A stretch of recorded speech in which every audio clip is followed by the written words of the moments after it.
Chapter 94. The Greeks also stopped their pursuit, began to gather their troops, and slowly moved forward. Apart from the Picassus and Vigo warriors, as well as the injured warriors from the other three cities, there were more than 9,000 troops in formation. From south to north, the formation was about a few miles long.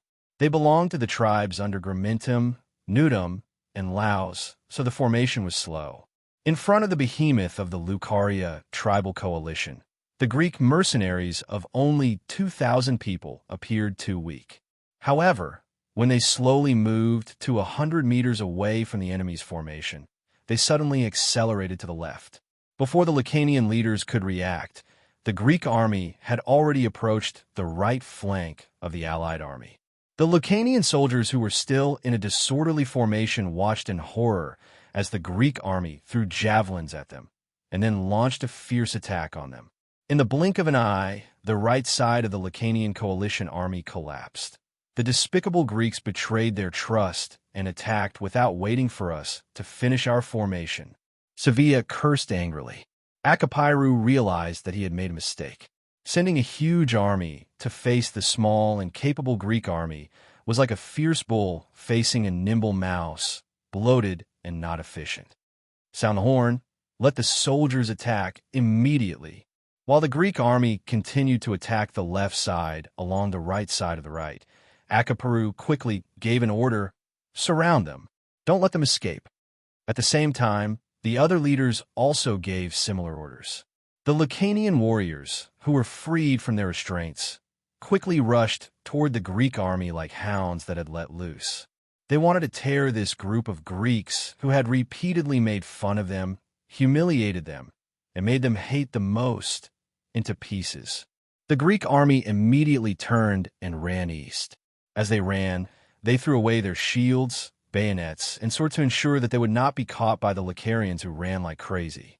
The Greeks ran desperately in front, and the Lucanian coalition army chased after them.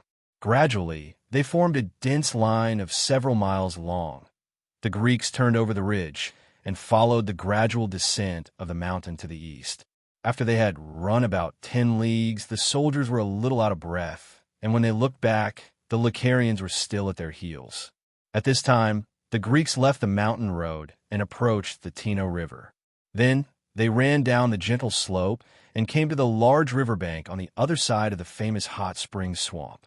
Although the soil here was moist and soft, and a foot could pick up a piece of soil, the terrain was flat. Compared to the uneven, rocky mountain road, it was easier to run and faster. The Lucarians, of course, followed them down the river, or they would have lost the Greeks. Brothers, hold on a little longer. Almost there. Felicius, who was running at the front, was panting as he encouraged the soldiers around him with a hoarse voice. In fact, he was also encouraging himself. As a veteran who was over 40 years old, this long run had exhausted all of his energy. When the Greeks had reached the end of the river and were crossing the gentle slope, the Lucanians were hot on their heels. But just as they were about to set foot on the top of the slope, they saw above them rows of heavily armed Greek infantry, already in position, advancing to meet them. There's an ambush! Before the soldier at the front could shout, the spear of the Greek army pierced through his chest. The Lucanian soldiers, who were already exhausted from running, had completely lost the ability to dodge. Under the countless spears of the Greek heavy infantry, they fell down one by one like dumplings falling into a pot. The soldiers at the back did not know what was happening in front of them and were still running forward at this time, behind the Tyrannum reinforcements who were in charge of the frontal interception. The Devers mercenaries who were in charge of baiting the enemy were eating warm bread and drinking hot water. The women and slaves of the supply camp brought new round shields, spears, and swords, and quickly equipped each soldier. The mercenaries knew that their time was tight. They had to replenish their food and water as soon as possible and then rush forward as fast as possible to complete the encirclement. Merces also knew that his time was tight. After completing the replenishment of the mercenaries, he had to bring the fully armed guards of the supply camp, the slaves from the city of Turis, and dozens of slave captains who were in charge of commanding them. There were about 1,000 people in total, including more than a dozen pack carts, to the narrow area in front of the mountain path to establish a defensive line and block the reinforcements of the Lacanian army. Drax, Adrianx, and Cesta led about 1,500 mercenaries to lie in ambush on the side of the river that was more than 2 miles long. Their defensive line was relatively weak. Fortunately, there were about 700 light shield-bearers and light infantrymen behind them. There were also 700 armed mine slaves behind them. And in between the two teams were the Devers and their guards. Leader, Assists rushed over on horseback and said excitedly, "Our team has begun to move quickly towards the mountain path to the west." The Devers nodded and tried to suppress the excitement and nervousness in his heart. The initial operation of luring the enemy could be said to be effective. Looking at the densely packed enemy below, there were at least 8,000 to 9,000 people. More than half of the Lacanian army's forces were gathered here. Excluding the warriors who were injured yesterday, the enemy camp was estimated to have no more than 5,000 people. After wiping out the enemy in front of them, the Lacarians would no longer have the ability to stir up trouble in the Zabari plain. They should take advantage of the fact that the enemy on the riverbank was disorganized to launch an attack and take them down as soon as possible. Light infantrymen, attack. The Devers ordered decisively. After receiving the order, Epthenus and Xpit led the light shield-bearers to pass through the mercenaries in front of them. Alpines ordered the stone throwers and archers to start loading the ammunition. The front was blocked, but the Lacanian warriors behind were still rushing forward due to inertia. Soon, countless Lucaria warriors crowded together, gathering at the bottom of the riverbank that was about half a mile wide and 2 miles long. Many of them had already sensed that something was wrong and were shouting at each other anxiously. At this time, countless Greek soldiers appeared on the side slope. "Enemy, we've fallen into an ambush." Accompanied by the panicked shouts of the warriors, javelins, arrows, and flying stones poured down. The soldiers were crowded, and most of them had thrown away their shields, helmets, and even their breastplates to make it easier for them to chase after the enemy. In the absence of protection, the light infantrymen of the mercenary army didn't need to aim. Every javelin, every stone, and every arrow could hit their target easily. Retreat. The terrified warriors wanted to escape. However, there were more than 9,000 people in the crowded and narrow space. Some of them were dodging arrows and flying stones. Some wanted to retreat, and some wanted to kill the Greeks in front of them in anger. They wanted to kill their way out. Everyone had their own ideas. They were like headless flies bumping into each other. However, the entire troop was in chaos and disorganized. It was quite difficult for them to complete a smooth retreat. On the contrary, it was easier to cause a disaster of being trampled on. In the face of death, the terrified warriors unconsciously pushed down the clansmen in front of them, and in the blink of an eye, they died silently under the feet of countless people. The leaders and warriors of the various tribes were extremely anxious when they saw this situation.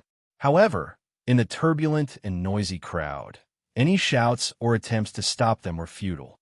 Unfortunately, the buglers of the Allied forces were far behind the troops, and they could not reach them. "Kill! Follow me and kill!" Seville squeezed through the panicked clansmen with his strong body. With a spear in hand, he roared and glared angrily at the gentle slope on the side of the riverbank. His risky action attracted the attention of both sides and reminded the panicked warriors who were dodging the rain of arrows. Some of the warriors began to follow him, braving the enemy's long-range attacks and running up the slope. Chapter 95. Sevilla staggered a few steps back and wanted to throw the spear in his hand to fight back, but his already tired body was hit hard again. Exhausted, he fell down and slid down the slope. Sevilla's death didn't scare the rest of the warriors. The belief that they were going to live gave them temporary courage and strength. Warriors fell one after another, but there was an endless stream of warriors who rushed forward. The Lucanian warriors were approaching the top of the slope. The brass horns sounded in a timely and urgent manner. The light shield-bearers quickly retreated from the gaps between the mercenary heavy infantrymen. The heavy infantrymen stepped forward and formed a long and thin, dense square formation.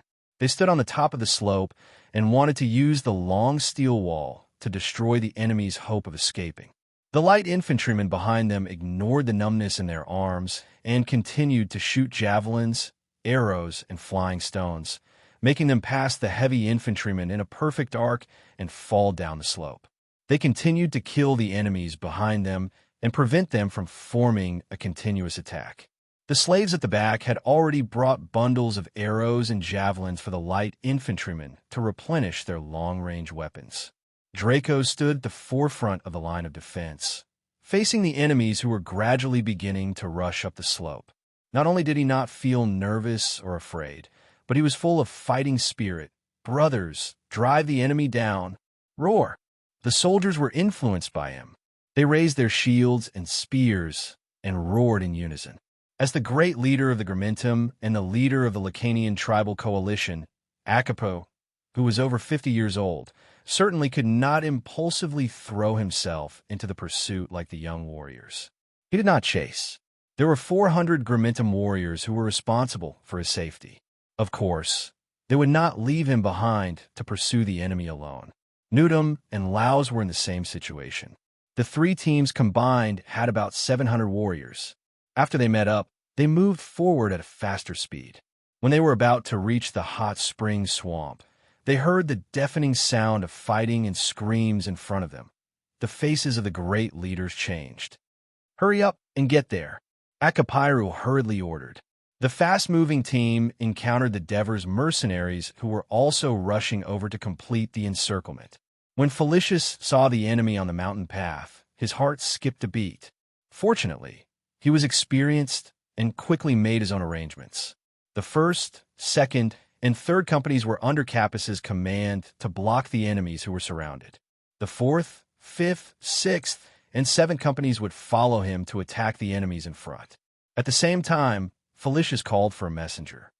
"Quickly inform Mercius and get him to bring the slaves here quickly." Seeing that the Greeks dared to divide their forces in the face of his approach, Acapirus became more and more uneasy. Would these cowardly Greeks dare to do this if they had nothing more urgent to do? He immediately gave the order, "Attack with full force." The two fully armed teams were all elites of their own, but they didn't even get into formation or spread out before they collided with each other. Capus led the army to the west of the riverbank and ran into the Lucario warriors who had just climbed out of the slope and were still in a state of shock. They were immediately beaten up, leaving dozens of bodies rolling down the slope. The mercenaries immediately blocked the gap. Now, to the east of the riverbank were Tyrannum's reinforcements. To the north were Draco's mercenaries, all the light infantry, and slave soldiers. To the west were the heavy infantry of the Devers mercenaries, and to the south were the hot spring swamps and the Tino River that flooded with spring rain.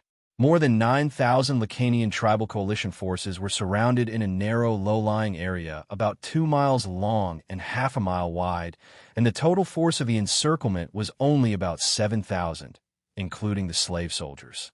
Their blockade line was weak, especially on the west side, where there were only 600 Devers mercenaries, almost a single line of infantry.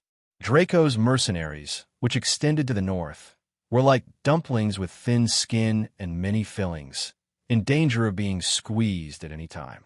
Fortunately, the Lucanians in the encirclement were temporarily chaotic and disorganized, like headless flies bumping around, unable to form a joint force. In the Devers' plan, the long-range firepower of the light infantry was the main factor in weakening the enemy's strength, and his Persia expeditionary force not only played the role of completing the encirclement, but also his most trusted offensive force. Now, due to an accident, the expeditionary force's strength was scattered. After the Devers learned of this emergency situation through the cavalry scouts, although anxious, this was still one of the possibilities in his plan, and he had a backup plan. He immediately sent out cavalry and urged Mercies to speed up and rush to the place where Felicius' troops were fighting to rendezvous with Felicius, concentrate their forces, annihilate the unexpected enemy in one fell swoop, and then re-enter the encirclement and annihilation of the Licarians. Time was now the key to Shi Jun's victory. Akapiru also knew its importance. The two elite troops were bathed in blood. One side was the warriors selected from the entire Lacanian tribal alliance. They had not gone through intense fighting and were still full of strength. The other side was the Greek mercenaries who had gone on an expedition to Persia. They were experienced and skilled, but the nonstop running made them extremely weak. But the process of the battle surprised Akaparu. He originally thought that the Greeks did not form a phalanx, and in such a melee, the Lacanian warriors, who were used to this fighting style, should have the upper hand, but the Lacanian warriors gradually began to retreat. Standing high in the rear, Akaparu observed. The Greeks often gathered in groups of dozens. In fact, it was a unique unit of the Devers mercenaries. Not only were they very organized, flexible, and had a tacit understanding with each other, which made them more lethal. The Lacanians, on the other hand, were cut into pieces by them. Like a plate of loose sand, this made him realize the seriousness of the matter. He quickly sent a small team of warriors and ordered them to return to the camp quickly and inform the great leader of Picassus, Sinsing. Immediately bring the remaining warriors to help him defeat the current enemy and further crush the enemy's plot. The warriors who went back to report were attacked by the Led's cavalry. Last night, the Devers took the opportunity to temporarily borrow 10 war horses for buckos so that the mercenaries' cavalry team could be rebuilt. Due to the rugged mountain road, the cavalry's speed could not be fully exerted. A few wounded warriors escaped the cavalry's pursuit and ran all the way to the Lacanian camp. Hurry! Hurry up and inform the great leader of Sinsing. We have been ambushed. Send reinforcements quickly. Under the surprised gaze of the warriors who were preparing to withdraw from the camp, the exhausted warriors who fell to the ground shouted anxiously. However, the expressions of the surrounding warriors began to become a little strange. Oh no, it's the Whigs. The warrior who reported the news realized that these people were different and could not help but be shocked. But he saw a person squatting down and asked in a deep voice, "What ambush? What happened?" The warriors seemed to remember that the person who spoke was a leader of Whig City called Saru. Akaparu let Picassus and Whig be in charge of the withdrawal of the camp, but Sinsing handed all the hard work to the Whigs. He, his son, and several leaders were in the big tent discussing how to protect the interests of Picassus after occupying the Zabari plain.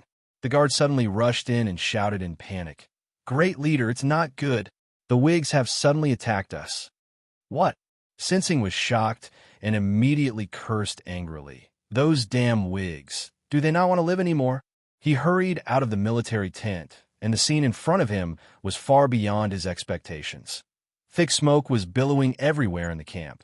Countless tents were burning in the fire.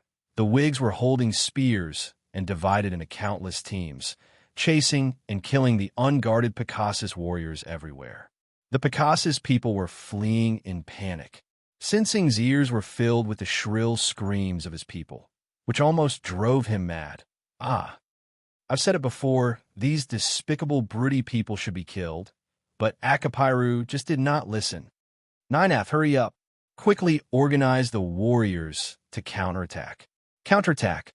Repel them. Kill them all. And destroy Whig City." Needless to say, Glynard and several leaders had already rushed out anxiously. Chapter 96. For a moment, the camp was in chaos. Ninath and the rest could not gather enough soldiers to repel the Zeg's rebellion for revenge. "Captain, look!" Outside the Lucania camp, the mercenary cavalry who was observing the situation shouted excitedly. Leds was frustrated that he didn't manage to stop all the Lucanian soldiers who came to report, but he didn't expect the enemy's camp to be on fire. Then he saw the people inside killing each other. He couldn't believe his eyes. "Captain, it's internal strife. The enemy is having an internal strife." The cavalry beside him continued to shout excitedly. Led suppressed the excitement in his heart and observed for a while. After confirming that there was no doubt, he said, "Quick, go back and tell Leader Devers that the enemy camp is in serious internal strife and is temporarily unable to send reinforcements." The Devers did not know that there was an internal strife in the Lucania camp. He was now worried about the stalemate in front of him. Even though the Lucania soldiers were not fully equipped, lacked physical strength, and were slippery. Due to frequent trampling, the river became muddy. They were still like the tide in the sea, crashing wave after wave against the Greek defense line. Their bravery was also stimulated by the screams of their compatriots. Even if they were stabbed by a bayonet, they would not let go. When they were knocked down by a round shield, they would desperately hook onto the feet of the Greek soldiers before they slid down the slope. The Greek defense line in the north was crumbling. Report, Leader Dracos has fallen. What? The Devers was shocked.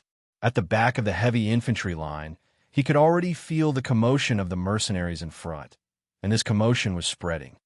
Let Akita send 300 people to support the north, the Devers said anxiously. Leader, you have given this order before. Tarantum has no soldiers to send at all. They are also in a difficult situation. Assists reminded. Is that so? The Devers rubbed his face with his hands. This was the first time he independently commanded such a large battle. It was related to the future of him and the soldiers, so he was a little nervous. He took a deep breath and tried to calm himself down. Then he decisively ordered the slave team and the light shield soldiers to enter the battle. Then he looked back at Marcius. It's our turn. Huh. Marcius excitedly slapped the round shield with his saber. The guards also put down their spears, drew their sabers, and roared loudly. With their rich experience, they knew that in such a crowded battlefield, long weapons were no longer effective. Devers took the lead and rushed forward. Marcius's guards followed closely behind and quickly protected his left and right sides. Assists raised a military flag and followed behind the Devers. The fluttering flag caused the mercenaries who were beginning to scatter to hesitate in their footsteps. It also gave the Lacanians who were charging randomly a target, and they gradually surged towards the Devers. The pressure on the other lines of defense was slightly relieved, but the impact on the Devers suddenly increased. At this moment, the bronze horn continued to sound. Although the soldiers with light shields were numb from throwing javelins so frequently, they did not hesitate to raise their shields and long-handled reverse blades under Epthinus and Xpit's lead and rush forward to block the gap in the mercenaries' defense line. And the slave soldiers could not wait any longer, because the Devers had promised them that as long as they won the battle, they would be free. So when the order came, they shouted, "For freedom!" With their abundant physical strength and high fighting spirit. They who had no combat skills forcibly drove some of the enemies who had broken through the defense line down the slope. At the same time, some mercenaries were also pushed down by them. The group led by Mirzas was also shouting for freedom. Under the lead of the veteran mercenaries, not only did the 1,000 slaves quickly reach where Felicius was, they also went around the front of the entangled and chaotic battle between the two groups, striking the enemy's flank and rear with all their might like a hammer. Akaparu and the other two leaders, who were worrying about the battle in the rear, were the first to bear the brunt. The few guards around them could not stop the fierce attack of the excited slaves. Why? Why hasn't Sinsing arrived yet? Akaparu shouted angrily. Leader, let's retreat. We won't be able to leave if we delay any longer. His subordinate anxiously advised. Retreat? Leaving nearly 10,000 warriors here. How could Akaparu be willing to do that? He still wanted to persist, but he heard a sorrowful cry not far away. Leader! Leader! It turned out that the leader of Nudum, Eudora, had been hit by several spears and had fallen to the ground. Akaparu finally stopped hesitating. Under the desperate protection of his subordinates, Akaparu and the leader of Laos, Tara, fled west in panic with dozens of people. The remaining 500 Lacanian warriors were surrounded like dumplings. At this time, Led's cavalry had just rushed back to the battle site and shouted, "There is internal strife in the enemy camp. Reinforcements will not come for the time being." The good news boosted the morale of the mercenaries, and the Lacanian soldiers who could understand Greek were shocked. The Lacanians were the neighbors of the Greek city-states. Although they were enemies, they also traded with each other, so there were many people who could understand Greek. Coupled with the fact that their leader had deserted, the morale of the Lacanians plummeted. The mercenaries and slave soldiers attacked from the front and back, and the 500 Lacanian warriors were either killed or fled. The combined troops did not rest. Felicius ordered the slave soldiers and mercenaries led by mercers to reinforce the western defensive line at top speed. At this time, the situation of the western line of defense was worse than the northern line of defense. The troops led by Capys were limited, and the thin line of defense was broken through in many places by the surging flow of people. Capys, Antonius, and Alexis, along with the other soldiers, armed with shields and spears, went into battle. According to the military law established by divers, unless there were special circumstances, company captains were not allowed to personally engage the enemy in battle. This was to prevent losing control of command. At this critical moment, Felicius arrived with his team, and the addition of nearly 2,000 people finally stabilized the line of defense. The battle lasted for more than an hour, and the impact of the Lacanian tribal coalition on the line of defense began to weaken. The entire riverbank was filled with warriors who had been injured by spears, javelins, arrows, flying stones, and even their own tribesmen. Moans, wails, and cries were endless, and the sound were getting louder and louder. But the number of tribal warriors still fighting was decreasing. More and more warriors saw that there was no hope of breaking through, and turned across the Tino River to escape to the hot spring swamp. In the end, they were either washed away by the river, or their feet were stuck in the mud of the swamp. Unable to move, at this time, the Devers saw that the time was ripe, and resolutely gave the order to attack. The brass horn sounded loudly and urgently. Under the stimulation of the impending victory, the already exhausted Greek soldiers, under the leadership of the Devers, Urchita, Felicius, and other generals, launched their final attack on the enemies who had almost lost the ability to resist downslope. The Lacanian warriors could not resist and retreated repeatedly.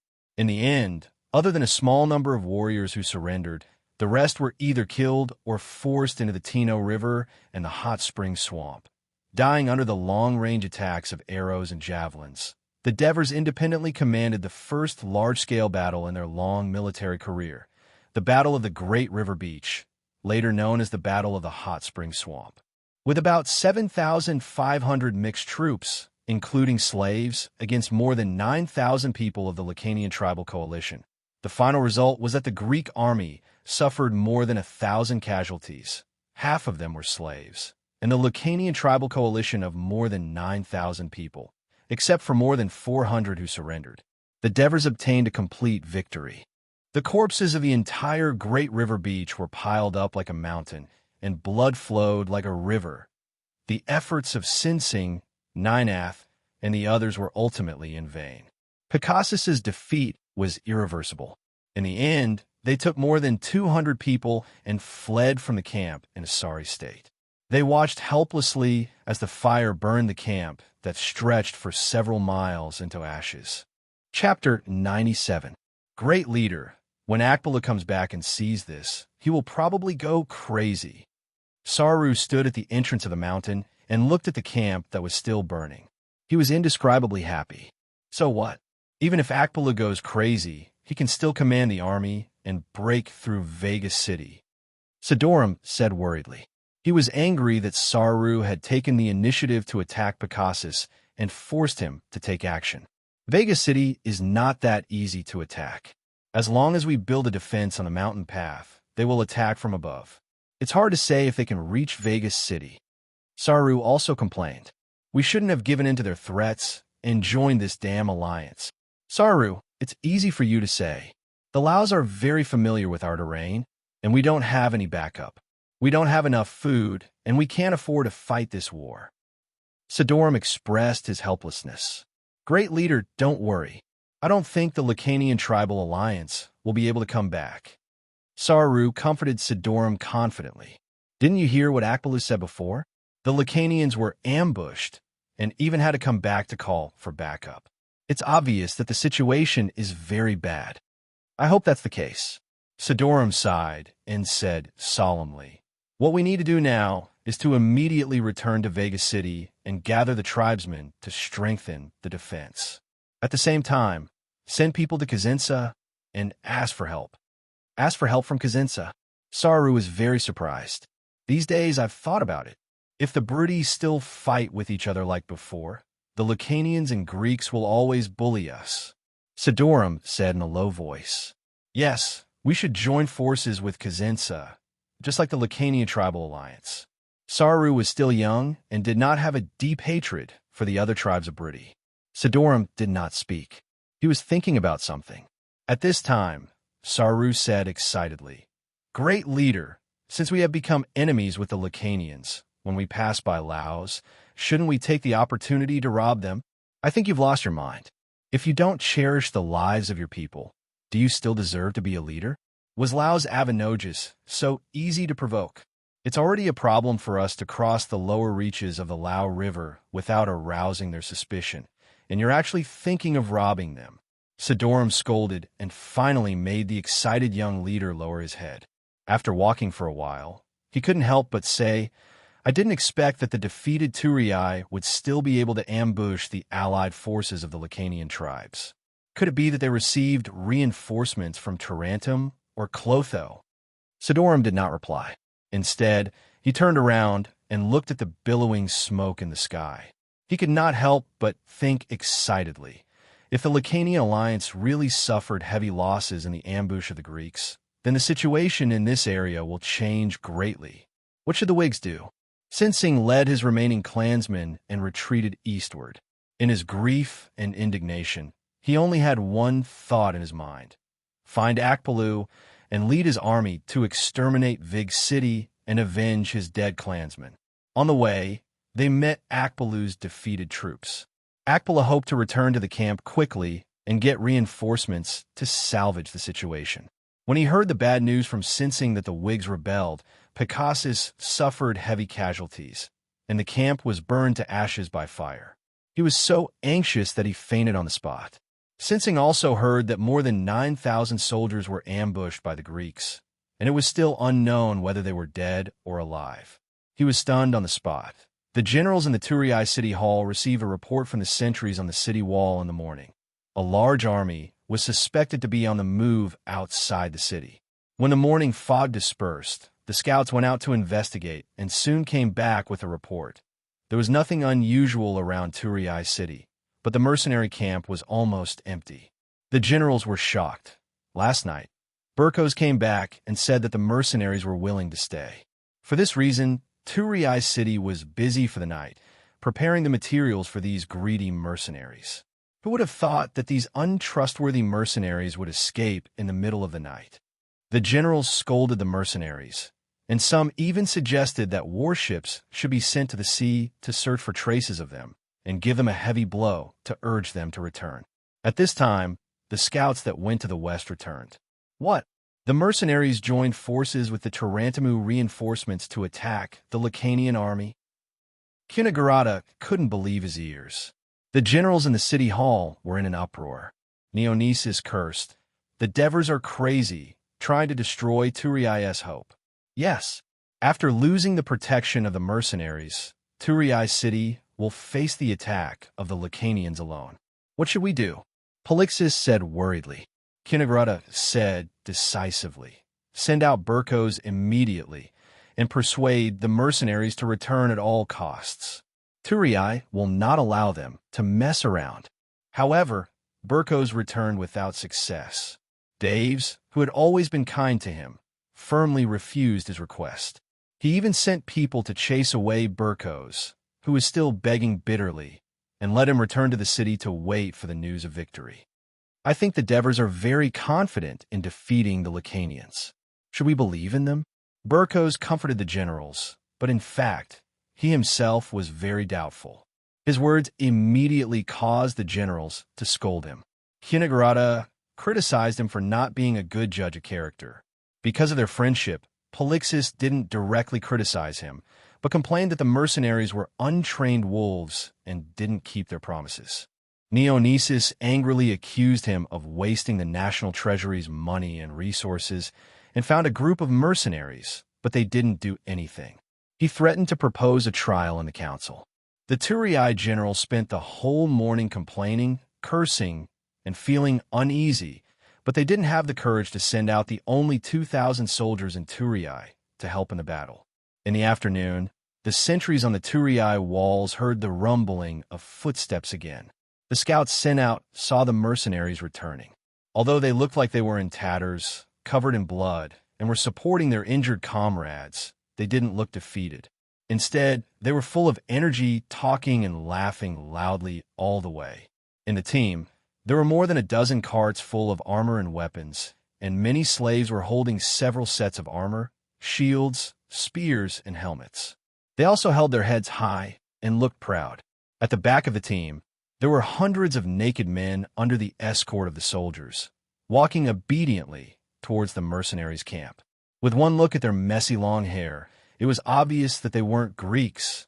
The scouts' hearts beat wildly. They guessed a possibility, an almost impossible possibility. At this moment, one of the mercenaries galloped towards them. He raised his hands to show that he didn't have a weapon, so as not to scare these Turii away. The Turii scouts didn't move.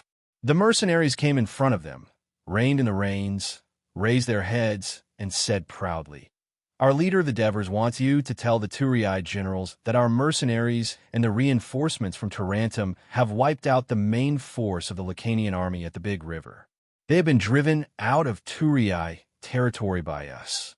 You really defeated the Lacanians?" The scout asked in disbelief, his voice trembling. "Of course it's true. Why would we lie?" The mercenaries proudly pointed at the captives in the team and said, "Also, our leader wants me to remind you Turii that the Big River is full of corpses. We hope you can quickly get rid of them. Otherwise, it's easy to cause a plague." Before the scouts reached the city, they waved their hands and shouted excitedly, "Victory! We won! The Lacanians were wiped out." In the city hall, the generals were exhausted from the long period of uneasiness. Chapter 98. "What's going on?" Dionysus asked in confusion. With a loud bang, the door was pushed open. A guard rushed in with a face full of joy. "Generals, the scouts are back. They said the mercenaries won. The Lacanian army has been destroyed. Is this true?" The generals could not believe their ears and asked in unison. "The scouts are right outside the door. They even went to the place where the mercenaries fought the Lacanians. They said the place was full of Lacanian corpses. Unbelievable! Unbelievable! They really won." Dionysus murmured as if he was in a dream. "How'd they do it?" Cunigarata had been to the battlefield yesterday, and the ferocity of the Lacanian soldiers still made him fearful. Moreover, he knew the difference in strength between the two sides, so the news of victory was like a miracle to him. What kind of people are the Devers? At this moment, Ansitanos was very interested to know more about this mysterious leader of the mercenaries. Polixus immediately remembered the smiling young man he saw on Bucco's ship. He didn't expect that this seemingly harmless young man would actually destroy the Lucaria Alliance army, which was regarded as a scourge in Talii, and save the city of Talii, which was in a precarious situation. He was a young man, but the mercenaries said that he was the blessed one of Hades. They also called him the creator of miracles. On the way back from Persia, Buccos, who had been criticized by the generals and had been staying in the city hall all this time, proudly recounted the heroic deeds he had heard about divers. There was only one voice in his heart that was raging and boiling. He did it. He really did it. The generals did not laugh at these seemingly ridiculous rumors, nor did they face Borco's jealous and excited gaze. They all strode out of the city hall. In the square of the city hall, countless women, children, and old people wearing black veils were in mourning. Their faces were full of sorrow, but at this moment, they were cheering loudly for victory. Some people even cried, but those were tears of joy. The haze that shrouded the hearts of the tourists was now gone. The scouts also brought a message from the Devers. They hoped that the tourists would send men to clean up the battlefield and bury the corpses to prevent the plague. Out of caution, the generals decided to send someone to the battlefield to check it out. This time, Neones personally led the team. When they arrived at the riverbank, the scene in front of them made them gasp. The riverbank, including the hot spring swamp, had turned into a red river of blood. The blood was filled with naked corpses. The mercenaries had taken away the armors and weapons of the dead. It was like hell on earth. "This is a horrifying miracle," Neancis was trembling all over. What a horrifying favorite of Hades. In order to thank the Devers, Urchita, as well as the leaders and generals such as Dracos, Adrianx, and Cesta for their contributions to the Turin, the generals and the council decided to send Bulkos to accompany Ansitanos to the mercenary camp and invite them to the city of Turin to participate in the victory celebration to receive the gratitude of the Turin people. At the same time, they also brought 100 jars of wine and 50 jars of olive oil to reward the soldiers. The group rushed to the camp excitedly, but they were stopped by the guard at the gate. The guard said that the leader and the soldiers were extremely tired after a day of fierce battle. Now most of them had fallen asleep to recover their energy, so the guards were informed not to let anyone enter to prevent accidents. Bulkos tried to persuade them again and again, but the guard insisted. Bulkos had been to the Devers camp several times before, so he knew that the military rules here were very strict.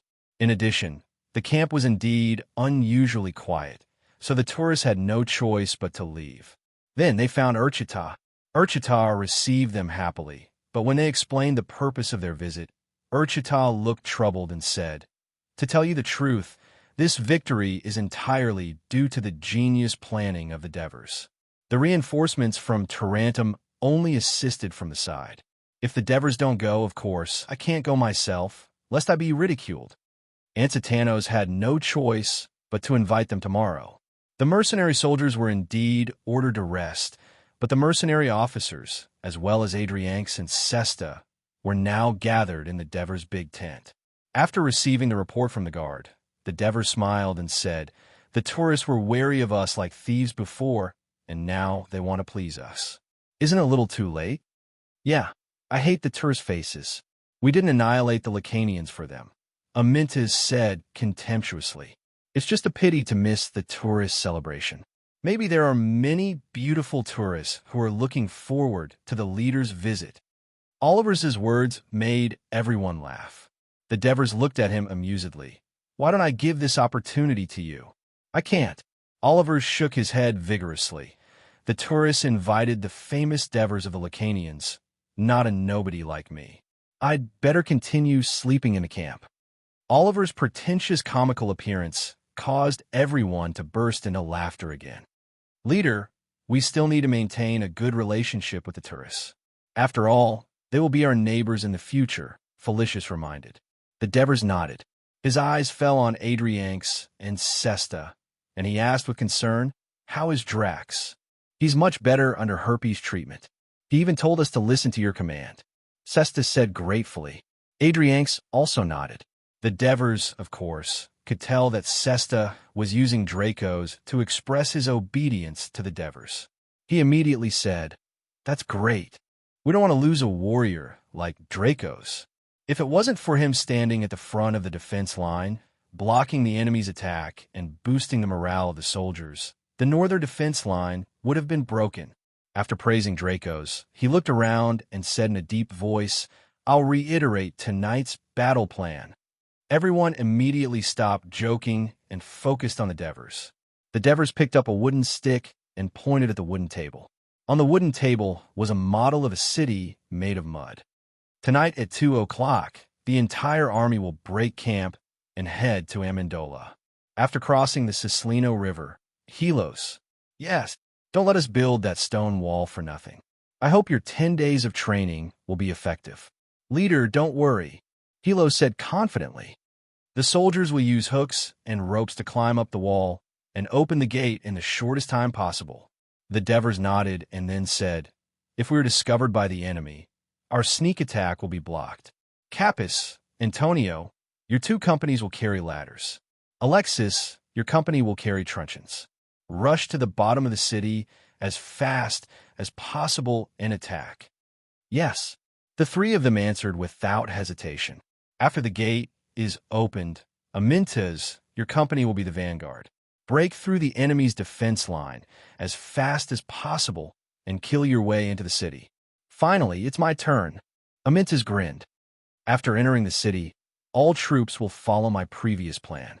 Under the guidance of the Amendolan guides, follow these 2 mountain roads and attack the top of the mountain quickly. The Devers pointed at a spot on the model of the city with a stick.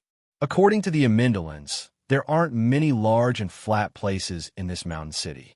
There are only the Senate, the square, and the temple at the top of the mountain.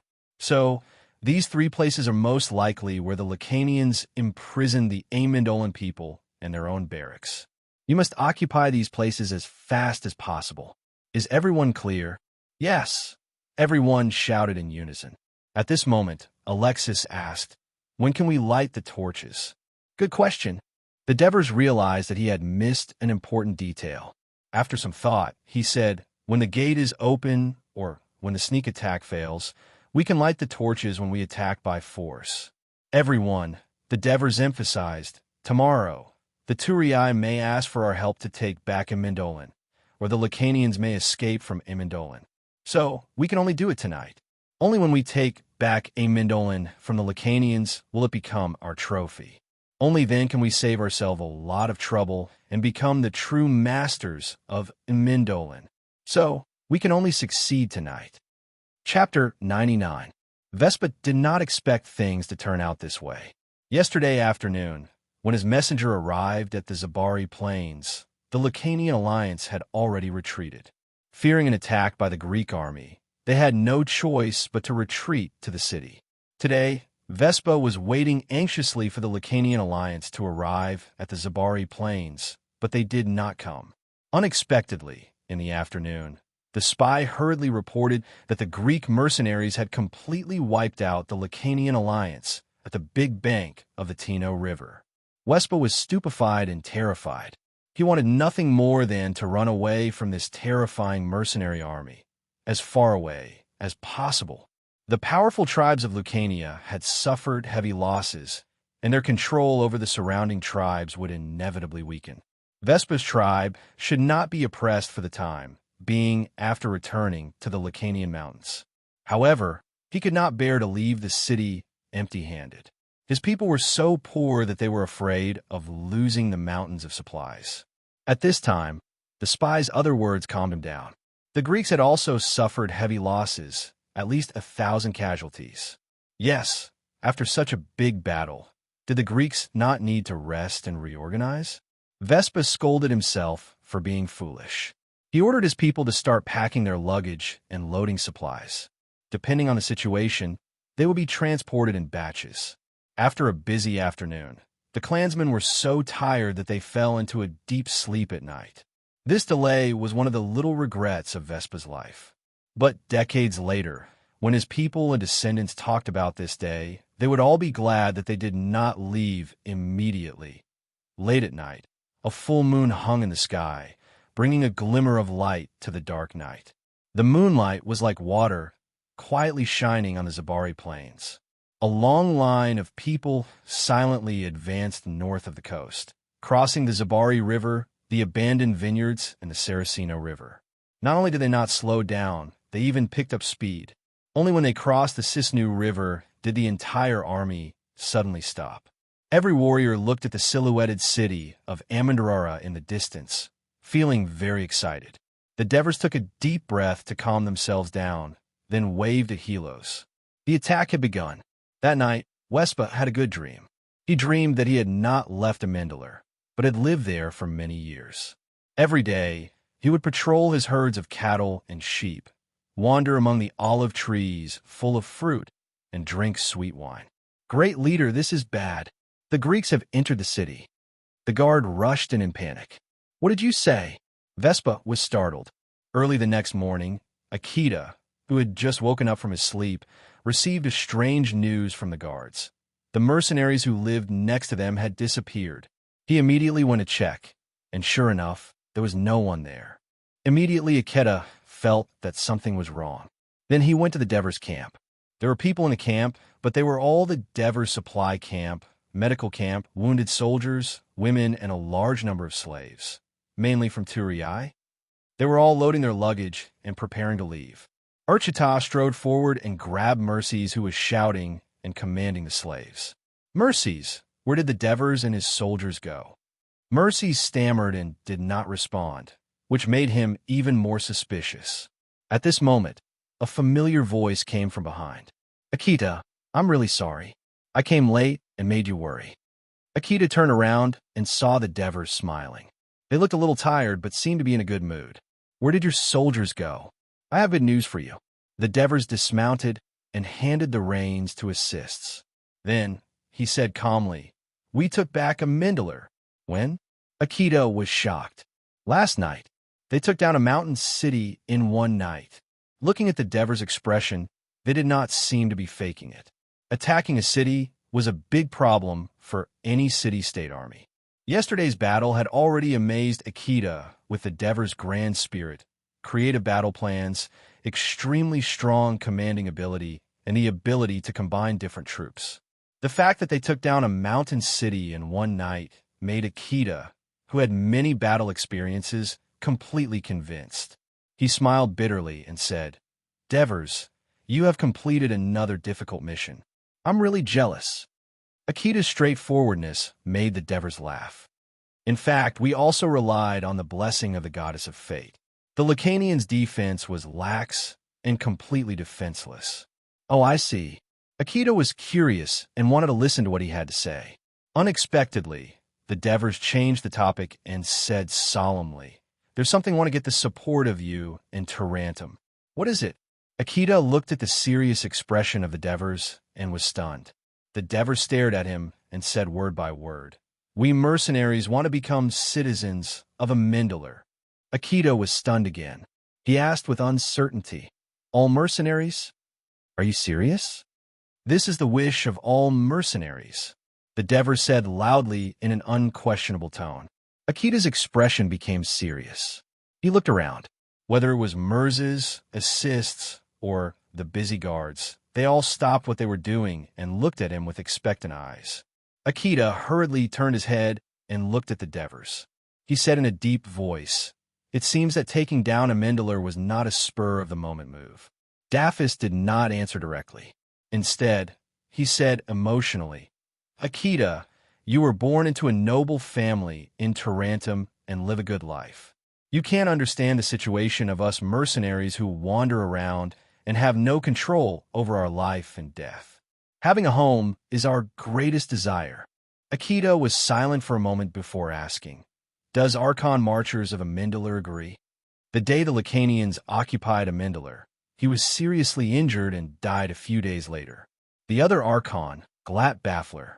Last night, when we attacked a Mindler, the people of a Mindler who were imprisoned in the Temple of Zeus at the top of the mountain, led by Glat Baffler, attacked the Lacanian guards before we even reached the top of the mountain. As a result, a fierce battle broke out between the two sides.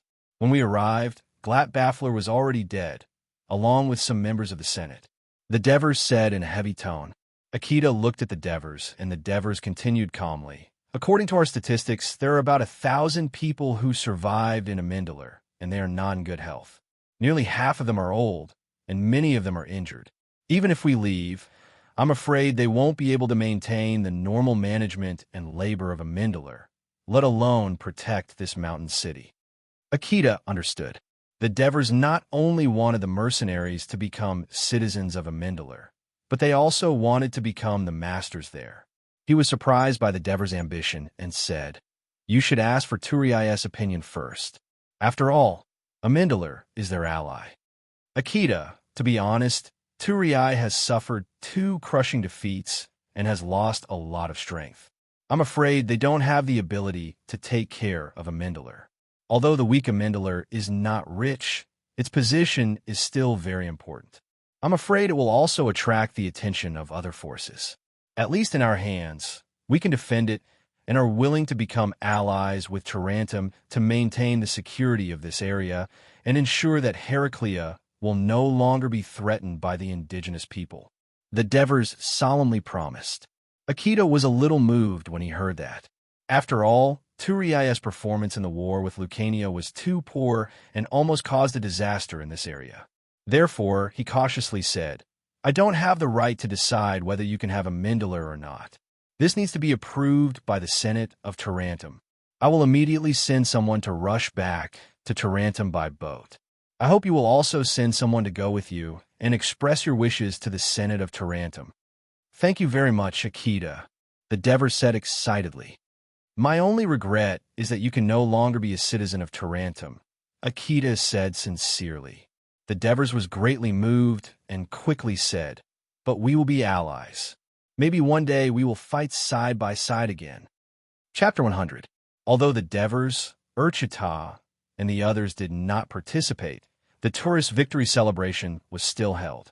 The whole city temporarily suppressed their sadness and celebrated the hard-won victory. The banquet held by the generals lasted until late at night.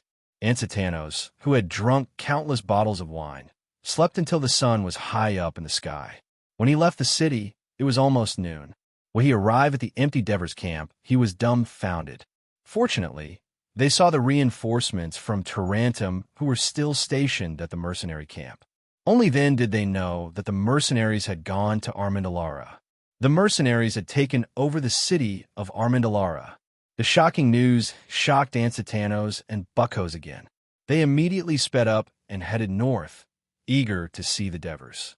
Halfway there, Ansitanos suddenly stopped the team. Let's go back immediately. Why is that, General? Buckos asked, puzzled. Ansitanos, who had calmed down, sighed. The mercenaries were so anxious to take over Armandalara last night. Today, they even moved their slaves and supplies into Armandalara. What does this mean? Buckos exclaimed in surprise. Don't tell me they want to occupy Armandalara. Ansitanos nodded and said with some melancholy. More importantly, Urchita has also gone to Armandalara. What does this mean? Buckos immediately came to a realization after Ansitanos' reminder. He shouted in surprise again. Does Tarantum support the mercenaries to occupy Armandalara? Maybe it's just Urchita's personal wish. Ansitanos was comforting Buckos and himself. He smiled bitterly. If Tarantum really supports the mercenaries, can we, the tourists, refuse? Tarantum and the mercenaries are heroes who save the tourists. Ansitanos sighed again with a worried expression. Sigh, but from now on, Tarantum's influence will cross Heraclea and approach the Sabari plain. Then what do we do now? Burks asked anxiously. Of course we'll go back and discuss our strategy before we come back. Ansitanos said. Judging from his helpless expression, it was obvious that he did not think the tourists had any good ideas for the mercenaries to occupy Amandara. On the way back to the city, he kept muttering to himself. Sigh, it's only been half a year, and Turin has fallen to such a state. Teacher is right. War is the fastest way to change the rise and fall of a city. What Turin lacks now is military talents like Devers and Akita. Upon hearing this, Burks recalled that he hadn't had the time to invite the Devers to join the Turii. Now it seemed that even if he said it, the Devers wouldn't agree. He also recalled the scene of his trusted slave, Medas, leading the Devers to explore Amandara. Perhaps at that time, the Devers had already set their sights on this mountain city. Before the situation was clear, he actually began to plan for Amandara and finally succeeded. Was this luck? No. The victories of these two battles were won by the mercenaries he led. It was achieved by his own hard work step by step. Although the mercenaries' act of occupying Amandara infringed on the interests of the tourists, Burks couldn't tell if he was more resentful or in awe. The Devers were accompanying Akita to visit Amandara. Akita listened to the Devers' narration of the capture of the mountain city last night, while checking out the mercenaries' attack route, and tried to use the rope hook with great interest. After entering the city gate, Akita saw most of the bloodstains along the way and the mercenaries patrolling every few steps. Their faces were filled with the same excitement and pride as the Devers. He hesitated again and decided to make a suggestion to the Devers. Devers, I think if you mercenaries want to successfully enter Amandara, it's best to get the consent of the citizens of Amandara. Okay. The Devers responded. Akita saw that he was being perfunctory. He thought about it and was ready to persuade him. If a city wants to have good order, not only must it have strict laws, but it must also be obeyed. After a long time, the law will become a good tradition of the city and become the natural cornerstone of the city's order, bringing stability to the people and development to the city. If it was destroyed from the beginning, Axeta stopped and pointed at the strange pine tree that grew obliquely on the hillside, and said meaningfully, "Just like this tree, it grew askew from the beginning. Later on, even if it tried its best to grow, it wouldn't be able to become a towering tree." Of course, the Devers understood the metaphor in Akita's words, causing him to fall into deep thought. China's historical tradition emphasized results. No matter what means were used, everything that had been done before would be forgiven and ultimately recognized. That was why there were such deep-rooted sayings as "the winner is king and the loser is bandit," and "the situation is urgent."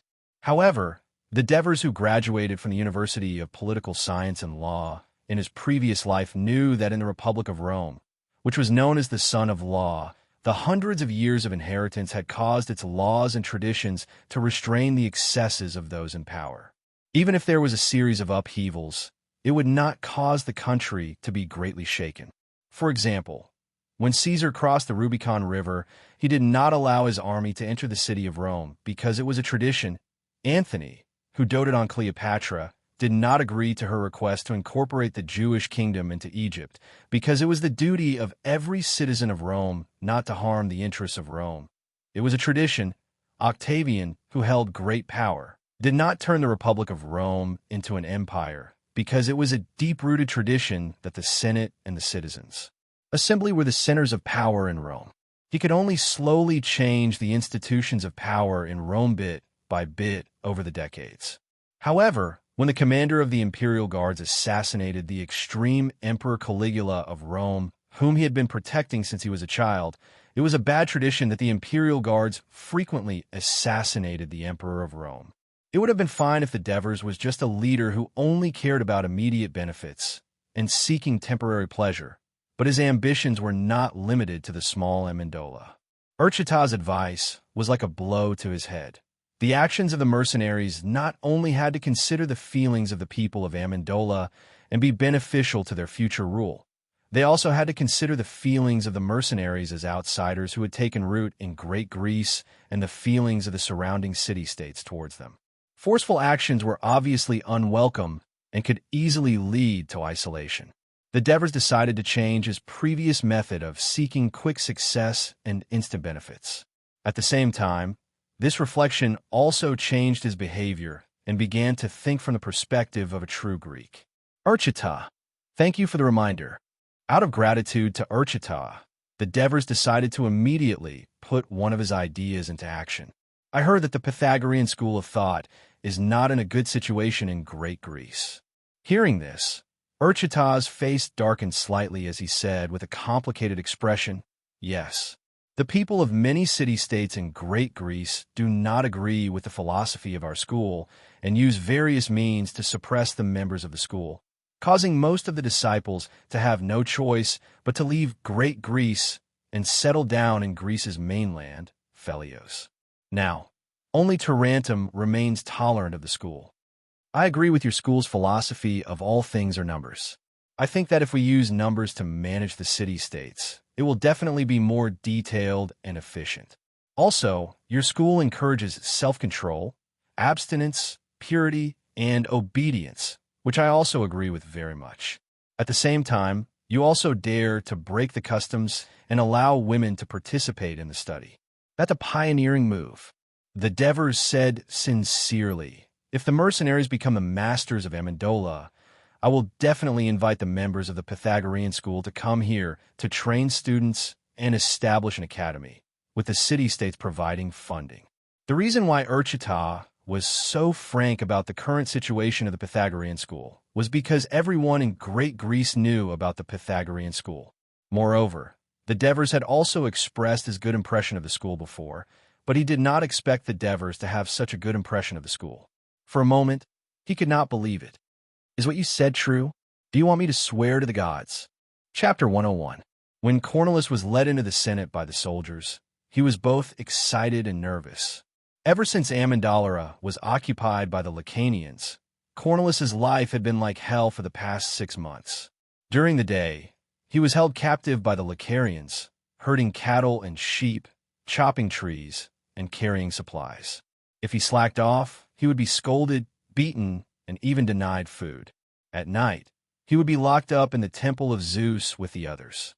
Although the temple was large, thousands of people were crammed together, eating, drinking, and urinating in it. The air was foul, and the space was small. Children and adults often cried, and they could not sleep well at night. At the same time, the Lacanians only gave them half a full meal every day, which made their bodies weak. Many of them fell sick and died. During the long period of imprisonment, Cornelius, like the others, had exhausted all his physical and mental resistance. He had resigned himself to his fate, thinking that he would live like this until he quietly returned to the underworld. However, yesterday, they were urgently gathered to prepare the carts and load the supplies. They were busy until night. Even the ferocious Lacarians had to do the work themselves. From their panicked expressions, Cornelius sensed something. Sure enough, the people who could speak Lacanian whispered to them that he had overheard the conversation of the Lacanians. They said things like, "The army of the Gramentum was destroyed by some Greek mercenaries. Those Greeks are all murderous beasts, very scary," and so on. This news made the people of Amandalra excited. They saw the hope of escape. Late at night, many people tossed and turned in bed, unable to sleep. Then they heard the faint sound of fighting. What happened?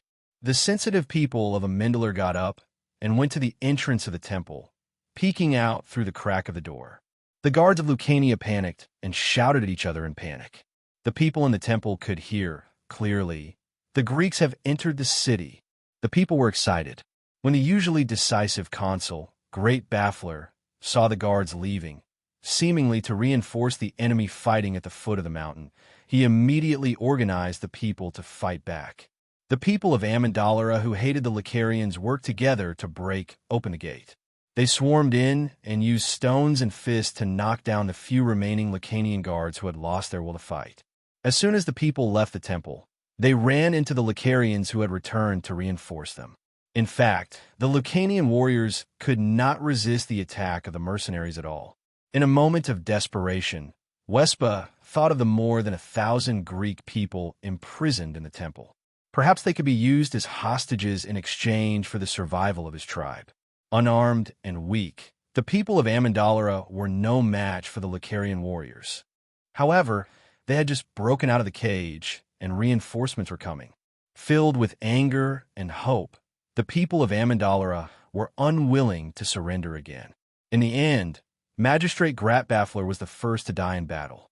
The strong citizens who were charging at the front were almost all gone.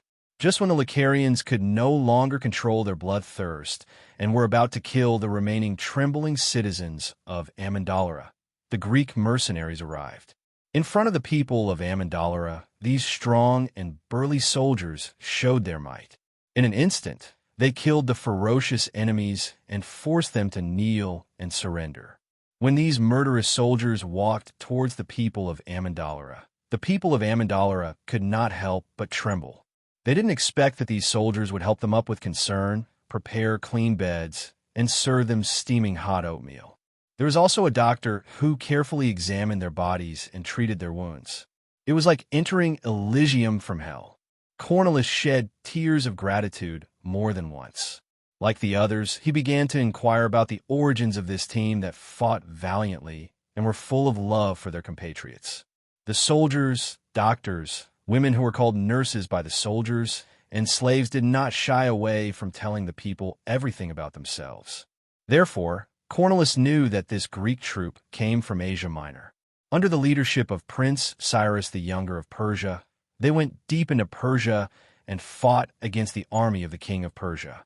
Then they fought for thousands of miles and returned safely to Byzantium. They accepted the employment of the Turii and came to Greece. After the defeat of the Turii, the mercenaries joined forces with the reinforcement from Tarentum and annihilated the allied forces of the Lacanian tribes. Then, without any rest, they attacked Amandalra that night and saved the people. The story of the mercenaries was as legendary and fascinating as the epic Odyssey. What made Cornelius even more amazed was the leader of the mercenaries, the Devers. According to the soldiers, this young leader was originally just an ordinary soldier with nothing special about him. However, when he fought with the army of the king of Persia, he fell unconscious and woke up. Not only did his personality change drastically, but he also became intelligent and solved many problems. The soldiers all thought that he was favored by Hades, the king of the underworld, and that he became different. Thus, they elected him as their leader. The Devers did not disappoint them and created one miracle after another. He led the soldiers out of the siege and returned to Greece.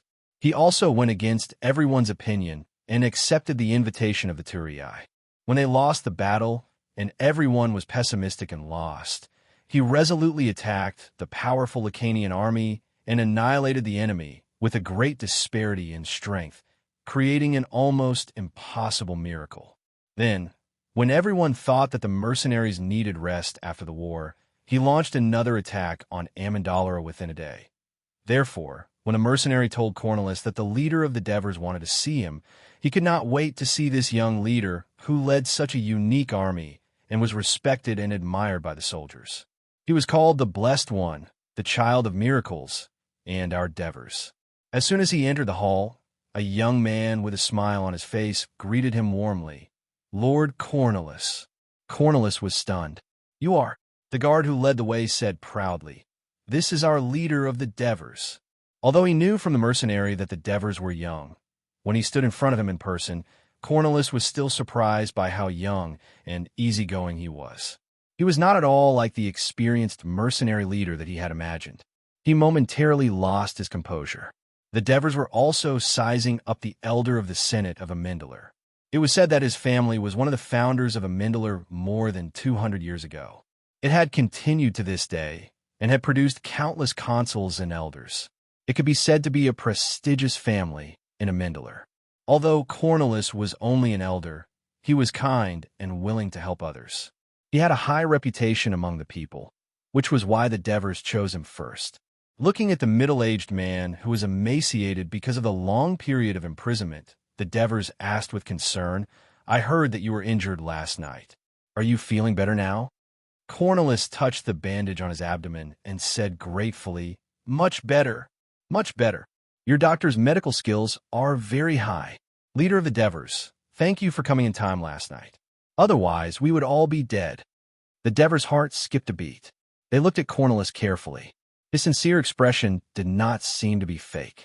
Last night, when he learned that the Lacanians had a fierce battle with the people of Amendolar at the temple, they deliberately slowed down their attack, causing most of the young people of Amendolar to die in battle. He could not help but feel a little guilty and quickly said, "Well, Lord Cornelius, I invited you here today because I have a message for you. We will be leaving soon." Cornelius was shocked. "Why?" Chapter 102. It's the Turii again. The selfish Turii. The damned Turii. May the goddess of misfortune curse them. Cornelius said through gritted teeth. The Devers could guess why a good man who had always been kind to others would hate them so much. Urchita had told him. He pretended to be curious and asked, "Master Cornelius, I remember that the Turii and Amendolara are allies, but you seem to hate the Turii very much. The Turii threatened us to leave Amendolara temporarily to help them defend the city. Otherwise, if the Lacanians besieged Amendolara, they would not provide any help. At that time, considering that the Lacanians were invading from the south, the north was safe. We had no choice but to open the city gates with a large number of supplies, preparing to move to Turii. In the end, we were caught off guard by the Lacanians who risked their lives to float down from the Sini River. In the past 6 months, we have suffered a lot. The temple has been defiled, the women have been humiliated, the children have starved to death, and the citizens have been massacred." At this point, Cornelius had tears streaming down his face. All of this is because of the selfish decision of the Turii, but their city is still intact. Every one of us from Amendolara hates the Turii more than the Lacanians. Sigh. The Devers let out a long sigh, not knowing what to say. "I heard from your soldiers that it was your decision to take back Amendolara, not the order of the Turii?" Cornelius asked while wiping his tears. "That's right. That's good. We don't owe the Turii anything anymore. We will pay you double the amount they used to hire you, as long as you stay," Cornelius said resolutely. The Devers said helplessly. "Why do you have to do this? We have 3,000 mercenaries, and the money and food we spend every month is not a small amount. Amendola is not a rich city, and we have accepted your employment. When the time comes, we will leave. We don't have a home. We have to go out and take on missions to earn money to make a living." Devers looked a little sad. His words reminded Cornelius, "If you don't have a home," he blurted out, "then stay." As soon as he said that, he seemed to be encouraged and said loudly, "Yes, all of you stay. Become a citizen of Amendola." Before this, the square in Amendola was used by the Lucaria people as the location of their military camp. It was also the only place where the mercenaries encountered any decent resistance in the city last night. This afternoon, the square had been cleaned up. Only the traces of blood on the marble floor indicated that a battle had taken place here. The survivors of Amendola, except for the young children, gathered in the square, including women and teenagers. At this moment, standing on the wooden platform in the middle of the square were the 5 remaining famous citizens of Amendola, led by Cornelius. Cornelius looked at almost all the citizens of Amendola, old and young, and most of them were women. Most of them had not recovered and even needed the help of mercenaries and doctors. He could not help but feel sad again. A year ago, Amendola had 4,000 citizens. The citizens of a Greek city-state could only be adult males, and the total population was more than 10,000. Now, there were only 1,000 people left, mainly women and children. Not to mention protecting the country. They could not even complete the daily labor of planting wheat and herding cattle and sheep. This made him even more determined. Citizens, women, and children of Amendola, Cornelius, a member of the Senate, have gathered everyone in the square today because there is an important matter that we need to decide together. More than 200 years ago, our ancestors left Cyprus and came here to build a city. For 200 years, with the nourishment of the Cislino River and the Barano River and the protection of Mount Amendola, we lived in peace and had abundant resources. Even when our mother Cyprus was destroyed, our land was never affected by the flames of war. But since last year, our citizens followed the tourists and invaded the Lacanian territory. Cornelius choked with sobs, and many people below the stage burst into tears. My wife did not want to be humiliated by the Lacarians, so she killed herself by hitting her head against a pillar. One of my children also died of an illness. All of you below the stage have had the same tragic experience as me. In 200 years, Amendola has only experienced this one war, and this time, Amendola has almost become a thing of the past, just like our mother Cyprus. When we prayed day and night in the temple for Zeus' salvation, Zeus answered our call and sent our saviors. They are the mercenaries from the Ionian region of Greece, our compatriots. Cornelius pointed to the back of the crowd, where the Devers, some officers, and some soldiers, as well as the witness, Asita, who was dressed in casual clothes, were standing there, waiting quietly. They defeated the ferocious Lucarians, saved us from suffering, and took good care of us. To be honest, I have seen many mercenaries before, but they are completely different. They are like family. Cornelius' words won the approval of many people below the stage, especially the emotional women. But they're about to leave us, leave Greece. As soon as he said that, many people began to panic. If they leave, what should we do? Who will guarantee the safety of Amendola? The tourists? Cornelius paused for a moment, and the crowd below the stage scolded. No, I would rather be destroyed by the Lucarians than be deceived by the tourists again. The selfish tourists are not allowed to enter the city of Amendola again. Amidst the angry voices of the people, Cornelius took advantage of the situation and said loudly, "This painful lesson has taught us that we can only rely on ourselves to defend our own home. But Amendola is very weak now, so what should we do?" Cornelius looked at the people below the stage and asked the same question again, causing them to ponder. The consul of Amendola is dead. As a member of the Senate, I, Cornelius, am now proposing an important motion. I request to convene a citizens' assembly to vote on whether to pass it. As the number of citizens is too small now, and this matter concerns the interests of every Amendaler. I have specially requested for all Amendalers to participate in the vote." As soon as Cornelius finished speaking, before there was a commotion below the stage, the other 4 people on the stage expressed their support. Most of the women below the stage were excited to vote for the first time in their lives. So naturally, the people who opposed the motion could not make a splash. I've heard from others that although Cornelius of Amendaler is a good person, he doesn't seem to have much of an opinion on political affairs. I didn't expect him to make such a shocking move today, Urchita said to the Devers, half surprised and half suspicious. After all, letting women vote to decide the major matters of the city was unprecedented in the Greek city-states. Perhaps it had only happened in ancient times. Legend had it that the women's votes played a key role in making Athens the patron goddess of Athens. The Devers smiled and did not speak. Of course, it was his idea to let the women participate in the vote. Compared to the men who valued interests more, the women were more emotional and more eager to be protected by the strong. Facing the mercenaries who saved them and treated them kindly, their choice was obvious.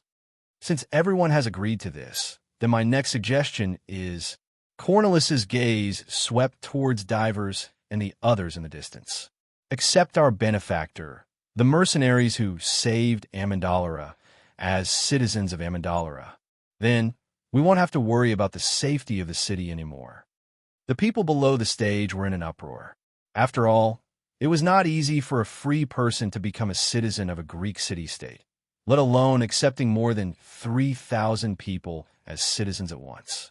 This was very rare. Greece was not Rome, after all. Chapter 103.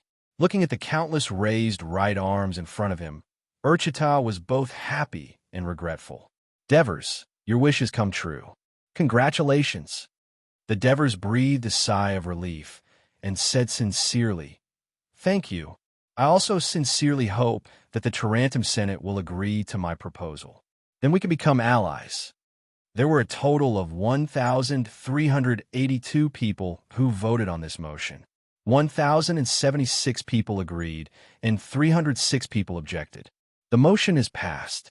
I declare, after Cornelius heard the result, his emotions were a little complicated at first, but he soon felt relieved. He shouted with all his strength, "From now on, all mercenaries are citizens of Amendalera." As soon as Cornelius finished speaking, the soldiers around the Devers cheered thunderously. The Devers were hugged by the excited officers again and again. The most common sentence they heard was, "Chief, we have a home." Hearing this, the Devers were a little dazed. Home? Unfortunately, my real home is not in this world.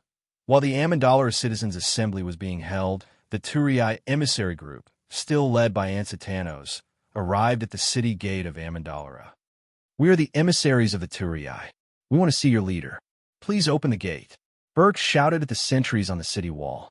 Before the sentries could answer, a man jumped out from the side and shouted, "Go back, Turii! Amendalera does not welcome you. Go back." Upon hearing this, the emissary delegation was a little angry. Even Ansetanos, who had always been gentle, shouted angrily, "Rude mercenaries, don't think that you can do whatever you want just because you've defeated the Licarians.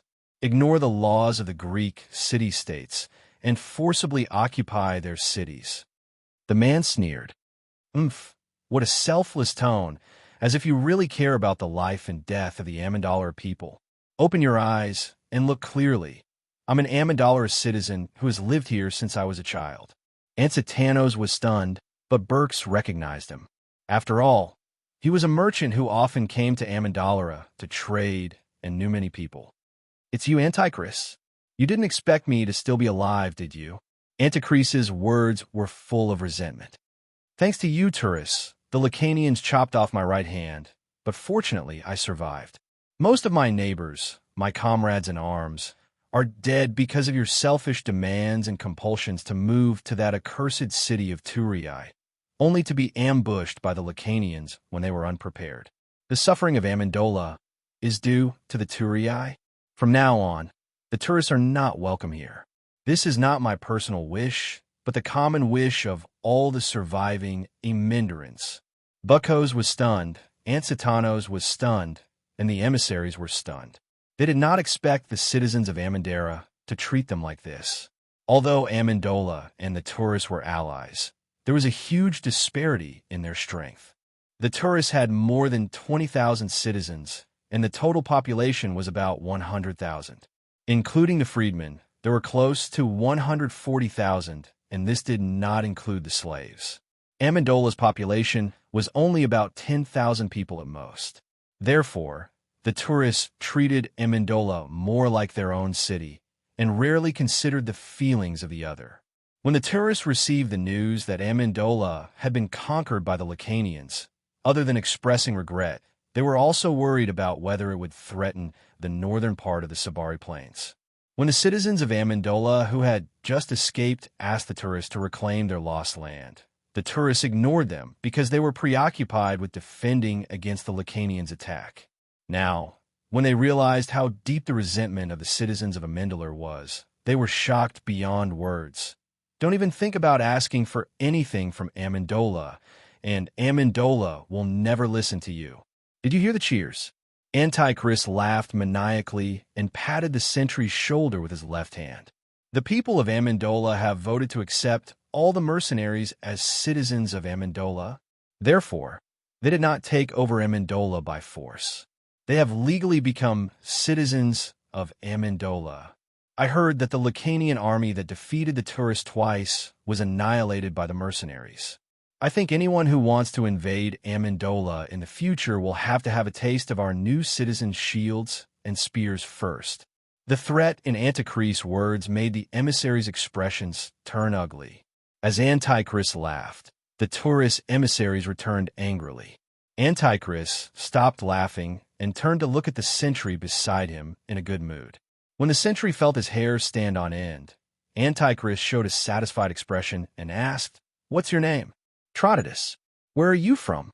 "I'm Thessaly, from the same hometown as the leader of the Devers." "How old are you?"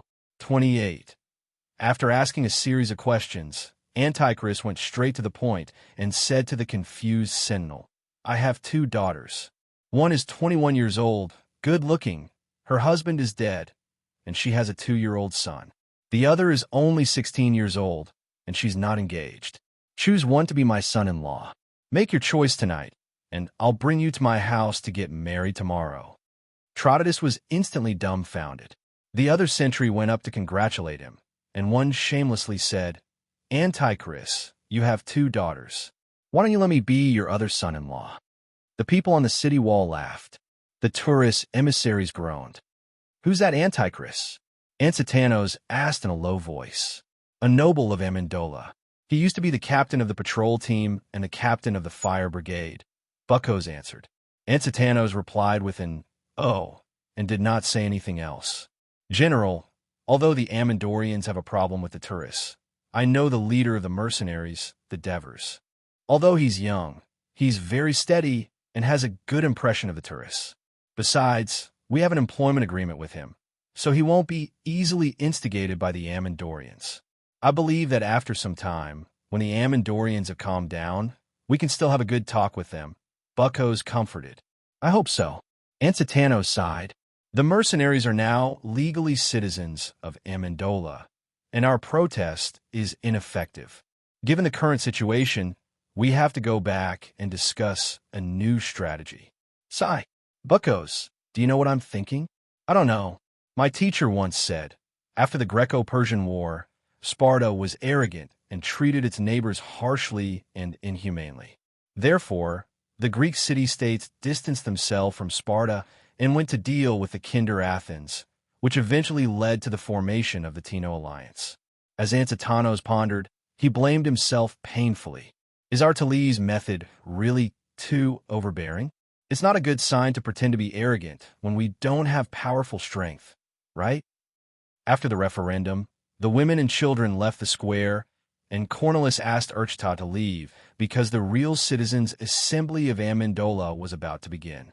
Other than the patrolling sentries on the city wall and the soldiers guarding the prisoners, there were 512 original citizens of Amendola and 2,920 newly promoted citizens, including 1,837 Devers mercenaries and 1,083 other mercenaries, in the square, totaling 3,432 citizens of Amendola.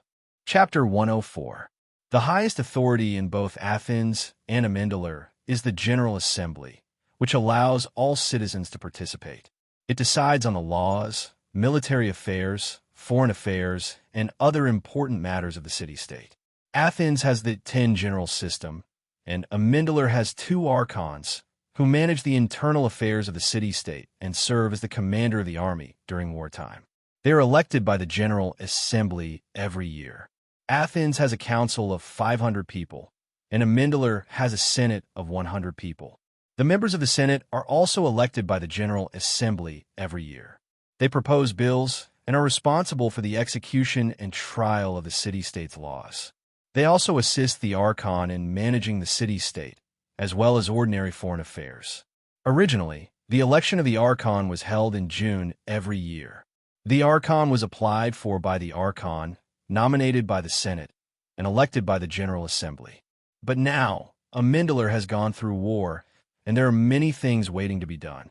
They urgently need to elect an Archon to lead the people to rebuild their homeland, so they made an exception and held it today. I would like to invite the former mercenary chief Devers and the main officers to come up to the stage to discuss and list the candidates for the Archon. As soon as Cornelis finished speaking, the new citizens, former mercenaries, below the stage were getting impatient. Why are we still choosing candidates? The Archon of Amendola can only be our chief Devers. Someone shouted in the crowd, and the new citizens immediately agreed. Yes, we won't choose anyone other than the chief Devers. Only the Devers can lead us to continue creating miracles. The chief Devers is a victorious commander. With him, we don't have to worry about failure. The chief Devers will be the Archon. Devers, Devers, Devers. The thousands of new citizens in the venue shouted the names of the Devers in unison. It was quite a sight. It was the first time Cornelis had encountered such a situation, and he couldn't help but panic. He immediately looked at the Devers below the stage for help. Devers smiled and said something to Assists. Assists immediately ran to the back of the square. Soon, the loud sound of a bronze horn resounded in the square. The former Devers and mercenaries immediately calmed down, and the other mercenaries gradually stopped shouting. Cornelis was secretly shocked by the Devers' strong appeal. It seemed that the Devers would definitely become the consul, so the other consul should be chosen from the original citizens of Amendola. While Cornelis was anxiously trying to think of how to speak, someone in the crowd shouted, "Brothers, although we have elected the leader of the Devers as consul, don't forget that he still has to share power with another person. Next year, a new consul will be elected. Who can be better than the leader of the Devers? Who could create more miracles than the leader of the Devers? Who else could command the battle better than the leader of the Devers? Who else is more favored by the gods than Devers? Nobody's here. Nobody's here." The new citizens shouted again. "Are you willing to let a strange, incompetent person rule you?" Another person shouted. No, this was exactly what the mercenaries were worried about. Brothers, think about it carefully. Is democracy really good? Think about Athens. It was once the most powerful city in Greece, but it was destroyed by a group of incompetent politicians.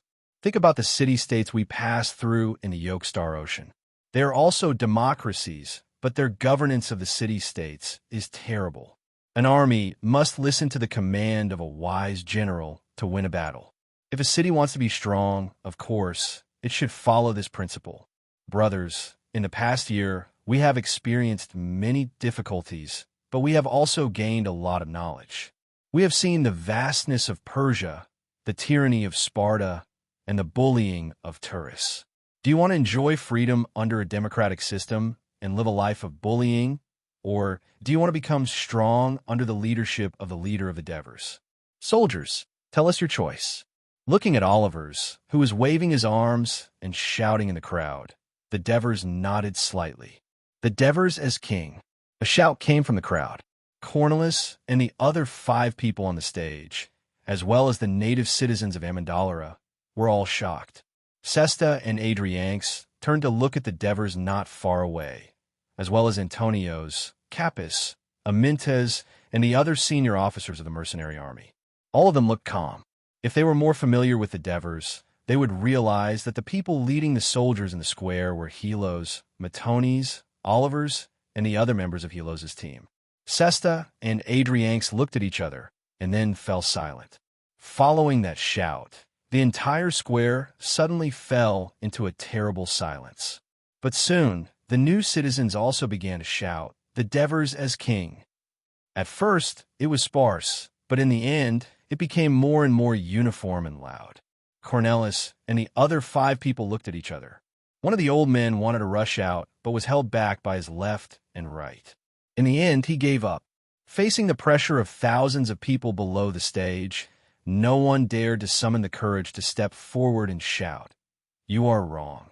Amyndalara will never allow anyone to be elected as king. The laws of Amyndalara won't allow it. The citizens of Amyndalara will never allow it." The reason they were able to live until now, instead of dying in the hands of the Lacanians like the other citizens of Amyndalara, was because they were not brave enough. That was also the reason why the Devers had chosen them. Most of the original citizens of Amyndalara below the stage were old, weak, sick, and disabled. They had neither the will nor the ability to fight against the mercenaries. Cornelis suddenly regretted agreeing to let the mercenaries join Amyndalara, but the current situation did not allow him to think too much. He once again looked at the Devers with pleading eyes. The Devers saw that the time was ripe. He calmly walked up to the stage. When the new citizens saw him appear on the wooden stage, they became even more excited and shouted in unison, "The Devers as king! The Devers as king! The Devers as king!" Cornelis looked at the Devers with a complicated expression and moved to the center. The Devers looked at the dense crowd below the stage. The loud voices almost squeezed his ears, but he calmly pressed his hands down. The square gradually calmed down. "Soldiers, no, I should now call you the citizens of Amyndalara. When I left Byzantium, I told my officers that I will make you citizens of the city and let you have your own land. In less than 2 months, my promise was fulfilled. You used your sweat, blood, and fearless fighting spirit to win today's rewards. This is what you deserve.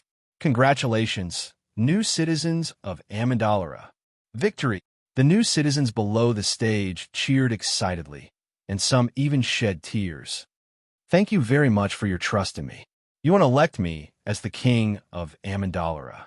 To me, becoming a king doesn't mean that I have the power to bully the citizens and gain benefits for myself. Instead, it means that I have a greater responsibility to let the citizens of Amyndalara live a happier life. I want our city to be stronger and not be bullied by others, although I have the confidence to do it." The Devers paused. Cornelis was so nervous that his heart almost jumped out of his throat. "I still have to apologize to you. I can't be the king." As soon as he said that, the people on the stage heaved a sigh of relief. But the new citizens below the stage were in an uproar. "Why?" the new citizens asked. Chapter 105. Cornelis and the other 5 nodded at the Devers' words. They all felt that the Devers were calm and clear-headed, and that it would not be a problem for him to become a consul. The new citizens, on the other hand, were a little disappointed and sighed. At this moment, Helos shouted from the crowd, "Since he can't be a king, he can at least be a lifelong consul, just like Dionysius of Syracuse." Not only did Syracuse not become the enemy of the surrounding city-states, but they even sought help from Syracuse. "Yes, let's be a lifelong consul. That way, we won't have to worry about a mediocre person ruling Amyndalara." Olivers also shouted, "Devers, lifelong consul." Matones, Geogories, and the others continued to shout. The enthusiasm of the new citizens was ignited again. Hearing the waves of cheers, Cornelis was anxious. He wanted to tell these mercenaries who only knew how to kill that Dionysius of Syracuse had seized power through violence and bloodshed, and he was not elected by the citizens. Syracuse was the most powerful city-state in Greece, and the other city-states would not dare to be hostile to it. Facing the boiling crowd, Cornelis flinched again. He looked at the Devers again. hoping that the cool-headed young leader would reject the unreasonable demands of the soldiers again. However, the Devers said, "Since the citizens of Amandora have chosen me to be a lifelong consul, I accept the position you have given me. I accept the position you have given me. I swear to Hades that I will use all my wisdom and ability to lead you to make Amandora even more prosperous and powerful, and give you a better future." The crowd cheered. These free people who don't know anything. They have no idea what being a lifelong consul means. "Cornelius, you have to persuade the young leader." Hearing his companion's panicked whispers, Cornelius mustered his courage and stepped forward. "Devers, Amandora has never had a lifetime consul. This is against Amandora's laws and traditions. We must make them stop this farce." Devers turned around abruptly, his eyes shining. "Farce? You call this a farce? Wasn't the Citizens' Assembly the highest authority in a city? Any bill doesn't have to be proposed by it, but it has to agree before it can be implemented, right?" Were the people who were shouting under the stage citizens of Amendola? Weren't they far more than half? Did the resolution proposed and passed by them follow the legal procedures of Amendola? Devers's voice was like iron nails stabbing into Cornelio's, and he could not resist at all. He stammered, but, or are you going to say to them, "Citizens, your proposal is wrong. We won't accept it"? Devers sneered and continued. Cornelius looked at the dense, cheering crowd under the stage. He swallowed and subconsciously shrank back. Devers sneered and said to Cornelius, "After the defeat of Athens, the model of democracy in the Greek city-states, some citizens had already begun to doubt the democratic system of government. The reason why Athens was able to promote the 30 tyrants was inseparable from their support. Many Greek city-states in the East had already begun to abandon the democratic system of government. Isn't the suffering of Amandora today due to the bad effects of the democratic system of government?" The Devers' voice was very loud. Not only Cornelio's, but the other 5 citizens on the stage heard it clearly. All of them could not help but be speechless. Indeed, at that time, Consul Marcellus strongly advocated defending the city against the Lacanians and opposed leaving their hometown. Another consul, Glapbelow, was inclined to temporarily move to Turiae, and the people were thus divided into 2 factions. Under the situation where the 2 sides could not come to an agreement, some of the people did not wait for the decision to be reached and forcibly left Amandora, including the few people led by Cornelius. In the end, in order to prevent division, the people of Amandora had to pass a resolution and leave together. Guilt and fear struck him at the same time. Cornelius felt his throat dry up. He swallowed again and heard the terrible Devers solemnly say, "Don't worry. I swear to the Hades that your rights and interests will not only be protected, but will also be better." Just as the Devers made their promise to Cornelius and the others, someone under the stage said, "I agree with the Devers to be the life consul." "I agree too." The citizens expressed their agreement. Step by step, Cornelius made his way to the front desk. He didn't know what the consequences of his decision would be for Amandora. He only knew that if there was no result today, the furious mercenaries would smash Amandora into pieces. Cornelius, who was no longer in the mood to regret whether he had invited a wolf into the house, stood in front of the stage, calmed himself down, and reluctantly said, "The proposal for the Devers to be the life consul of Amandora has been approved. From today onwards, the Devers will be the life consul of Amandora until their souls return to Hades. Victory! Victory!" The new citizens under the stage cheered as if they had won a great battle, forming a sea of joy. Some of the former citizens of Amandora were angry and cursed under their breath. Some were indifferent, as if the matter had nothing to do with them. Some were cheering with the new citizens Cesta, and a few officers who had different opinions felt lost, but they still tried to squeeze out a smile. With a smile on his face, the Devers strode forward and said loudly, "As your newly appointed life consul, in order to better govern Amandora, I propose that Cornelius be the adjutant." Agreed. Not only the excited new citizens, but many of the former citizens also cheered in unison. They thought that with Cornelius's help, This young and unfamiliar life console would at least not do anything rash, but they did not know that Cornelis's mood had hit rock bottom. Cornelis did not do this entirely because divers had changed the power structure of Amandalera and created a new position. It was mainly because he had hoped to elect another consul. Even if it was only once a year, he would at least be able to check and balance divers' power. He did not expect that divers would not give him this chance at all. He had directly erased the political tradition of Amandalera of having two consul. The position of adjutant in Amandalera sounded like it was subordinate to the consul. Divers was trying to dictate. To the Devers, after more than half a year of training and the knowledge of his previous life, he did not quite agree with the democratic system of the Greek city-states in this world, especially in this era of war.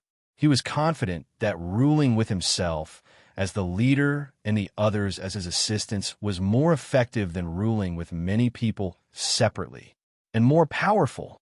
After prior analysis and preparation, he believed that although the Greeks had a tradition of independence and freedom, the specific issues had to be looked at in detail, especially when it came to the special profession of mercenary. Due to the long years of war, they were used to obedience, or else they would not be able to win the war. The soldiers worshipped the generals who led them to victory, and the great reputation that the Devers had accumulated over the past half a year was enough for the soldiers to trust and entrust their lives to them. Furthermore, after their previous experience in Persia, they had seen the vastness of the Persia Empire, and their views on monarchy and dictatorship were naturally different from the ordinary Greeks. Of course, if they were elected after half a year of peace, the situation would probably be different. After careful planning, the Devers finally achieved their goal. A life consul was actually a lifetime dictator. In his memory, in the history of Rome in his previous life, Sulla and Caesar seem to have both held this position. Because he was afraid of causing resentment from other city-states, he changed the term from dictatorship to ruling as a cover. Looking at the cheering crowd below the stage, the Devers were filled with excitement and imagination. Under the sky in the west, the sun is about to set. After today, the old Amandera will be a thing of the past. Tomorrow, a new Amandera will be born. Note, the Devers want a foothold for themselves in the test of blood and fire, but Amandera is so insignificant among the thousands of city-states in the Mediterranean Sea. If the Devers want to achieve their ambitions, they still have a long way to go. In the process of developing themselves, they will also face more difficult and crueler tests. Chapter 106. At night, the Senate of Amendalar was ablaze with candles. The Devers, Cornelis, the 5 famous citizens who stood on the stage with Cornelis, Cesta, Adrianx, Capys, and the company captains led by Antonios, and even the Devers insisted on calling helps, mercies, leads, assists, and the division captains. Dozens of people gathered to discuss the rebuilding of Amendalar. As the only lifelong governor, the Devers naturally became the chief senator of the Senate. Sitting in the middle of the round chamber, he said, "Citizens, the rebuilding of Amendalar has many things to do, and time is of the essence. We must first complete the election of the Senate members." The Devers said solemnly, "The Senate, as an important authority of the city-state of Amendalar, is composed of the most experienced and wisest elites among the citizens of the city-state. It gives advice to the governor and nominates candidates for senior officials for the governor's approval. It supervises the operation of the city-state, from auditing the finances to the morals and customs of the citizens, and has the power to propose bills. The senior officials of the city-state are also elected from the Senate members, so the Senate senators must also have a certain level of administrative ability. This is something that you, who were once mercenaries, lack. Fortunately, Amendalar's population is small, so you must learn from practice and humbly seek advice from the respected old citizens like Cornelis." A 20-year-old young man lecturing like an old man, while a group of men in their 30s and 40s nodded seriously behind him. The scene did not amuse Cornelis. What surprised him was that this young man, who was said to be from a remote village in Thessaly and had never lived in a city, was so familiar with the political structure of Amendalar. Could he really be the so-called divine revelation of Hades? In a trance, whether intentionally or unintentionally, He neglected that the Devers had altered some of the functions of the Senate. Now, I propose that Cornelius, Tritodemos, Strompoli, Scombras, and Raphael, 6 of them be the Senate senators. Except for Cornelius, the other 5 are not. The Devers had given them a reward for their previous efforts in supporting the mercenaries and themselves, and at the same time, they were fulfilling their promise. Except for Cornelius, the other 5 could not help but look happy. Agree, the officers in the hall all raised their hands. They were not completely following Divers blindly, but also out of guilt. They had occupied his land and taken away his power, so they had to compensate him no matter what. As the leaders of the mercenaries, Cesta, Adrian, and Draco should enter the Senate, Divers continued. Agree, not only did the officers raise their hands to express their opinions, but the newly promoted senators also began to perform their duties. At this time, Cesta whispered a few words to Adrianx, stood up, walked to the center of the meeting room, and said loudly, Adrianx and Dracos have entrusted me to thank everyone here, especially the consul. We came to Greece with the intention of earning some money to make a living. We did not expect to become citizens of Amendola, let alone enter the Senate. This is the grace that the consul and everyone here have bestowed upon us. We have no way to repay them, but we will definitely contribute all of our strength to Amendola. The officers of the former mercenaries applauded with all their might. The Devers watched Cesta return to his seat. They had a new impression of this mercenary leader whom they had only met a few times. Felicius Antonius, Capus, Amintas, Alexis, Helos, Hieronymus, Agathia, Epitenes, Xpit, Alpines, and Leds, the 12 senior officers of the mercenaries, and Mercis and Herpes, the 2 heads of their respective departments. I recommend them to become senators in the Senate, the Devers continued. Agree. This time, the voices of agreement were even louder. The Devers' gaze swept across the familiar faces of Matones, Olivers, Assists, Geogres, and Marcius. He said calmly, As for the other team leaders and other personnel, I do not intend to recommend you to enter the Senate for now. As soon as he finished speaking, someone in the back sighed, but no one dared to question the Devers' words. The Devers' expression did not change as he continued to explain, because most of you are still very young. When he said this, the Devers obviously did not include himself, and the others also thought it was natural. A few months ago, you were still soldiers and lacked experience in managing the city and handling political affairs. However, do not be discouraged. As long as you actively participate in the city's affairs and work hard to improve yourself. As I said before, the Senate will always open its doors to the outstanding citizens of the city. The Devers' words of encouragement lifted the spirits of the team leaders. The Devers then said to the new senators, although the senators in the Senate don't have a salary, they have an honorable status in the city. I hope that you will use your performance to prove that you are worthy of this high position. According to my previous discussion with Cornelius, once you enter the Senate, you will be a senator for life. This was the benefit that the Devers gave Cornelius and the others, and in fact, it was also what the Devers hoped for. However, I do not wish for it to be completely like this. I will discuss with you to formulate some rules for the senators in the Senate. Those who are not qualified for this position or violate the city's laws, I think they should voluntarily withdraw from the Senate or be removed from office by the Senate. When everyone heard this, their hearts skipped a beat. I think the election of the senators in the Senate will end here. Cornelius, do you have anything else to add? The Devers asked his adjutant politely. As the only former Senate senator in the hall, Cornelius did not have a chance to speak due to the Devers' forceful attitude. Now, he felt the need to speak to the newbies. Everyone, first of all, I want to let you know that not only do the senators not have a salary, but the other administrative positions in Amendola do not even have a salary of an opal. It is an honor for every citizen to serve the city. Cornelius took the opportunity to educate the new citizens of Amendola. He then reminded the Devers, there are 100 senators in Amendola's Senate, and it is far from enough. If it is not enough, leave it idle for now. Fill it up when there is a suitable candidate in the future. The Devers interrupted him disapprovingly. He would not be bound by the traditional system of Amendola, nor did he want to listen to Cornwallis preaching. At the same time, he believed that filling the number of senators in a hurry would only lower the quality and ability of the senators in the Senate.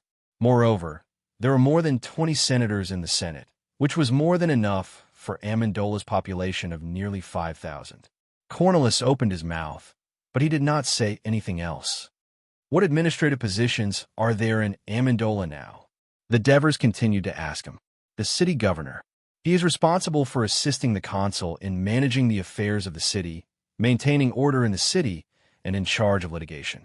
Under his jurisdiction are the patrol team, the fire brigade, and the prison. This position changes every year. The Senate. Cornwallis looked at the Devers, and the Devers stared back at him.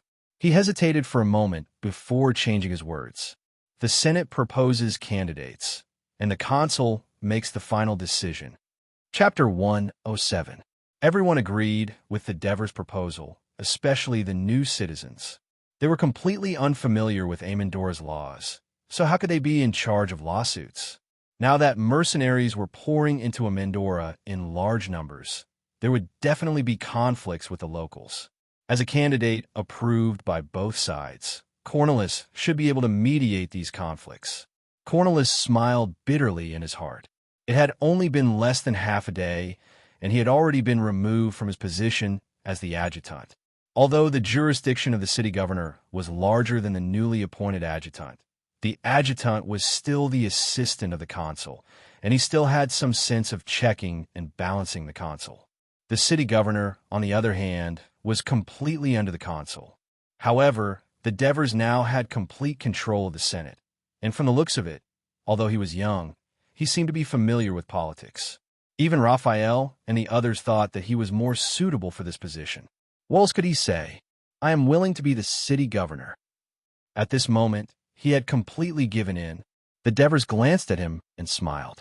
Of course, Cornwallis, you have a lot of things to do, especially the order of the city. So, we should give you a suitable patrol captain.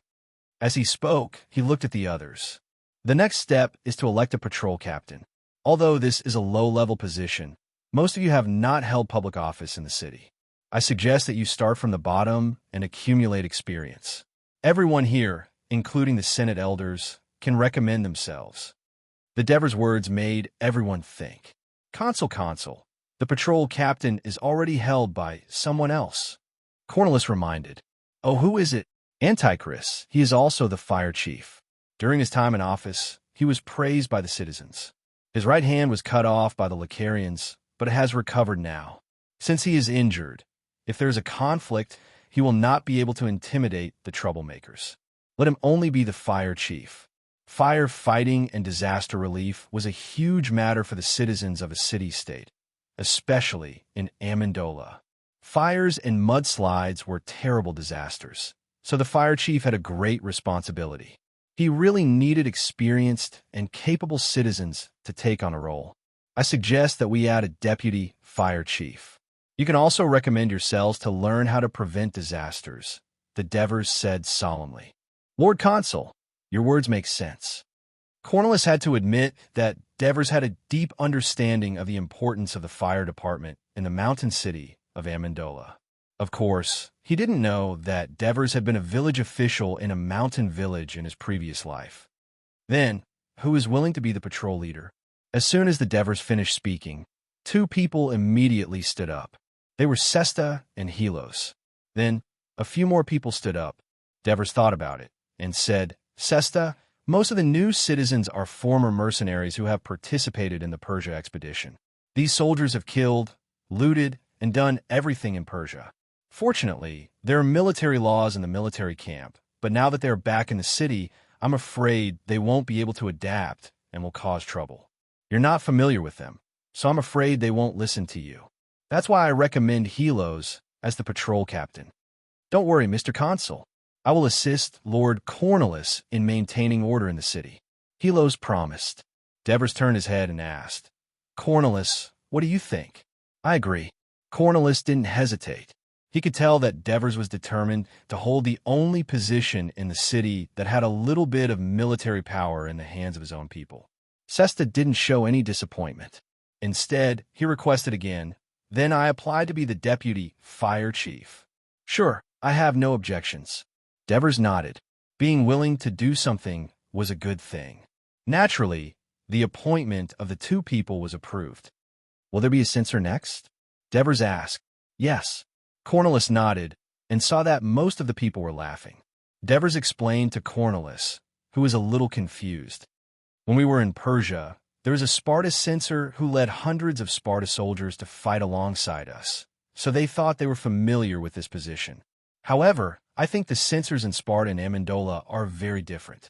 Why is that? Oliver's asked from the back. Because the power of the Sparta censor is so great that he can supervise their king. The duties of Amendola's censor shouldn't reach that level, Devers explained. Of course, even if there had been such a situation in the past, he wouldn't let it happen again. He can supervise the king. Oliver's and some people look surprised. Cornelius was no longer surprised that Devers knew so much. He began to believe the mercenary rumor that Devers were God's favorites. The censor of Amendola is mainly responsible for reviewing the list of Senate senators, supervising the senators' tardiness and early departure during Senate meetings, supervising the morality of the citizens of the city, conducting citizen surveys, examining the expenditure of the city's public assets, managing public works. When Cornelius finished, everyone gasped. This censor of Amendola was also very powerful. Seeing that everyone was getting restless, Devers said, "Everyone, please note that it's not easy to be a censor. First, you need to be able to write reports. Second, you need to be able to count and understand financial reports." Devers didn't say that it didn't matter if the censor was illiterate or unable to count, as long as his slaves could. However, slaves who could read, write, and count were considered high-end goods in the slave market. Most people couldn't afford them, nor would they be willing to buy them. Hearing this, most of the people gave up on the idea. Most of the new citizens were born in poverty. It was good enough that they could read a few words. Writing reports and checking accounts were simply extravagant hopes. However, there were still people who stood up to recommend themselves. Antonios, Alexis, and the two nobles of Amendola, Raphael and Strompoli. Two company captains recommended themselves at the same time. Devers couldn't be biased, so everyone in the meeting held a vote for these four candidates. In the end, Antonios won. The reason was simple. Devers had promoted almost all the members of Helos's team to be team officers. Helos's team was led by Antonios back then, and he had a high EQ, so naturally he had the most votes. Alexis, don't be discouraged. This position is chosen once a year. Next year, it might be your turn. Devers jokingly comforted her. Alexis wasn't depressed. Instead, she smiled and said, "There's no need to wait that long. I'll wait until Antonios can't do it anymore. I'll take it." Antonios glared. "Am I that bad?" The new citizens laughed, while Raphael and the other old citizens remained silent. Devers saw this. In addition, we have a financial officer who is responsible for managing the treasury, collecting taxes, and public property, such as stone mines. At the same time, he is also responsible for managing the city's population. As soon as Cornelius finished speaking, Mercies stood up, followed by Raphael. In order to liven up the atmosphere, Devers smiled and said, "Olivers, why don't you recommend yourself?" Olivers shook his head vigorously. "My head hurts when it comes to counting. If the censor finds out that I collect too little tax, I can't afford to pay for it." Everyone laughed again. "I think Mercies is the most suitable for this position. In the past, he was in charge of the supply camp, and the accounts of money and resources were very clear. There was basically no shortage or embezzlement, and no one complained about him." Olivers continued. Chapter 108. Cornelius finally understood. The Devers were trying to rebuild Amendolar's political structure. Since the Devers were already in control of Amendolar and the Senate, the only thing Cornelius could do was nod. Naturally, the appointment of the two was approved. Mr. Consul, Amendolar's treasury only has around 3,000 drachmas after we sorted out the resources we seized from the Lacanians. Mercies reminded him. "Hey, he's already working as soon as he's been elected. Isn't this official too passionate?" Epicthenus joked. Everyone laughed. 3,000 silver coins isn't even enough to buy one tallion. The Devers frowned and mumbled to himself. Cornelius felt his face burning. He quickly explained, Cornelius doesn't have a port, and not many merchants come to the city to trade. Many city-states have the stone mines we excavate. Only Heraclea buys some from us every year. It seems like we need to appoint a commercial officer to manage the trade and think of more ways to earn money for a Mindler, the Devers said. Mercy's eyes lit up. He immediately said, I recommend Marigi to be the commercial officer. Oh, you're on good terms with him now? The Devers was a little surprised. Actually, it wasn't that Mercy's and Marigi had improved their relationship, but Mercy's wouldn't go against money. Marigi really knew how to earn money, and she knew it very well. Marigi might be a Persia, but he's really good at business. He did a great job at the market next to our camp. Oliver's yelled from the back. I also agree with him being the commercial officer. I've been to that market, and it's really lively, Epicthenes added. Oliver's has his eyes on someone's daughter and wants to use the opportunity to please his future father-in-law. Matones joined in the fun, revealing Oliver's past. Shut up, big guy. Oliver scolded. Silence. The Senate is a sacred place, not a place for cursing. Whoever dares to spout nonsense will be chased out. Devers glared at the two of them. It had been a good suggestion, but these two had ruined it. He was afraid that it would cause other people to think too much. Matones and Oliver's immediately shut up.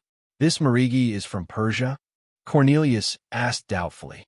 He used to be, but because of the persecution of the king of Persia, he brought his family to join us and fought with us in Persia. He came to Greece and participated in the battle against the Lacanians. He became one of our mercenaries, so he's now a citizen of Amyndalara. I sent him to Tarentum this morning to discuss an alliance. He was indeed a very outstanding talent. I believe that with him as the commercial officer, the wealth of our national treasury will increase significantly. The Devers praised Marigi. Cornelius listened attentively. He was a little hesitant about the Devers' proposal. He glanced at Laphias a few times, as if to say, Do you have any objections as the new census officer? Don't make me oppose everything. Laphias hesitated for a moment, stood up, and said, But he's from Persia. The Greek city-states have never. So what if he's from Persia? As long as he's sincerely willing to become our citizen and has done so much for us, we should accept him. The Devers suddenly stood up and said loudly to everyone in the hall, Originally, I wanted to wait until the right time to say some things, but since the census officer has raised this sensitive issue, I'll share some of my views with everyone. Everyone knows that citizenship is very difficult to obtain in almost all the Greek city-states. The richer and more powerful the city-state, the harder it is to obtain it. For example, in Sparta, it's almost impossible for outsiders to obtain citizenship. In Athens, the current rule is only when both parents are from Athens can a child become an adult citizen of Athens. Why is citizenship so difficult to obtain? The Devers raised the question loudly, and everyone in the hall fell into a short silence, especially the new citizens. They remembered the sweat and blood they had paid for the citizenship and the huge risks they had taken. The words of the Devers resonated with them. That's because they're afraid that outsiders will share the political rights, land, and wealth of the city-state with them. Alexis said with hatred, That's right. The selfishness of the Greek city-states made them refuse outsiders to join them, and at the same time, they gave up the opportunity to strengthen themselves. After the fiasco in Sicily, Athens was unable to recover. Why? Because they don't have enough young and strong citizens. Even though Sparta now dominates Greece, it mainly sends mercenaries and allies to fight outside. Why? Because they only have about 3,500 citizens, and they also have to prevent the Black Rashi riots in their country. The war-loving Sparta citizens will only get fewer and fewer, and eventually, they will lose the hegemony of Greece. Look at our neighbor, the tourists. After losing the battle with the Lacanians, even though they know that we defeated the Lacanians, they're so careful that they don't even dare to open their gates. Why? There aren't enough young citizens, and they are afraid that they won't be able to stop us from rushing in and looting them. Everyone laughed. and so did the old citizens. When it came to the problem of the tourists, everyone had the same understanding. Then look at Persia, which we have been to before. Is Persia big? The Devers asked. Big, too big. The new citizens answered in unison. Are there many people in Persia? Yes. There are people of all races. You have to know that Persia was just a small tribe in the beginning, and it was bullied by the Medes.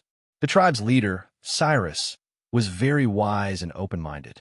He got along with the surrounding tribes in a friendly manner and generously accepted other tribes. The tribes that were originally oppressed by the Medes, who dominated the Mesopotamian plains, succumbed to him. Later, even the enemy, the Medes, surrendered to Persia. Persia was like a snowball rolling on the top of a mountain, and in just a few decades, a small tribe became a big empire. Everyone listened attentively to the Devers' narration of the history of Persia. Even the well-educated Cornelis and the others, who knew little about the big eastern country of Persia, listened with great interest. Why is the empire of Persia strong? It is because it accepted other tribes as its citizens, just like how the Mediterranean Sea is so big because of the countless rivers that flow into it. The Devers' words made everyone fall into deep thought. Just like what I said before, if you are only satisfied with farming in a small city, and when the other cities and forces become stronger, they will lead their armies to the city, surrender, and become their vassals, then I won't say more. If you are not satisfied with the mediocrity of today and want to make a Mendeler stronger so that it will no longer be bullied by other forces, then please remember that people are always the greatest wealth of a city. We, a Mendeler, should not be as closed and conservative as the other cities. We must be open, and we must sincerely accept everyone who is willing to join a Mendeler and contribute to its prosperity, no matter where they come from. Only in this way can our strength grow rapidly. Maybe you will say that a Mendeler doesn't have that much land and wealth to share with them, but that's because your eyes are only on the small land of a Mendeler.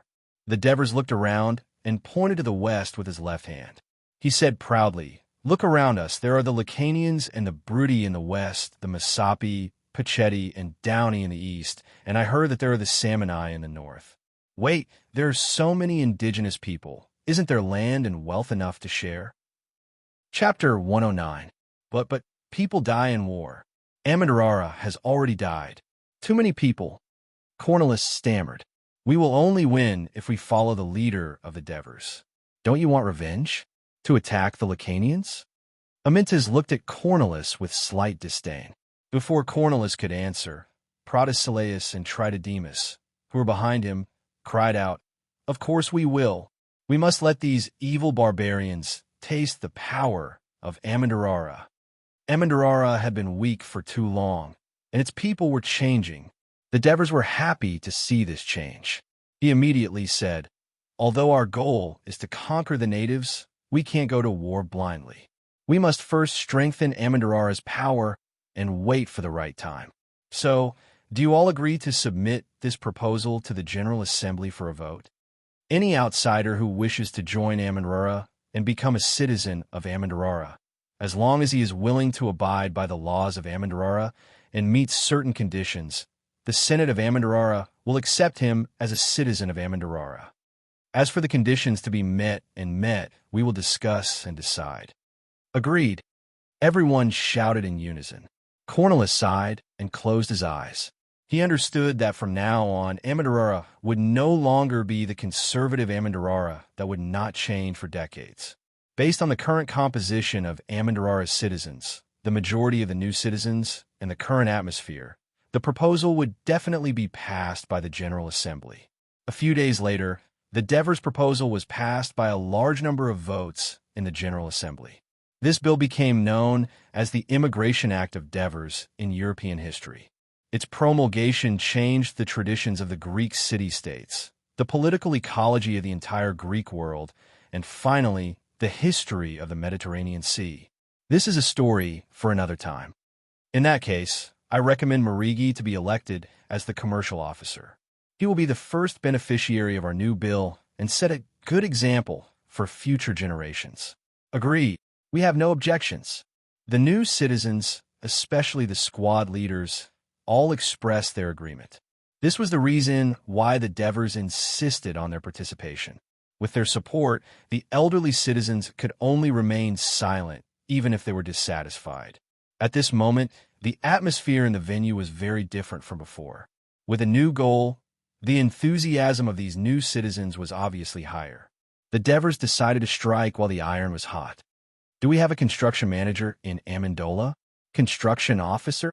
You mean the person in charge of the construction of public buildings, right? Amendola doesn't have a fixed position. If the Senate decides to build a public facility, the person in charge will be appointed temporarily. The construction officer's job isn't just to build public facilities. He's responsible for supervising and building all kinds of buildings in the city and maintaining them regularly. He's also responsible for the cleanliness, hygiene, and safety of the roads. He also has to pay attention to the entertainment facilities in the city. His job involves the daily lives of the citizens and the image of the city. He's responsible for building wells, roads, temples, and arenas. It's a very important job, the Devers said solemnly. Which city-state has this position? Cornelis was a little surprised. The Devers smiled and didn't answer. The city-state that had this position was Rome, which had the best construction technology in the world. Of course, it wasn't known if this position existed in Rome at this time, since attacking the natives is the goal of Amendolar's development. The position of construction officer is very important because we need to build strong, wide, and smooth roads and bridges to facilitate the transportation of our troops and to connect and rule the land we will occupy in the future. We also need to build grand and magnificent buildings to show the natives our superior culture and speed up their submission to us. The Devers emphasized again and asked, "Who wants to recommend themselves?" "I'm afraid this position requires someone with construction experience," someone said. The people who were eager to try hesitated after hearing the Devers' words. Alexis stood up decisively. The Devers smiled and asked, "Alexis, you used to be a bricklayer?" "Mr. Consul, if I'm the only one recommending myself, does that mean I've already taken this position?" Alexis didn't answer and asked a question instead. "I have no objections. What about everyone else?" The Devers looked at the others. "There's no one else but him. But can he do it well?" Everyone said. "Tell me, how do you plan to be a good construction officer?" The Devers asked. "I don't know how to build, but I can learn. I can also let experts who are proficient in construction work as my subordinates. There are no such people in Amendola, but I can go to the free citizens of the nearby city-states to find them. According to the bill you just proposed, Mr. Devers, I can apply to give them citizenship," Alexis said confidently. The others suddenly realized that being an official of city-state could do things like this. Many people began to think, should I choose a position as well?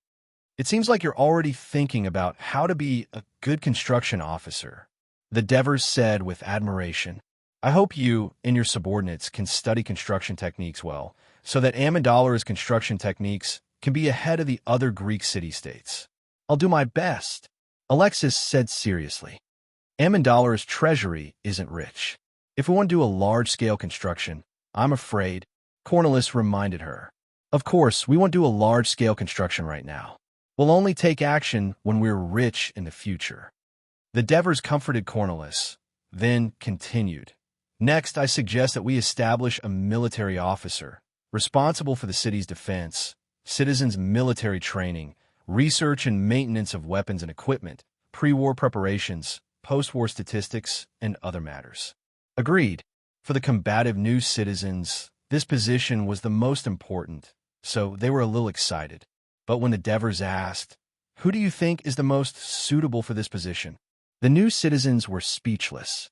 The most prestigious person in the army was undoubtedly the Devers, but he was already a lifelong consul and the supreme commander of the city-state's army. Other than him, Hieronymus could be considered. After all, he used to be a mercenary leader, but he was a newcomer in the Devers team. As for the others, Capys, Amintas, Epthenus, and so on, these company captains had made many contributions and each had their own characteristics, but it wasn't obvious who was the most outstanding. In the end, everyone's gazes were focused on Felicius. This former adjutant of a mercenary army was usually very low-key and easily overlooked. In fact, he had been a mercenary for close to 20 years. He had rich military experience and was familiar with military affairs. Ever since Divers became the leader, he had been carefully assisting him. Divers' victories were inseparable from his silent assistance. Setting up camp, training, pre-battle preparations, post-battle statistics, and so on. Wasn't he doing the work of a military affairs officer now? It turned out that the Devers leader had proposed this position for him. Everyone calmed down after understanding this point. And so, Felicius was successfully elected. In the past, we mercenaries had a military law, but it was relatively simple. I hope that after you take office, you can gather everyone together in a few days, and I'll be participating too. We'll discuss and formulate a more complete military law so that it'll be beneficial for us to train citizens and guide battles, the Devers said seriously. Got it. Felicius nodded. When Matones and the others heard that there was going to be a stricter military law, they immediately sighed. Chapter 110. Hearing this, the new citizens no longer complained. Their eyes lit up, and they all said that they would take the lead in obeying the new military law. Sesta and Adrianx had heard that the Devers mercenary army had a military law with many clauses. The soldiers' strong execution was closely related to the strict requirements of the military law. At that time, they were very curious. A small mercenary army had specially created a different military law for themselves. Now, they finally had the chance to experience it for themselves. For the old citizens like Cornelis, they had only seen the ferocity of the mercenary army once in front of the temple. They had only heard of the annihilation of the Lucania Alliance army and the destruction of the city of Amandalera. Amandalera had fought many wars with the tourists in the past. Of course, there were some conventional military rules in the city to ensure the smooth operation of military operations. However, it was the first time they had heard of a complete military law. So, Cornelis reminded them, I hope that the military training will not affect the daily work of the citizens. I believe that Felicius will coordinate the relationship between the two. The Devers had full trust in Felicius.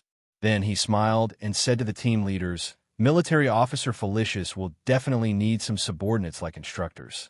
You could discuss it with him. As soon as he finished speaking, dozens of people swarmed over, fighting to recommend themselves, and Felicius was tired of dealing with them. Although these officers were not good at literacy and arithmetic, marching and fighting were their profession. As the new citizens of Amandalera, they also had a strong desire to show their abilities to the people. It seems that they are also eager to contribute to the city. The Devers lamented. Cornelis nodded on the surface, but in his heart he thought, these new citizens who are used to fighting on the battlefield are really restless. I hope they can abide by the laws of the city. These are the main public duties of the city for now. The Devers' words made Cornelis heave a sigh of relief. Every new position proposed by the new consul was a blow to the traditions of Amandalera, making Cornelis feel conflicted. Now, there's a very important matter that requires all the elders and officers of the Senate to solve. The solemn expression of the Devers made Cornelis nervous again. That is the issue of resettlement and land distribution for us new citizens. As soon as he said this, the officers immediately stopped pestering Felicius. Everyone widened their eyes and looked at the Devers in front of them. In order to maintain the harmony and stability of the city, in order not to disturb the people who have just been liberated from the Lacanian captivity, we, the honorable new citizens, are still volunteering to pitch our tents and live in the square. Actually, it is a strict request from the Devers. But this is not a long-term solution, and it is unreasonable. After all, the new citizens fought and bathed in blood to protect this land.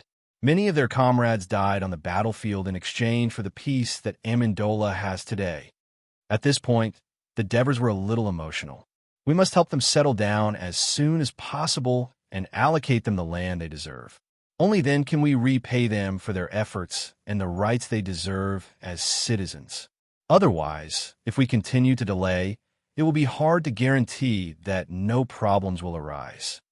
Devers' words made the new citizens excited, while the old citizens looked solemn. Now, how many widows are there in Amendola who have lost their husbands?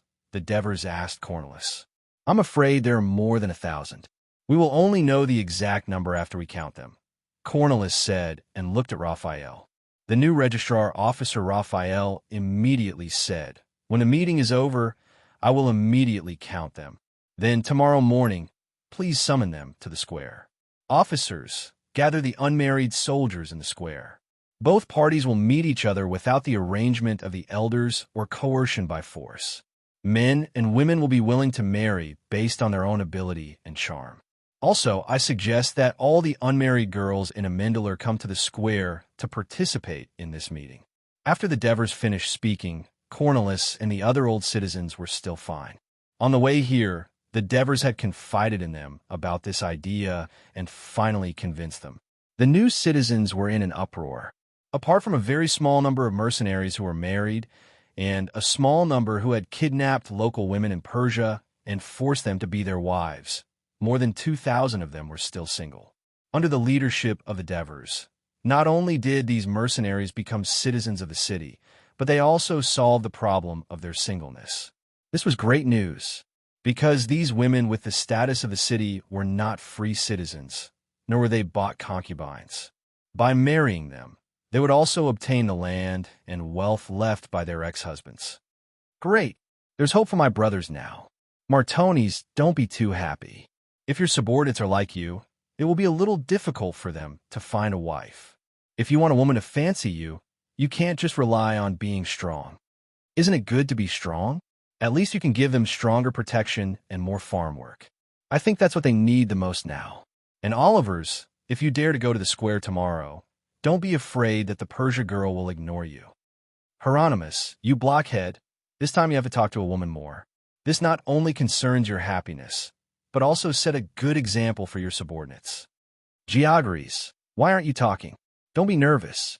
When you go to the square tomorrow, you can do whatever you want. Aphrodite will definitely arrange a woman for you. Captain Helos, don't just worry about me. You should solve your own marriage first. The Devers smiled as he watched his subordinates talk excitedly to each other. Cornelius and the other old citizens were a little helpless. Originally, women who were citizens of the Greek city were very traditional. They rarely showed their faces in public and could not meet with strange men alone. Their marriage was arranged by their parents. The husband was either a citizen of the city or a citizen of a neighboring city.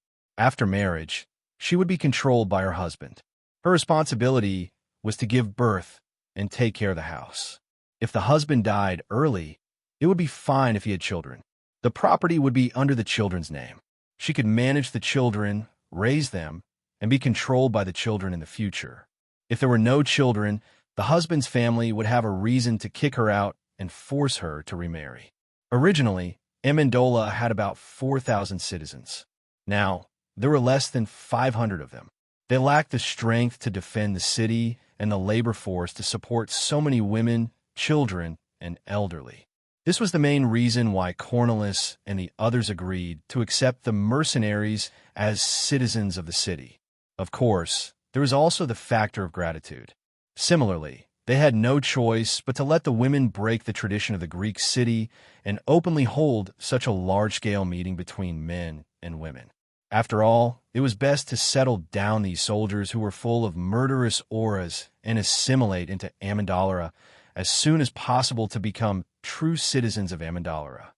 At the same time, I have to remind you, when you marry the woman you choose, you have to treat her children as your own and raise them well. The elderly in her family, you have to treat them as your own and take good care of them. Also, I hope you don't blame them for the humiliation they suffered at the hands of the Lucanians, because it wasn't their fault.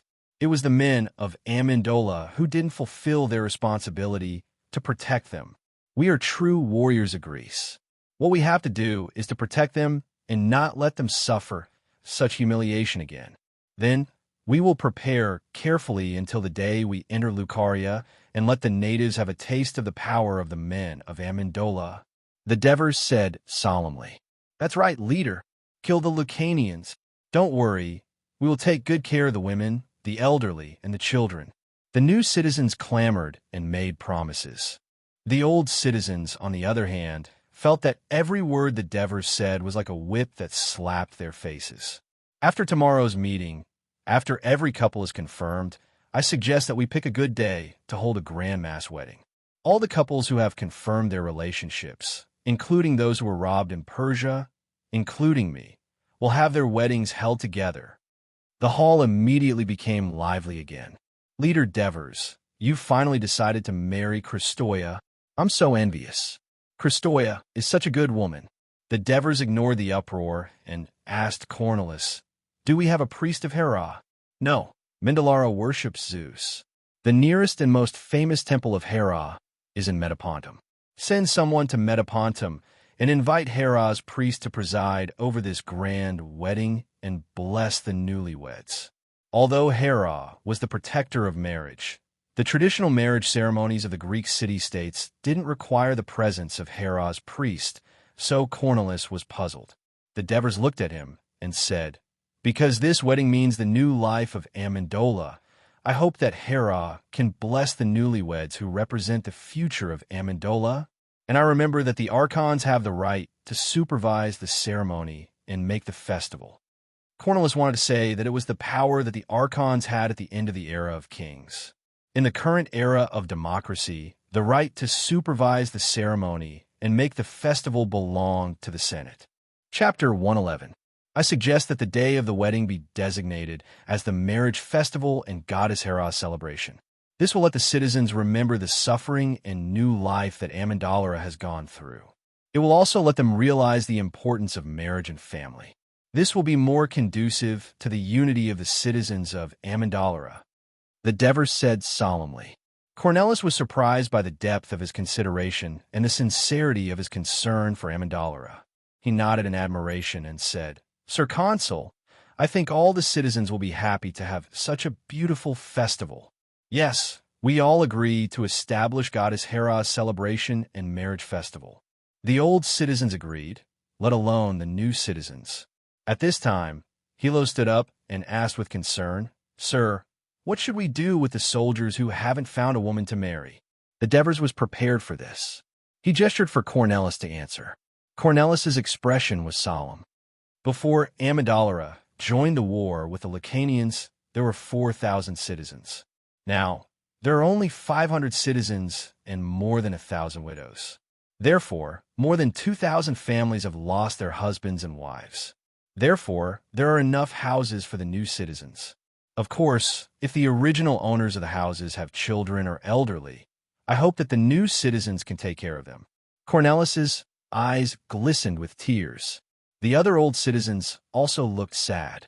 The Devers looked at the new citizens and emphasized loudly, not hope, but must take care of them, because you have accepted the inheritance of the original owner, including the land and wealth. Of course, you have to fulfill your responsibilities on behalf of the original owner. Sir, don't worry. We will ask our brothers to take care of the elderly and children. Helos was the first to promise. The other officers also expressed their support. Amyntas even said, whoever occupies the house but doesn't take care of the elderly and children, I will beat him to death. The Devers nodded and said, very good. I hope that you officers will strengthen the supervision of the soldiers. At the same time, the Senate will also issue laws to supervise the implementation.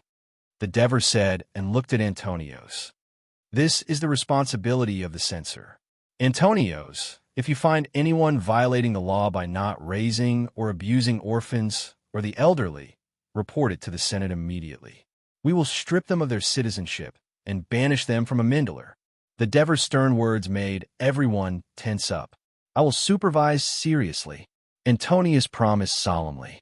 The elderly citizens nodded silently, appreciating the Devers' determination to protect the rights of the elderly and children. Okay, next, let's talk about the issue that everyone is most concerned about. In order to ease the atmosphere, the Devers smiled and said, the Senate will introduce a bill to ensure that every new citizen gets at least 5 acres of land. Of course, some people were lucky enough to find a good wife and inherit more land, while others might have less. Don't worry about it. I'll get the treasurer, Merzes, to do a detailed calculation of the land wealth that everyone has. In the future, when we obtain new land, we'll give priority to the citizens who originally had less land. Are you satisfied with this arrangement? Satisfied? It's very fair. The crowd shouted excitedly. The meeting had lasted for almost 2 hours. It was getting late, but the citizens were still in high spirits. The Devers decided to bring up a topic that he had been thinking about for a long time, but had never made up his mind. He took a deep breath and stood in the middle of the hall again. He faced the crowd and said loudly, "Everyone, as a citizen of the city, it is his right to participate in all the political activities of the city. Being a soldier and defending the city is his duty and, in fact, his right. Unless there are special circumstances, it is impossible for free people and slaves to join the army of the city. Only citizens have the right to fight for the city, so it is also a political right." Both the elderly and the new citizens nodded in agreement. But it's not easy to manage a city well.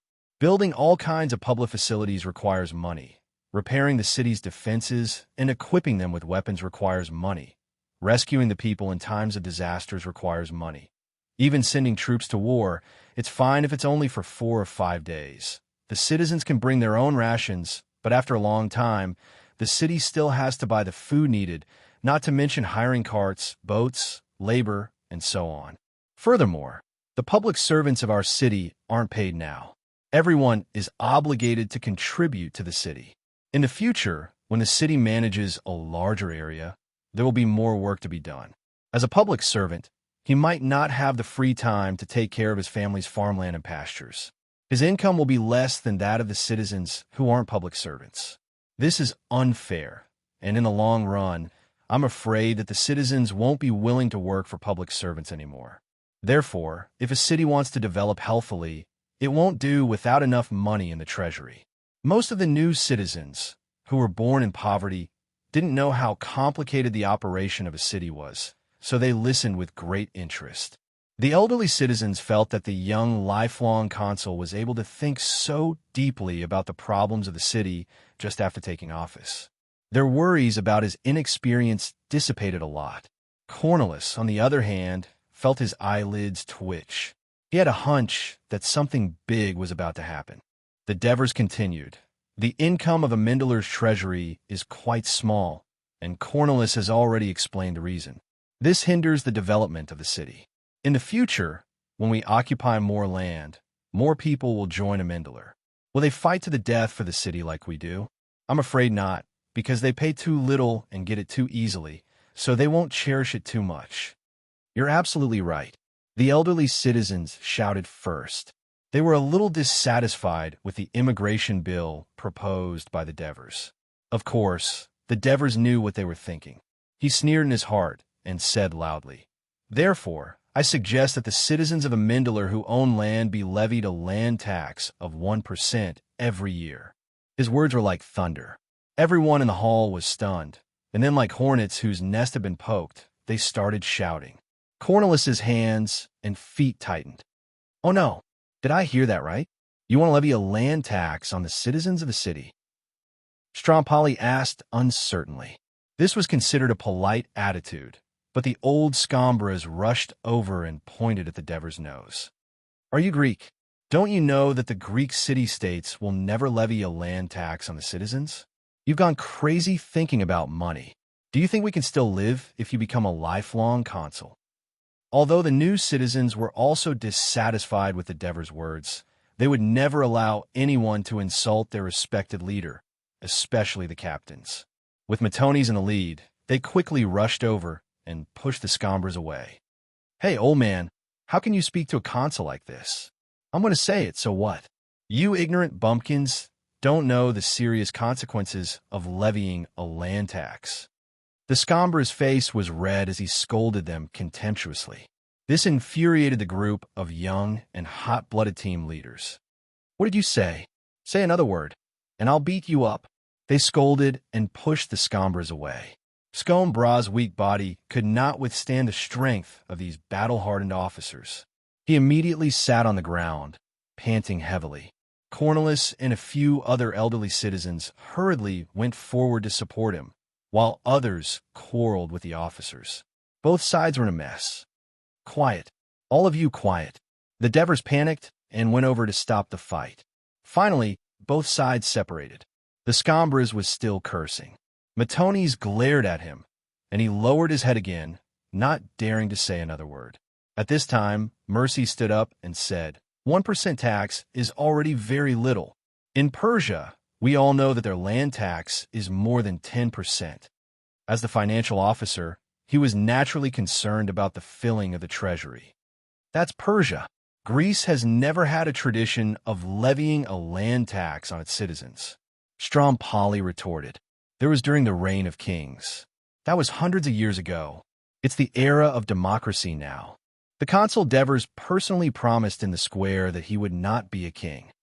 I think all the citizens will object if we levy a land tax. Strompoli looked at the Devers. His voice was not loud, but it was laced with hidden threat. The Devers looked at the crowd. The new citizens did not object due to the prestige of the Devers and only watched quietly. The old citizens, on the other hand, had their dissatisfaction written all over their faces. Only Mercy's was sincerely supportive. He smiled and said, I haven't even finished my suggestion, and you're already so agitated. Don't worry, let me finish my suggestion slowly. The citizens who have been living in Amendola since today will now have their land tax free. This is to thank them for being the descendants of the founders of the city and for their contributions to Amendola over the past 200 years. When the treasury has money, we will make a batch of Amendola founders' silver buckles. Every old citizen will receive one and keep it forever. They will wear it on Bolton in grand public occasions to let future generations know of their family's long tradition and glory. As soon as he said that, the old citizens were stunned. Scombras, who was still chattering on, stopped talking as well. All of them puffed out their chests. This is glory. Even though they had no choice but to let the mercenaries join Amendola, the pride of the natives and the grievances of reality made them feel uncomfortable. The Devers had given them a chance to show off their identity forever. Compared to this, the tax was nothing. Besides, they would not be able to collect it. Agreed. The Scombras was the first to shout. Chapter 112. The Devers ignored him and continued. The new citizens who have defeated the Lucania alliance, recaptured the city of Amendola, and joined Amendola today will be exempted from taxes on their land.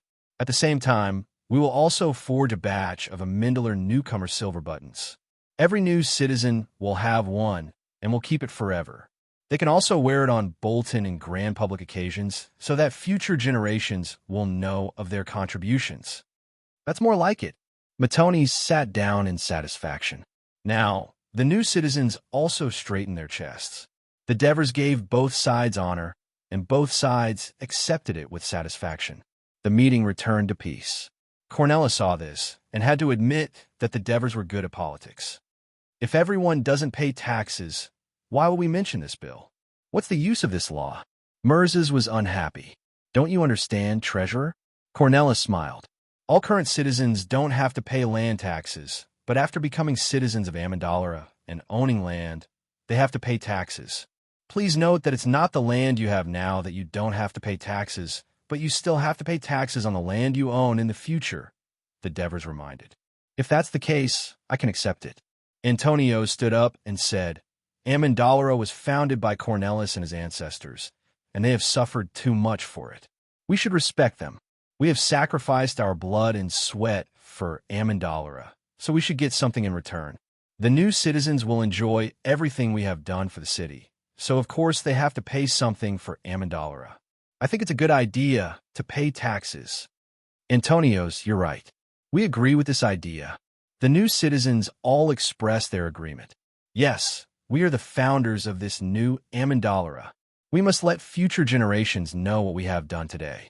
These untaxed lands and silver buttons are the best proof and honor. Protesilaus shouted excitedly. The other old citizens did not object. After the meeting, the new citizens walked to the square while the old citizens walked on the rugged mountain road.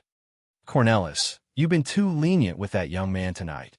You didn't refute any of his proposals and watched as he easily convinced those ignorant mercenaries. Strompoli complained loudly. Hey, Strompori, don't listen to the yelling of the youngsters. The Devers are our archons. We should respect them. Raphael looked behind him and reminded the new citizens who were not too far away. Archon, I think it should be the king. When has he ever asked for our permission before proposing anything? Was there a single proposal that had not been discussed with the Senate senators in advance?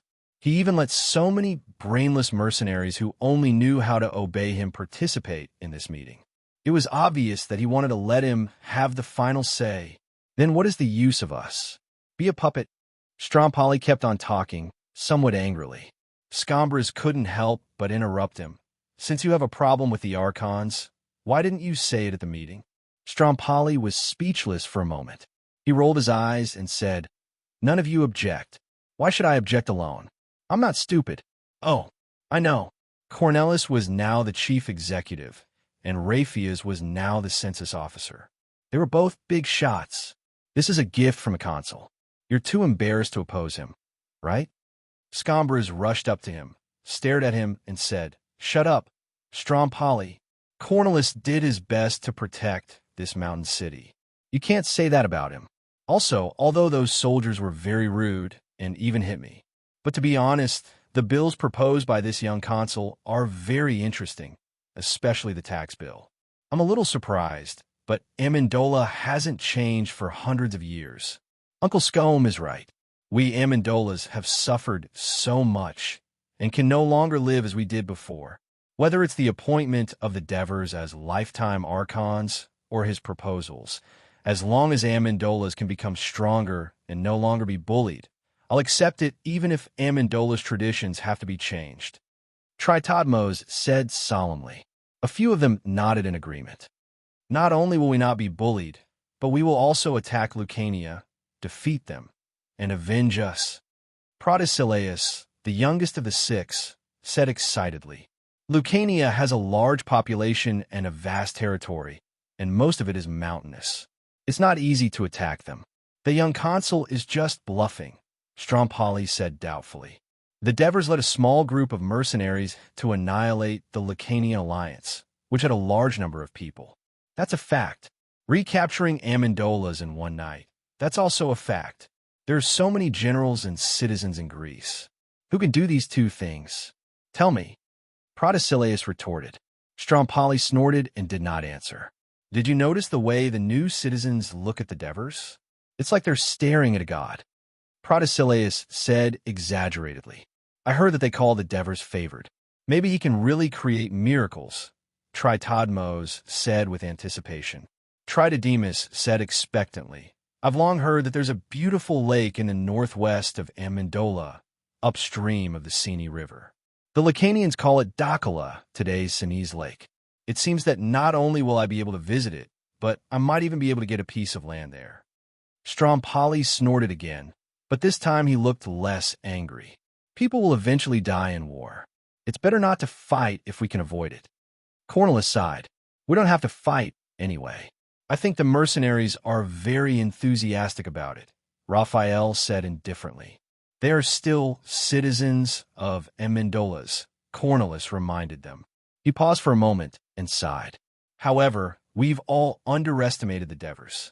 He may be young, but he's very familiar with the politics of the city. Is he really given wisdom by Hades, as the new citizens say? His sigh was not refuted by the other five. Obviously, they were all surprised. However, we still need to observe the Devers' actual ability to govern. We don't know how much impact and change the laws he proposed will have on Amendolas. All we can do is try our best to ensure the stability of Amendolas. If we discover any problems, we'll warn the Devers in time. At least for now, the Devers are different from Dionysius in Syracuse, Cornelis reminded them solemnly. The other four nodded. Strompoli asked in a low voice, What if the Devers make a mess of Amendolas and don't listen to our advice?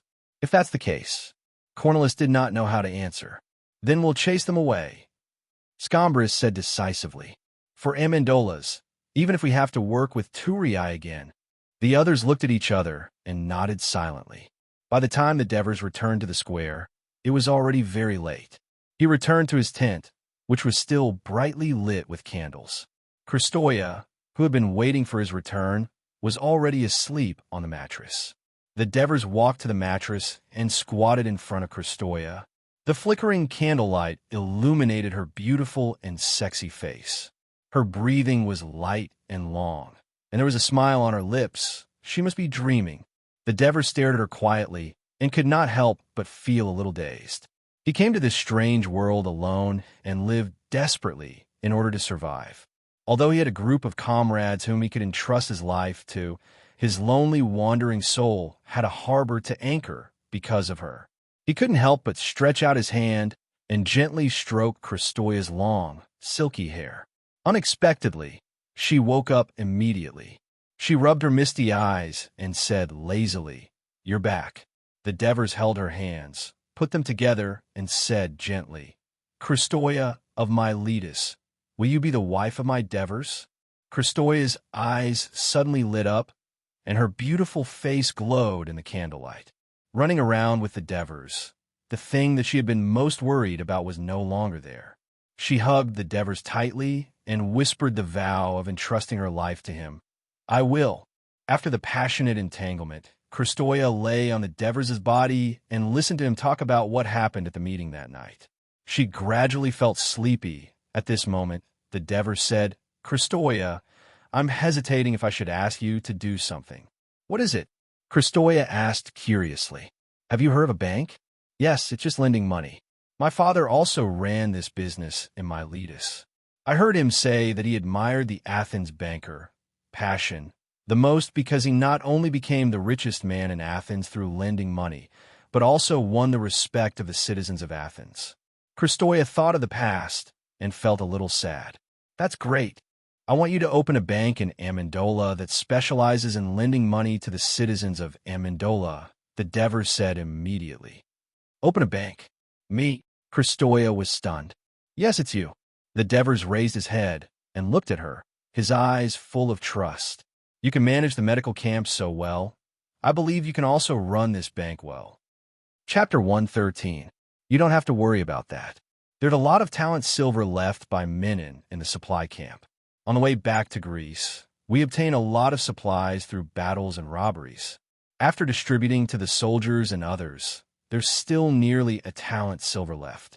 In addition, Marigi and Mirzas made a lot of money in the market they built before. Logically speaking, all of this should belong to the mercenary leader. I'll talk to Mirzas and ask him to give you all the money. The Devers told her about his savings for the past 6 months. Banks are hated for lending money. Very few bankers can do what Lucian did. As the consul of Amendola, I'm afraid that it will cause criticism and even opposition. Kristoya was not surprised by the Devers' wealth. Instead, she reminded him with concern. The Devers smiled in relief. "If you can think that way, it seems that I made the right decision in letting you open a bank."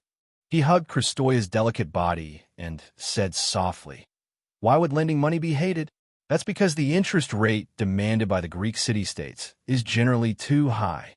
I heard that 20% interest is considered low.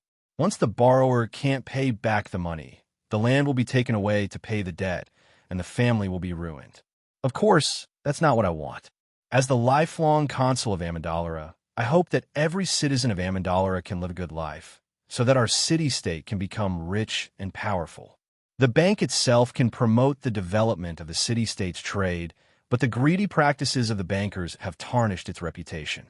The bank I want you to open," the Devers said in a deep voice, "the interest rate cannot exceed 5%. "Only 5%? Kristoya exclaimed in shock. "Only with such a low interest rate can the citizens who have the ability to do business feel at ease with loans and realize their dreams. Only then can the citizens who are in urgent need of money be saved from the terrible usury and restore hope in life.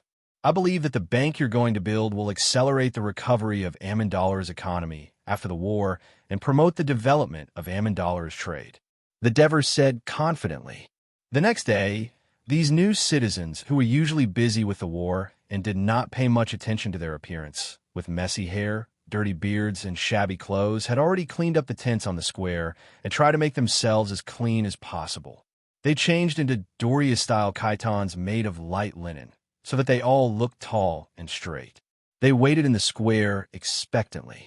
When the entire square was bathed in sunlight, the women of Amandalera appeared, led by the old woman. They came to the square in twos and threes. Their shy faces were filled with curiosity. In spite of the extreme simplicity of the Greek women's dress, they took great pains to adorn themselves, adjusting the draping folds of the heaton to make their gowns flowing and graceful, and adding to their attractiveness with fine metal ornaments and clasps where the cloth met at the shoulders and cuffs. They also combed their hair according to their own conditions and applied light or dark makeup on their faces to make themselves look younger and more attractive. When a new citizen saw them, they were like bees seeing flowers. They no longer cared about maintaining their poise and rushed forward, using all their skills to strike up a conversation with a woman they fancied in order to attract her attention. The Devers at the side asked a few old citizens who were proficient in music to play the harp and the piccolo, adding to the romantic atmosphere of Amandalera's large-scale matchmaking event. In fact, the situation in the square soon became less romantic and more fiery. After all, beautiful women would always attract many suitors and even conflict.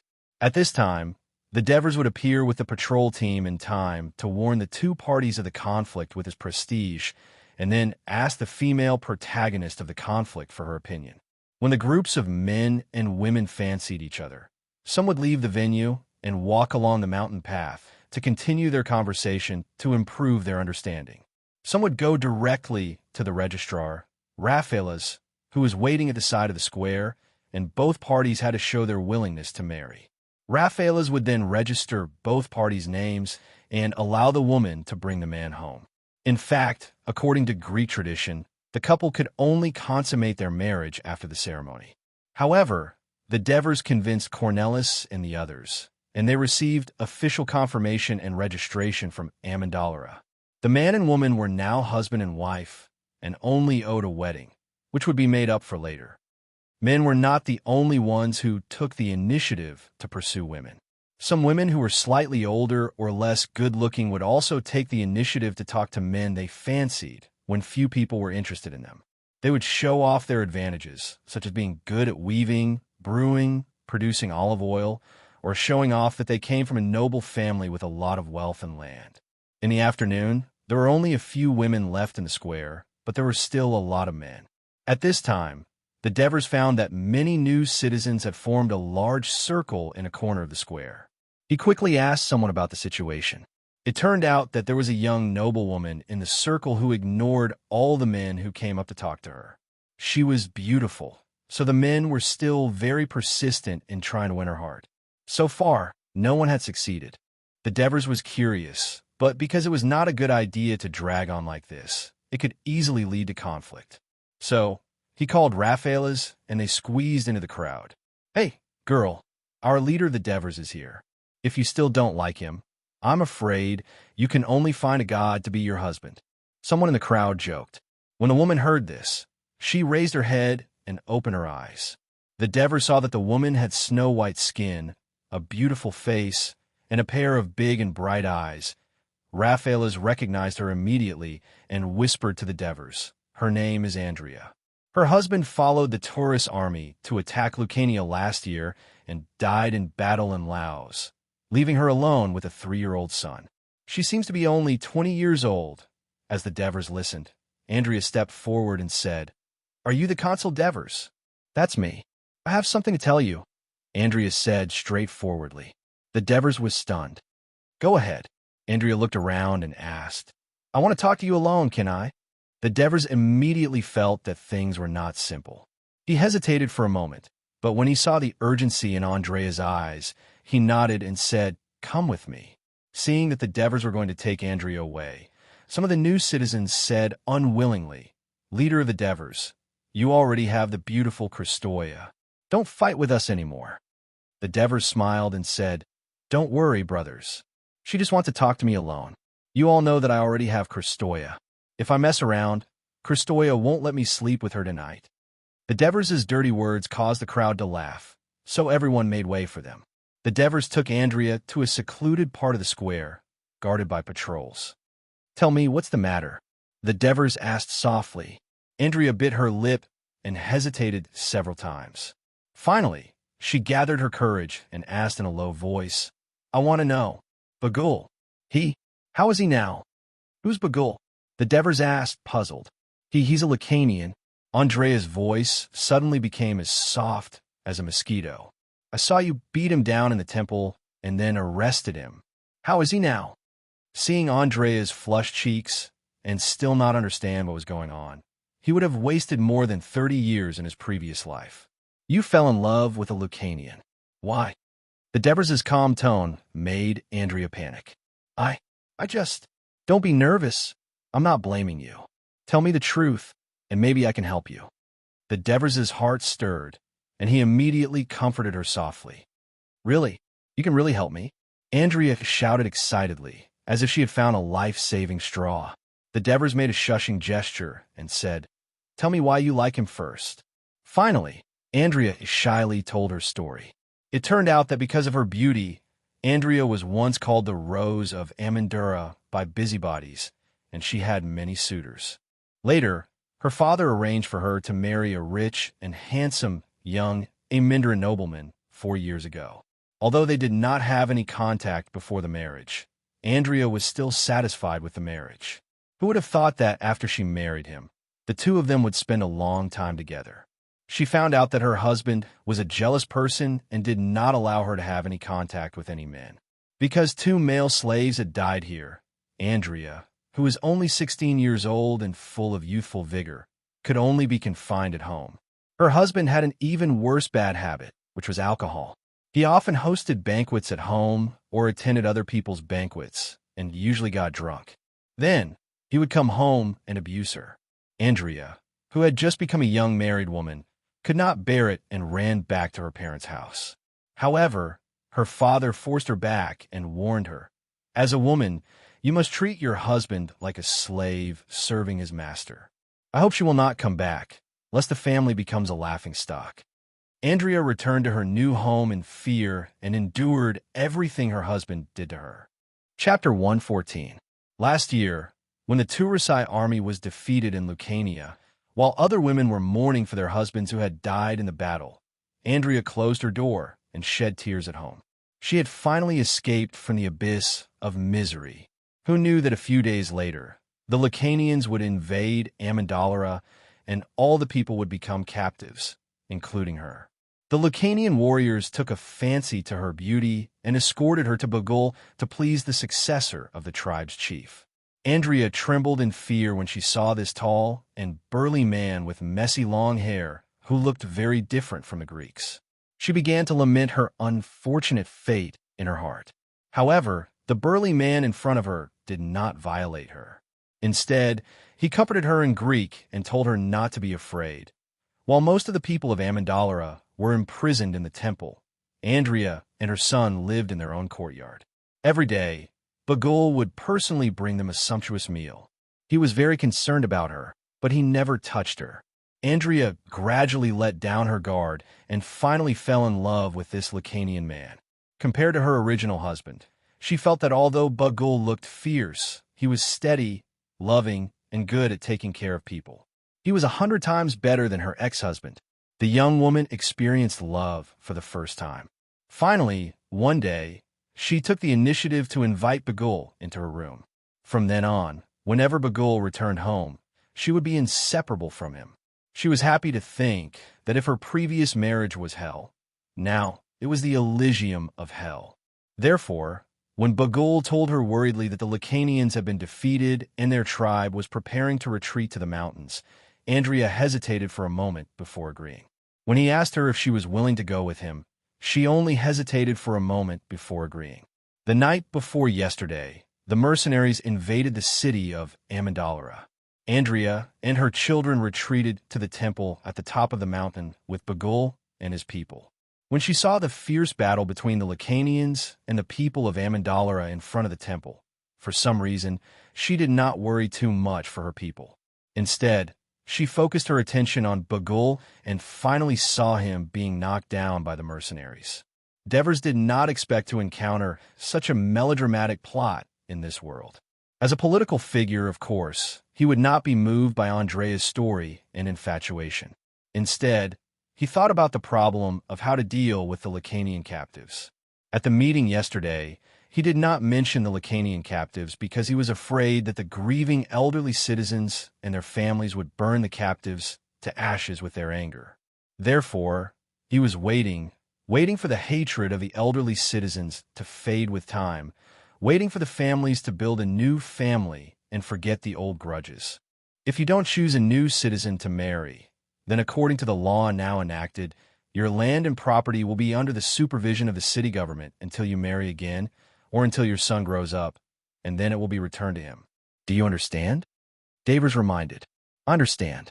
I'm willing to donate my husband's property to the city as long as you can guarantee that Bagul is alive and treat him well. Andrea pleaded in a sad tone. After the Lacanians were captured, they were only locked up. They were not killed or tortured. Of course, the person you mentioned was not seriously injured, Devers explained seriously. He wasn't. I saw him. He was only knocked unconscious. When you captured him, he was already awake. Andrea said excitedly. All right, I'll go back and check if there's a captive named Bagul. If there is, I'll arrange for you to meet him, Devers said calmly. Really? Sir, that's great. Thank you. Thank you so much. You're as kind as Goddess Hera. Andrea was so happy that she could not speak coherently. She immediately knelt in front of Devers. At that moment, Devers's eyes were fixed on the soldiers in the square, who had found nothing. His mind was filled with thoughts. The Lacanians were not only captured warriors, but also the elderly, women, and children. It seemed like this tribe originally wanted to settle down in Amandalera. With these old, young, women, and children, he was more confident in controlling the warriors of this tribe. Moreover, if the soldiers were allowed to marry the single Lacanian women, then the citizens of Amandalera would be related to the captive Lacanian tribe. This would be one step closer to the assimilation of the loser's plan that was hidden in his heart. Hence, this matter had to be carried out immediately. Georges followed the woman named Denise, or Danya, because he was too nervous, he did not hear her clearly, to the registrar, Raphael. As he had seen Georges in the Senate last night, Raphael deliberately slowed down his speech and introduced the situation of Danya's family to Georges. He also asked if he was willing to marry Danya. Georges was a little shy. His expression was cramped, and he did not know what to say. Danya said softly, "Hurry up and say yes." So he nodded. Everything was like a dream. Georges did not want to participate in this blind date, but he was forced to come by his subordinates. So, from the beginning, he stood in the corner, not wanting to plunge into the crowd of women like the others. Unexpectedly, just as he was about to sleep, a woman appeared in front of him, took the initiative to tell him her name, introduced her family, and then told him directly that she had taken a fancy to him and wanted him to be her husband.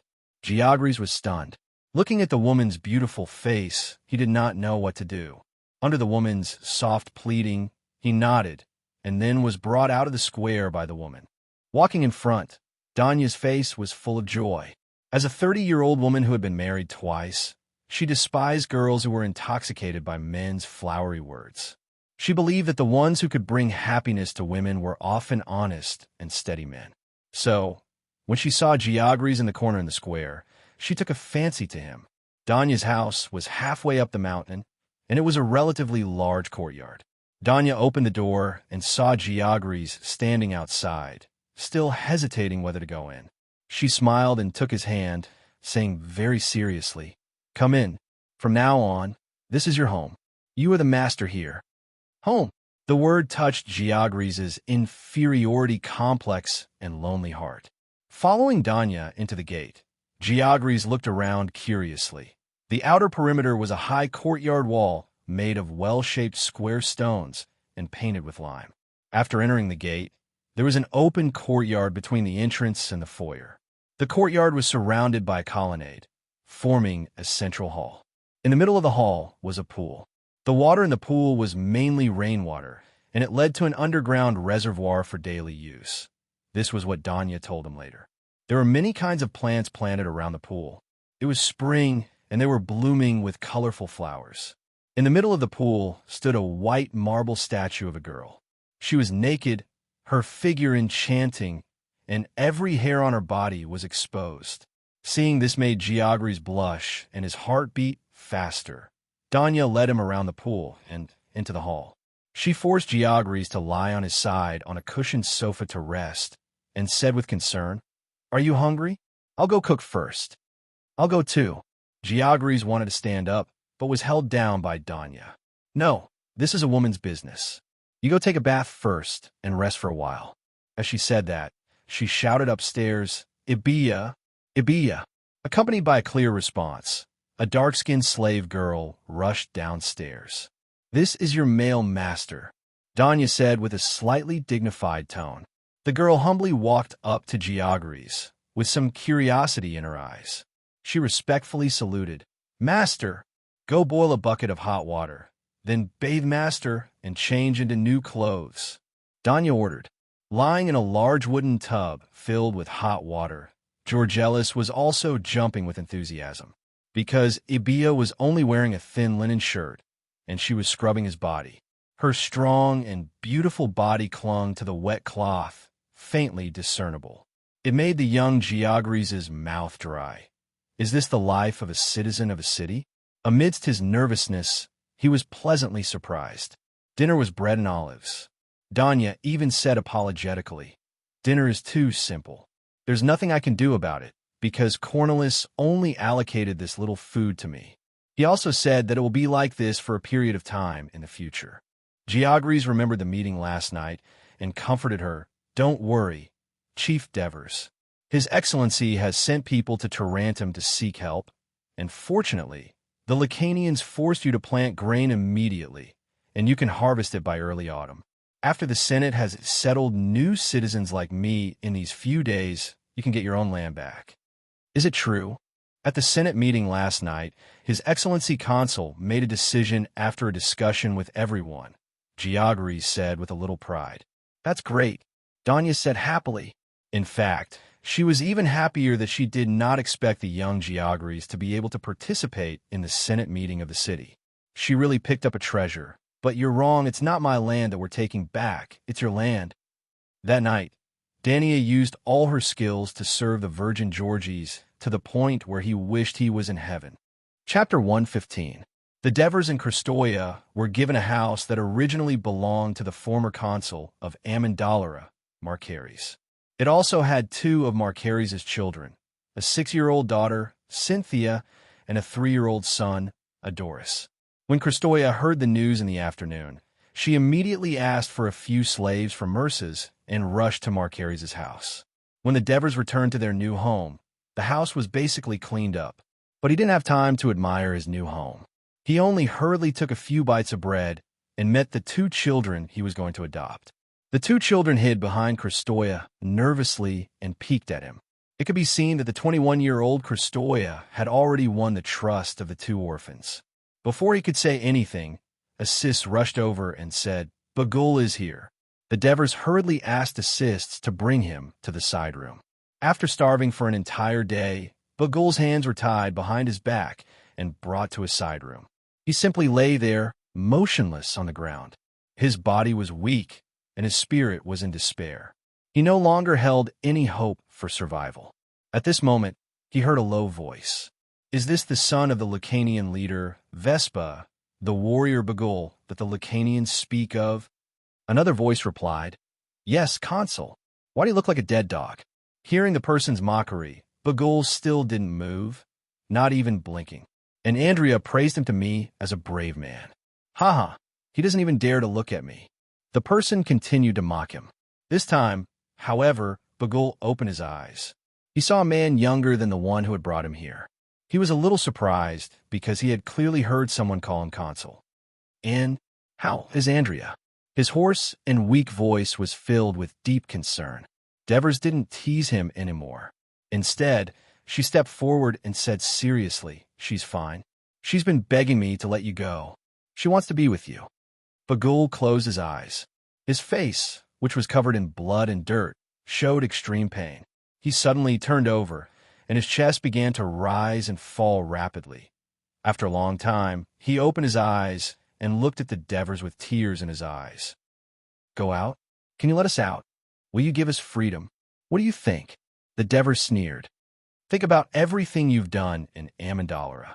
You've massacred Amandalora's citizens, humiliated Amandalora's women, forced the Amandalora people to do heavy labor, locked them in narrow spaces, and given them only a small amount of food and water. In less than half a year, the population of Amandalora has been reduced from 1,500 to 500. This is all because of you and your people. The old, the young, the women, and the children of Amandalor, from top to bottom, would love to eat your flesh and drink your blood. Do you think you can escape this punishment? The Devers' words were like a gust of wind that extinguished the candlelight in Bagul's eyes. He lay stiffly on the ground like a puppet, despair shrouding his face once again. But the Devers changed the topic. I, the Devers, the new lifelong consul of Amandalora, will never agree with killing for revenge. Of course, the sins of the Lacanians must be repaid, but I hope it will be in another way. Bagul's eyes regained some vigor. He looked up at the Devers and asked eagerly, What way?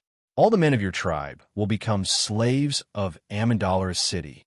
They will be responsible for building roads, repairing walls, digging canals, repairing farmlands, and herding cattle and sheep. In times of war, they will serve as auxiliary soldiers and accompany the citizens to battle. The Devers stared at Bagul.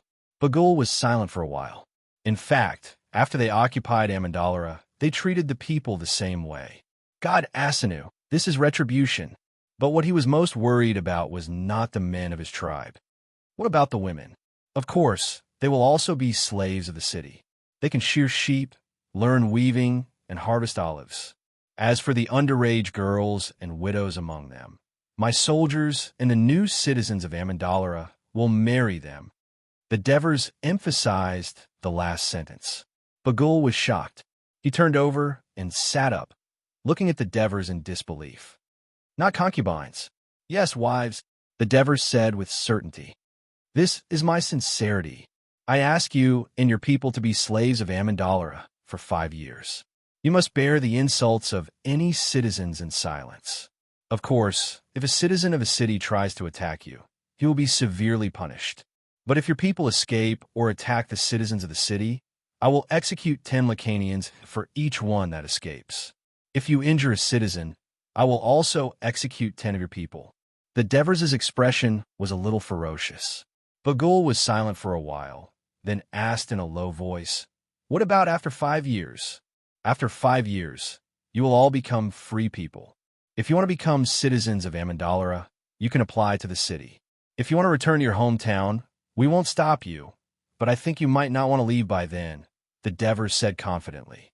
Also, if you perform well, such as helping the citizens to win the war, using a very short amount of time to build a good road, and so on, then the 5-year period can be reduced.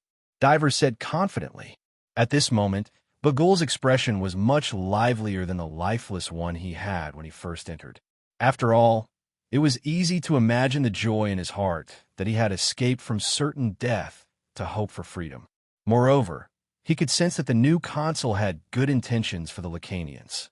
Otherwise, he would not have allowed his soldiers to marry Lacanian women and make them relatives of his captive tribesmen. So, he said, I agree with your proposal, but I have to go back and discuss it with my people, especially my father. After getting their consent, should we sign an agreement? Agreement?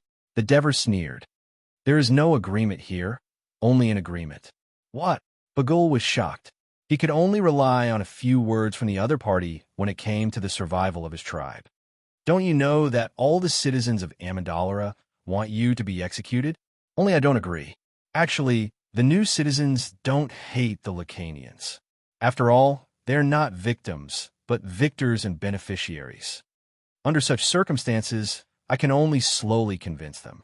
I can only slowly convince them that your good behavior and time will wear away their hatred. You don't have a right to sign an agreement with me yet. Either you believe me, or you go back and continue to be imprisoned until you die, the Devers said sternly. Bagul's face was ashen. He said in a hoarse voice, You're too young. Why should we? The Devers said confidently. Why should I? Because I'm the commander who defeated the Lacanian army. The soldiers trust me because I always keep my promises. And as the lifelong consul of Amendalara, the people are willing to trust me because I promise to bring safety to Amendalara so that it will never suffer again. Bagul looked up at the Devers blankly. The strength in the Devers' eyes and the sincerity in their words made Bagul choose to give in. He said in a low voice, "I will go back and discuss with my people. If we agree, I hope you can keep your promise." Of course. In fact, when the time comes, the people who have become your relatives will take the initiative to ask for your freedom. A smile appeared on the Devers' face. Bagul did not say anything after hearing that. It was a shame for these Lacanian warriors to rely on women to fight for their freedom, but they had lost the war. After Bagul left, the Devers said to the silent Assis, "Tomorrow, you are responsible for bringing Bagul to the place where the Lacanian women are imprisoned. Let him pick out the women to marry the soldiers, and then find someone to dress them up well. At the same time, get your uncle Antonius, Capus, and the other officers to incite the single soldiers to go to the Senate and ask them to marry the Lacanian women. Are the soldiers willing to marry these indigenous wives?" The assists asked curiously. "So you have to spread the rumor that the Lacanian women are tall, fit, and can work hard. Are these true?" The assists expressed his doubts. One must know that the Greeks advocated the beauty of a human body. Just the fit and healthy body alone could attract the attention of many Greek men. Of course it's true. Think about it. The Lacanians live in the mountains, climbing up and down every day and exercising all the time. Moreover, they're famous for their animal husbandry. The Lacanian beef cattle produced by the Greek city-states are the best offerings to the temple of Zeus. They eat more meat, and we eat more grains. Who do you think will grow taller? The Devers explained very seriously. The Assis recalled the captive Lacanians and nodded in realization. In addition, marrying the Lacanian women and the city-state, actually, he came up with it on the spur of the moment and has not mentioned it to the Senate, has a preferential bill. If they occupy the land in Lucania municipality in the future, they will have priority or more land distribution. Because they're the son-in-law of the Lacanians, it will be easier for them to get along with the locals. The Devers further increased the weight of attracting the soldiers. Chapter 116. The Devers explained patiently, "Is it better to force them to work or to force them to work voluntarily? Of course it's the latter. More importantly, I don't want them to be slaves. I want them to become citizens of Amendalar. This is the only way we can continue to strengthen our power. Think about it. One day, when the natives of Lucania municipality tremble in fear under the threat of our shields and spears, they will see that some of our soldiers look the same as them, speak the same language, wear Greek armor, eat Greek food, and chat freely with the Greeks. What will they think?" The Assis pondered for a moment and said with uncertainty, "They might surrender." That's right. Bagul and the others are the role models for the Lacanians. We will let them know that they will not be mistreated if they surrender to us. Instead, they will live a better life. Think about how Persia treated the other races. We will do better than Persia because we will treat the other races more equally. We will be more tolerant and accept them as our citizens. We will let them enjoy the same rights as us.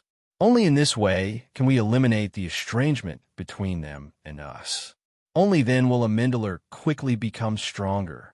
The Dever said seriously and passionately. He did not want to be a lone ranger in this era. He wanted to spread his political ideas to the people around him, infect them, and change the narrow-minded city-state mentality of the Greeks. The Assist was convinced. "Lord Consul, you think so far ahead. Yassi, I heard that you didn't choose a wife this time. Are you interested in choosing a Lacanian woman as your wife? Why don't I ask Bagul if he has a sister? You could be his relative," the Dever said jokingly. The Assist immediately remembered Bagul's fierce look and shook his head. "Seriously, if you really marry a Lacanian woman, when we conquer Lucania municipality one day, maybe I will appoint you as the governor of Lucania," the Dever said half-jokingly. "Governor?" The Assist recalled the awe-inspiring appearance of Asia Minor's governor, Tisafner, in Persia. As a young man, he was tempted. He didn't think too much about it. In the entire Mediterranean region, only the Persia Empire had a governor-general, and only the king of Persia could appoint a governor-general. Looking at the back of the assists leaving, the Devers were still thinking, should I set up a low-level public office under the Archon? The clerk? This way, the assists would have a legitimate reason to do things, and the Devers could also personally cultivate a group of like-minded young people who would become good assistants for him to govern the city in the future. As Devers was thinking, Christoya came in and told him, Oliver's is here. Devers were a little puzzled. Why did this guy come so late at night? Oliver's voice could be heard. Lord Consul, your house is really big. If I didn't have someone to guide me, I would definitely get lost. Oh, this marble sculpture is really good. Which master's masterpiece is it? Look at the outline of these muscles. Oliver's rambled on. Devers looked at him and said, if you don't get to the point, I'll kick you out. No, I really need your help. Oliver's said hurriedly. Lord Consul, you must help me with this. He looked like he was begging. What is it? Say it. Devers looked impatient, but he was getting more and more interested in Oliver's. Oliver suddenly became bashful and whispered, what are you doing? He whispered, I want you to help me. Propose to Marigi. What? Propose? Devers really didn't hear it clearly this time. Oliver's took a deep breath and said loudly, I like Marigi's daughter, Mitra. I want you to propose to Marigi for me. Devers finally understood. The joke that Matones and the others had been joking about for the past few days was actually true. What did this guy like Marigi's daughter? Devers couldn't remember what Marigi's daughter looked like. He only vaguely remembered that she was a petite and shy girl. You like her, but does she like you? Devers first had to figure this out. Of course she wants to be with me. Oliver said confidently. Does Marigi know about this? Devers asked again. He doesn't know. However, Mitra's mother is very supportive of our relationship, but she can't make the decision. Of course, she couldn't make the decision. In this era, whether it was Greece or Persia, men were the masters of the house. If it was in the past, with Oliver's wanton and unrestrained nature, Devers wouldn't even consider this matter. However, after that incident, he really changed a lot. Not only did he not rob women, but he also dissuaded others.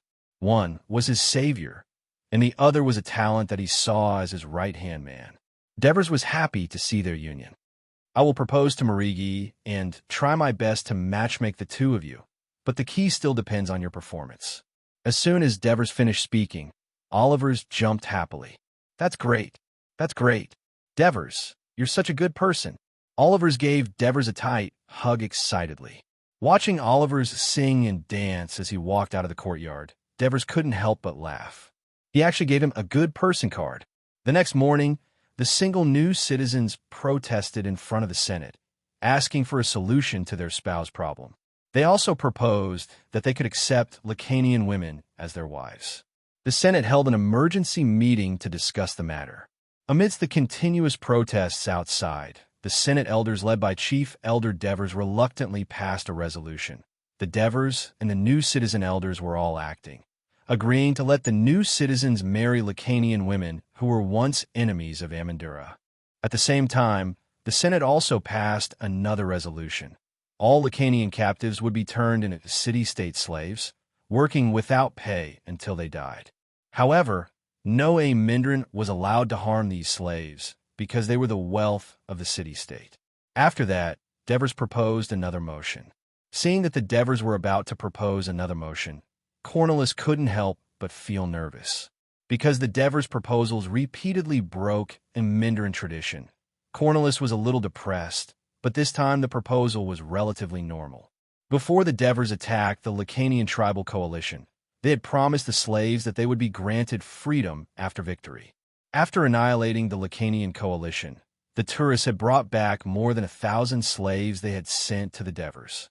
At the same time, they also brought back the Devers' request to fulfill the pre-war promise and grant them freedom. The remaining nearly 300 slaves were looted by the mercenaries along the way in Persia and had accompanied them through countless battles and hardships. According to the Devers, these slaves were their own people. So, more than 20 elders unanimously approved the Devers' proposal. However, Another proposal from the Devers caused controversy. The slaves who had become free could leave freely and apply to become citizens of Amenderan. Strompoli was the first to stand up and express his strong opposition. Amenderan has never allowed slaves to become citizens of the city-state. If we do this, Amenderan will become the laughingstock of Greece. His words were echoed by several old elders. At this time, Antonio stood up and retorted, "Everyone, please note that after the previous motion was passed, they are no longer slaves, but free people. Every city-state has a precedent of accepting free people as citizens, and Amenderan is even more so. They have accepted outsiders like us and made us citizens of Amenderan, including of Persia. Why can't they be more tolerant of these free people? And we have already begun to discuss the immigration bill proposed by Sir Devers. Isn't it great that these former slaves, now free people, and people who have contributed and sacrificed for Amenderan be the first beneficiaries of this bill?"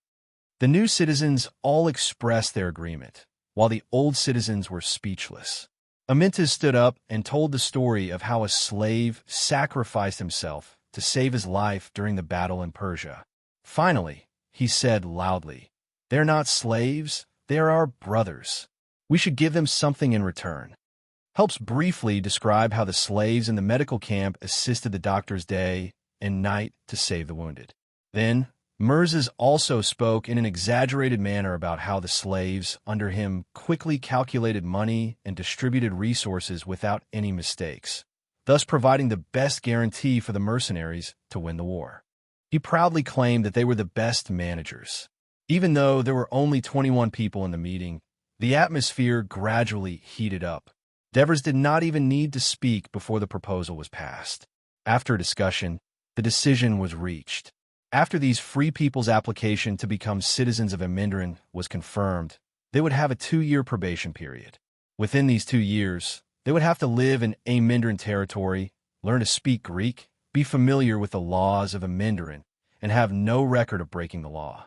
After the 2-year probation period was over, they would have to pay 200 drachmas to the city-state to obtain probationary citizenship. If they volunteered to participate in a major operation in Amenderan, such as a war, the probation period will be shortened based on their contributions. Chapter 117. In the meeting, some people even complained that 200 drachmas was too much. Others retorted that it was necessary to make them feel that it was not easy to become a citizen of Amendolan, so that they would know how to cherish it.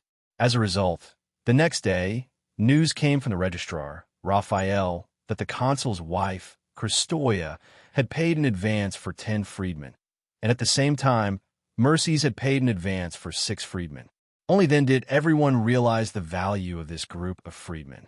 Mercies had a keen eye, and along the way in Persia, he had plundered many talents who could write and calculate, as well as skilled craftsmen. Most of the ordinary slaves were strong, because they were the laborers of the supply camp and had experienced many battles. With a little training, they could become qualified soldiers. What was more valuable was that they were mainly farmers in Persia. In the Mediterranean region, there were 3 places where farmers were very experienced in growing crops. The first was the Persia, where the fertile land of the 2 rivers produced excellent farmers. The second was the Egyptians, where the Nile River Valley would surge every July. So the Egyptians only loved 2 things in life: farming and worshiping the gods. And the third was the Carthage, who had 2 powerful treasures: see trade and agriculture. For this, they had even specially compiled a book on agriculture. As for the Greeks, because the native land of Greece was barren, they mostly went to sea to trade, graze cattle and sheep, grow olives, make wine, and make handicrafts. And these new citizens have been fighting all over the place, so they were completely ignorant about farming. Therefore, everyone rushed forward, and the 300 freedmen were quickly divided up. The citizens who did not hire freedmen had to go to the market in Tarentum to buy slaves. At that time, Tarentum had the largest slave market in Greece. Some citizens even had ideas about the large number of freedmen in neighboring Turiae. Of course, this was a story for another time. After the Senate dealt with the proposal on slaves, it did not immediately dissolve, because Marigi had returned from Tarentum. It was not far from Tarentum by sea from Amendolara, and with a favorable wind, it took less than 2 hours to board a ship from the port of Turiai. Devers had made a mistake in sending Marigi to Tarentum. Of course, he did not have any better talents at hand at that time. As a Persia, Marigi could not enter Tarentum at first. Fortunately, Urchita had anticipated this situation and wrote a letter for Marigi to bring to his father, Histiaves. With Marigi's flattery and rich and novel gifts, the senior senator, Histiaves, actively mediated for him, making the Senate and the Archon of Tarentum show enthusiasm for Amendolara's initiative to form an alliance with Tarentum. Of course, it was not because of Histiaves that Tarentum was enthusiastic about the mercenary proposal. The actual reason was that although Tarentum and Turiai had been at an armistice for decades and had now joined a defensive alliance, it was still a loose alliance with no binding force. As this alliance was initiated and established by Tarentum, it also actively contributed to it. For example, some city-states had accumulated relatively deep hatred between them, and it was already good enough that they did not undermine each other, such as Crotone and Rockley. Tarentum also had a bit of a grudge against Turiai. After all, Tarentum was one of the largest states in Greece, but it actually lost twice in the face of a newly established city-state. In the end, although a truce was signed and Heraclea was built peacefully, Tarentum had lost a lot of face in Greece. Once an ally of Turiai, Amendolara wanted to form an alliance with Tarentum. Tarentum's Senate felt that it was a great honor. Moreover, Amendolara's participation could also protect their affiliated city-state, Heraclea, so there was no reason for them to disagree. However, Marigi's other request put them in a difficult position. Marigi asked Tarentum for assistance on the grounds that Amendolara had just experienced a war and was in urgent need of supplies to maintain its livelihood. Originally, as a newly formed ally, Tarentum was a wealthy city-state, so providing some supplies was a simple matter. However, the amount of supplies Marigi requested was relatively large, so the senators had to discuss the matter of assistance. The next day, Urchita led his troops back to Tarentum and reported to the Senate about his expedition. He emphasized the mercenaries' combat effectiveness and the outstanding military skills of their leader, the Devers. He also emphasized that the new citizens of Amendolara were now in charge of the mercenaries. In fact, Marigi had previously praised the mercenaries' performance in annihilating the Lacanian alliance, but it had caused some dissatisfaction among the senators, who thought that they were plotting to take credit for Tarentum. Now that Urchita, whom they trusted, said the same thing and praised the Devers, they realized that this new Amendolara could do something else besides shelter Heraclea from the wind and rain. Therefore, not only did they not reduce the amount of supplies Marigi requested, but they also added some additional things. When Marigi read out the alliance with Tarentum in the meeting hall, the old citizens didn't feel much when they heard it. It was still an alliance, but the other party was changed from Turiai to Tarentum. The content didn't change much. However, the Persian man in front of them, the current citizen of Amendolara, Marigi, attracted their attention, not only because of his fluent Greek, but also because of the two bills that he had introduced. The old citizens had mixed feelings for a moment. Then Marigi read out the list of aid from Tarentum. 100 tons of grain, 1,000 caddies of salted fish, 200 sets of round shields and bayonets, 100 bolts of linen. Every time they heard the number of supplies, they were pleasantly surprised. In the end, before Marigi finished reading, everyone cheered. Tarentum was too generous. Not to mention anything else, 100 tons of grain was enough to support all the people of Amendolara for 6 months. By then, Amendolara's wheat fields should be harvested. The biggest problem of Amendolara was easily solved, and the senators felt like they were in a dream. Due to the large amount of the above materials, Tarentum will be divided into several batches and shipped to Heraclea by sea before being shipped here. The first batch will be sent here tomorrow. As soon as Marigi's voice fell, everyone applauded. At this moment, the Devers took the opportunity to say loudly, "Everyone, in view of Marigi's great contributions to Amendolara, I propose that Amandalara's citizen and city-state commercial officer, Marigi, become a senator of the Senate. The proposal was enthusiastically supported by the new citizens, and the old citizens reluctantly raised their hands. Next, the Senate also decided that Cornelis and Antonios would lead the emissaries to visit Tarentum the next day to express their gratitude to their allies and further discuss the details of the alliance. After the Senate meeting ended, Marigi followed the Devers out of the hall.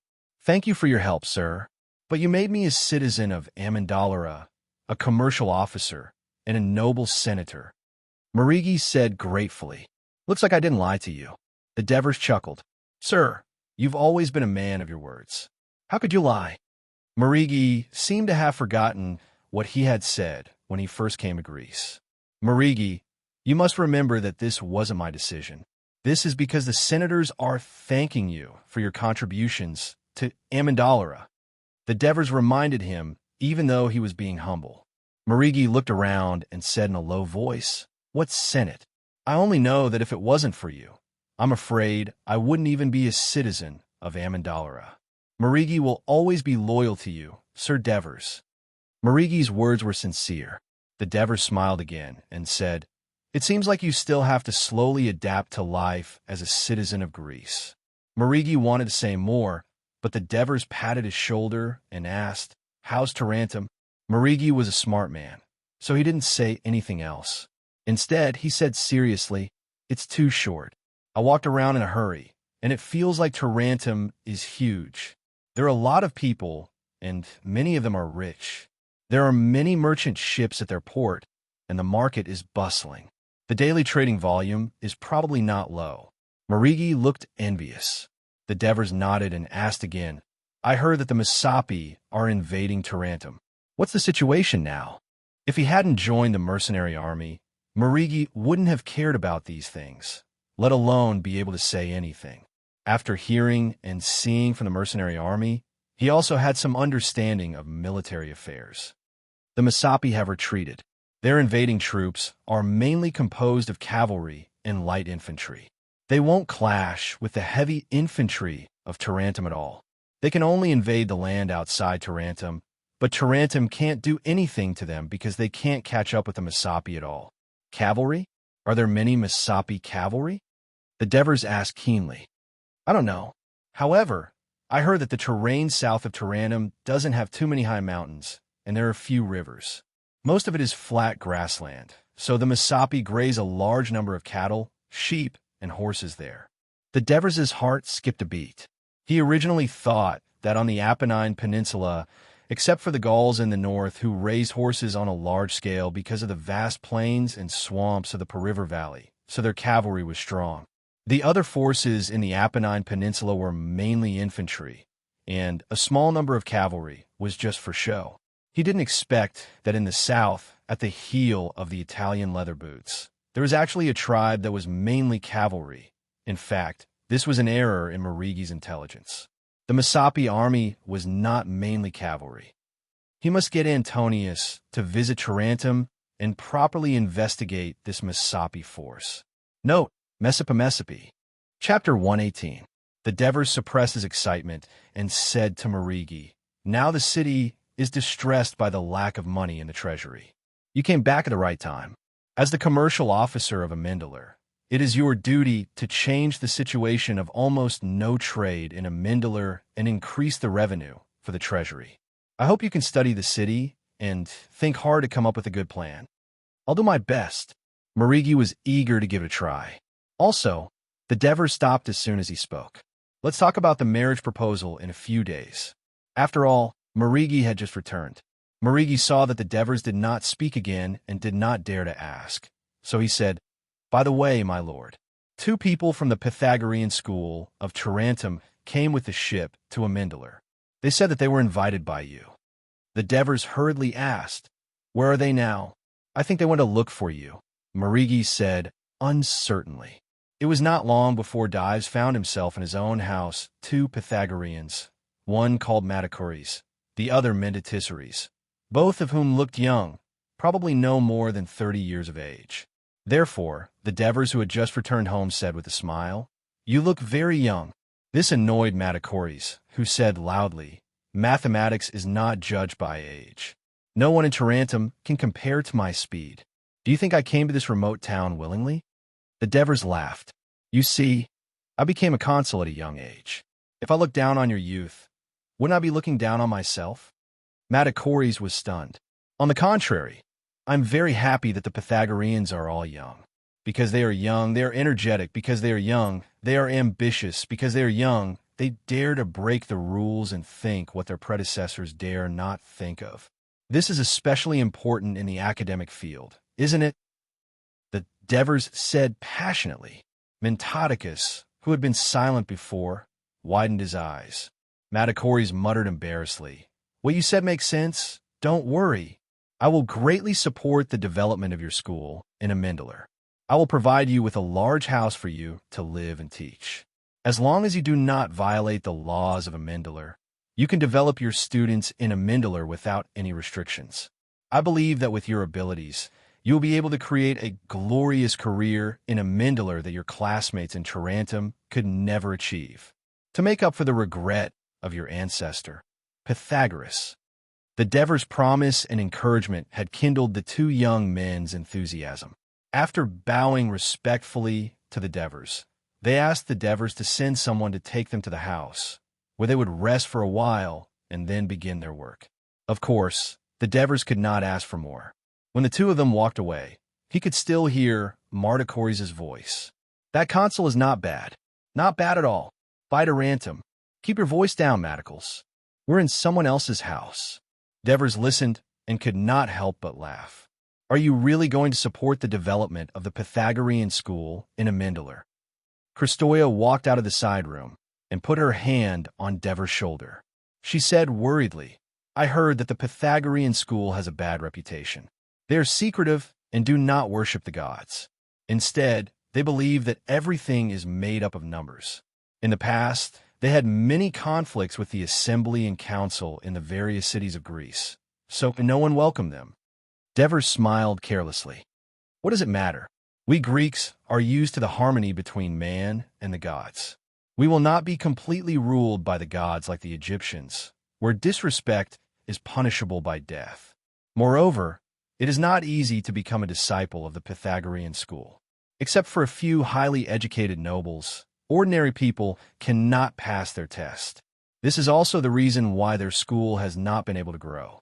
Also, they are against democracy. Oh, Christoia's eyes wavered. You think they will support you? What does it matter to me whether they support me or not? Devers shrugged and said, but at least it means that they will not be a big problem. Also, don't think that they only study mathematics. They have in-depth studies in philosophy, music, art. Also, there is one thing that you're interested in. In academics, they advocate equality between men and women. Really? Christoia asked in surprise. Of course it is true. It is said that Pythagoras' wife was a student. I heard this from Urchita. Devers laughed. With them living in your bank, there will be no shortage of employees who can do accounting in the future. Didn't you say that they can't develop? Christoia remembered what he said before and rolled her eyes at him. Of course, not according to the current way of teaching disciples of the Pythagorean school. However, after these two young people hit a wall, I don't believe that they will not change, Devers said confidently.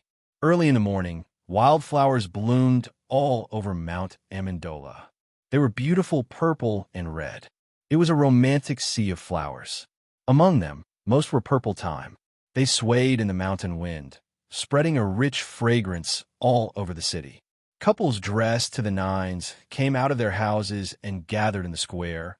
More than 1,500 newlyweds turned the small square into a happy crowd. The morning light shone on their happy, smiling faces, and their eyes were focused on the central platform. There stood a statue of Hera from the temple of Hera in Metapontum. The goddess held a scepter in her right hand and gently twisted the corner of her clothes with her left hand. She had a kind smile on her face as she faced the newlyweds below the stage. Around the statue were several priestesses in pure white robes. They danced a sacred ritual dance and sang hymns. After the ceremony was over, High Priestess Hera used her clear and penetrating voice to say to the countless newlyweds below the stage, "Today is a beautiful day. The great goddess Hera shall witness your happy union." The Greeks cherish the family most.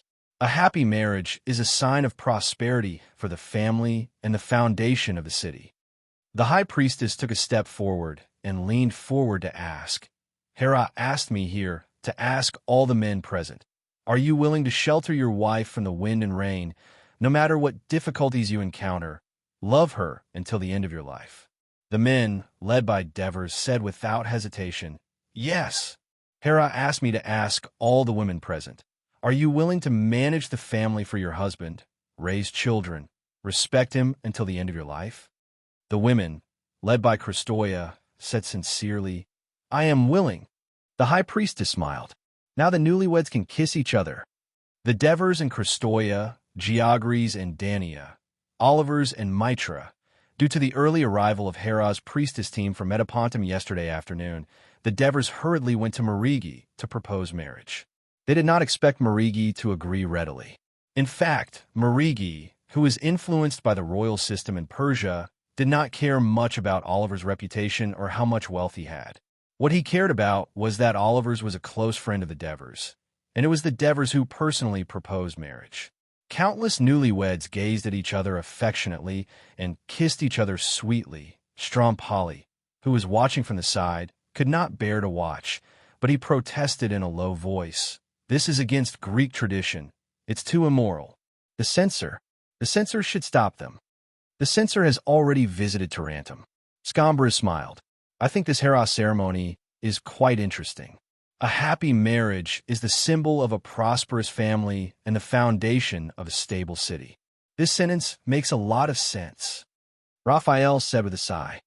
"I've never seen this kind of sacrificial ceremony of Hera before." Cornelius was a little puzzled. "I heard that the consul went to the high priestess residence at night and discussed it together." "It must have been the consul's idea," Protesilaus guessed. "From what you've said, it seems that your consul is an interesting young man." Angelos, the messenger of Heraclea, said with a smile as he looked at the square. "The great god Hera blesses you," the high priestess said devoutly with her fists facing the sky. Several priestesses began to sprinkle holy water below the stage, and the newlyweds also sang Hera's ode devoutly. As soon as the marriage ceremony ended, the firefighters on the sidelines began to pour water into the venue with pots filled with water. Although they had been notified in advance, the women still screamed and hid in the arms of their men, while the men protected their wives while trying to snatch the pots from the firefighters. The entire venue continued to scream, and the scene was lively and cheerful. "This is so interesting. This is so interesting." Plotsilus looked excited. He suddenly turned around and ran back. "Where are you going?" Tritodemos asked. "Back to get the pots filled with water." Protesilaus ran without looking back. "Get the pots?" Tritodemos was stunned, but he immediately understood. Looking at the lively scene, he was tempted and shouted, "Get a few more pots." "Yes, get a few more." Scambras also felt like a child. At the same time, he lamented, "It's a pity that I got married so early. Amindler hasn't been this lively in a long time." Raphael exclaimed. Chapter 119. After the mass wedding, the Devers did not return home immediately. He and the senators met with the emissaries of Metapontum and Heraclea in the Senate. One was an ally of Tarentum, while the other was a subordinate city-state of Tarentum. Since Amyndalara had also become an ally of Tarentum, the meeting went smoothly and amicably. The Devers proposed that Amyndalara was willing to be friendly with Metapontum and Heraclea and help each other. The emissaries of the two cities gladly accepted. The three parties also discussed the strengthening of exchanges and trade. The Devers were busy until the afternoon when they finally returned home. They did not expect to have a guest waiting for them. The middle-aged emissary with sharp eyes presented a generous gift and introduced himself politely. "Hello, respected consul of the Devers. I am from Syracuse, the emissary of the all-powerful General Dionysius, Hierolis." When the Devers heard the words Syracuse and Dionysius, he was shocked. In his previous life, when the tyrant of Syracuse, Dionysius, was mentioned, the only thing he could think of was the story of the Sword of Damocles. This story told the Devers that it was dangerous to be a tyrant in a Greek city-state. Other than that, he did not have a deep impression of Dionysius or even Syracuse, just like any other ordinary person. Everyone's attention was focused on Athens, Sparta, and Rome. The only thing they knew was that during the War of Peloponnesus, the expedition army of Athens was completely annihilated in Syracuse. The philosopher Plato had stayed in Syracuse, and the great mathematician Archimedes had died in Syracuse. That was all. However, after Divers came to this era, especially after he came to Great Greece, he often talked to Picos, Cornelius, and the others about the local customs and practices of Great Greece after work, so he knew that Syracuse was not an ordinary state. If the Greek city-states, led by Athens and Sparta, successfully resisted the invasion of Persia's army, then under the leadership of Syracuse, the Greek city-states and Sicily defeated Carthage's army in the south. Coincidentally, the day of the victory was close to the time of the Battle of Salamis in the east, and at the same time, they helped the Greek city-states in the Apennines to repel the attack of the natives. Therefore, a few decades ago, Syracuse was the tyrant of the Greek city-states in the western Mediterranean, and its system of government was that of tyrants.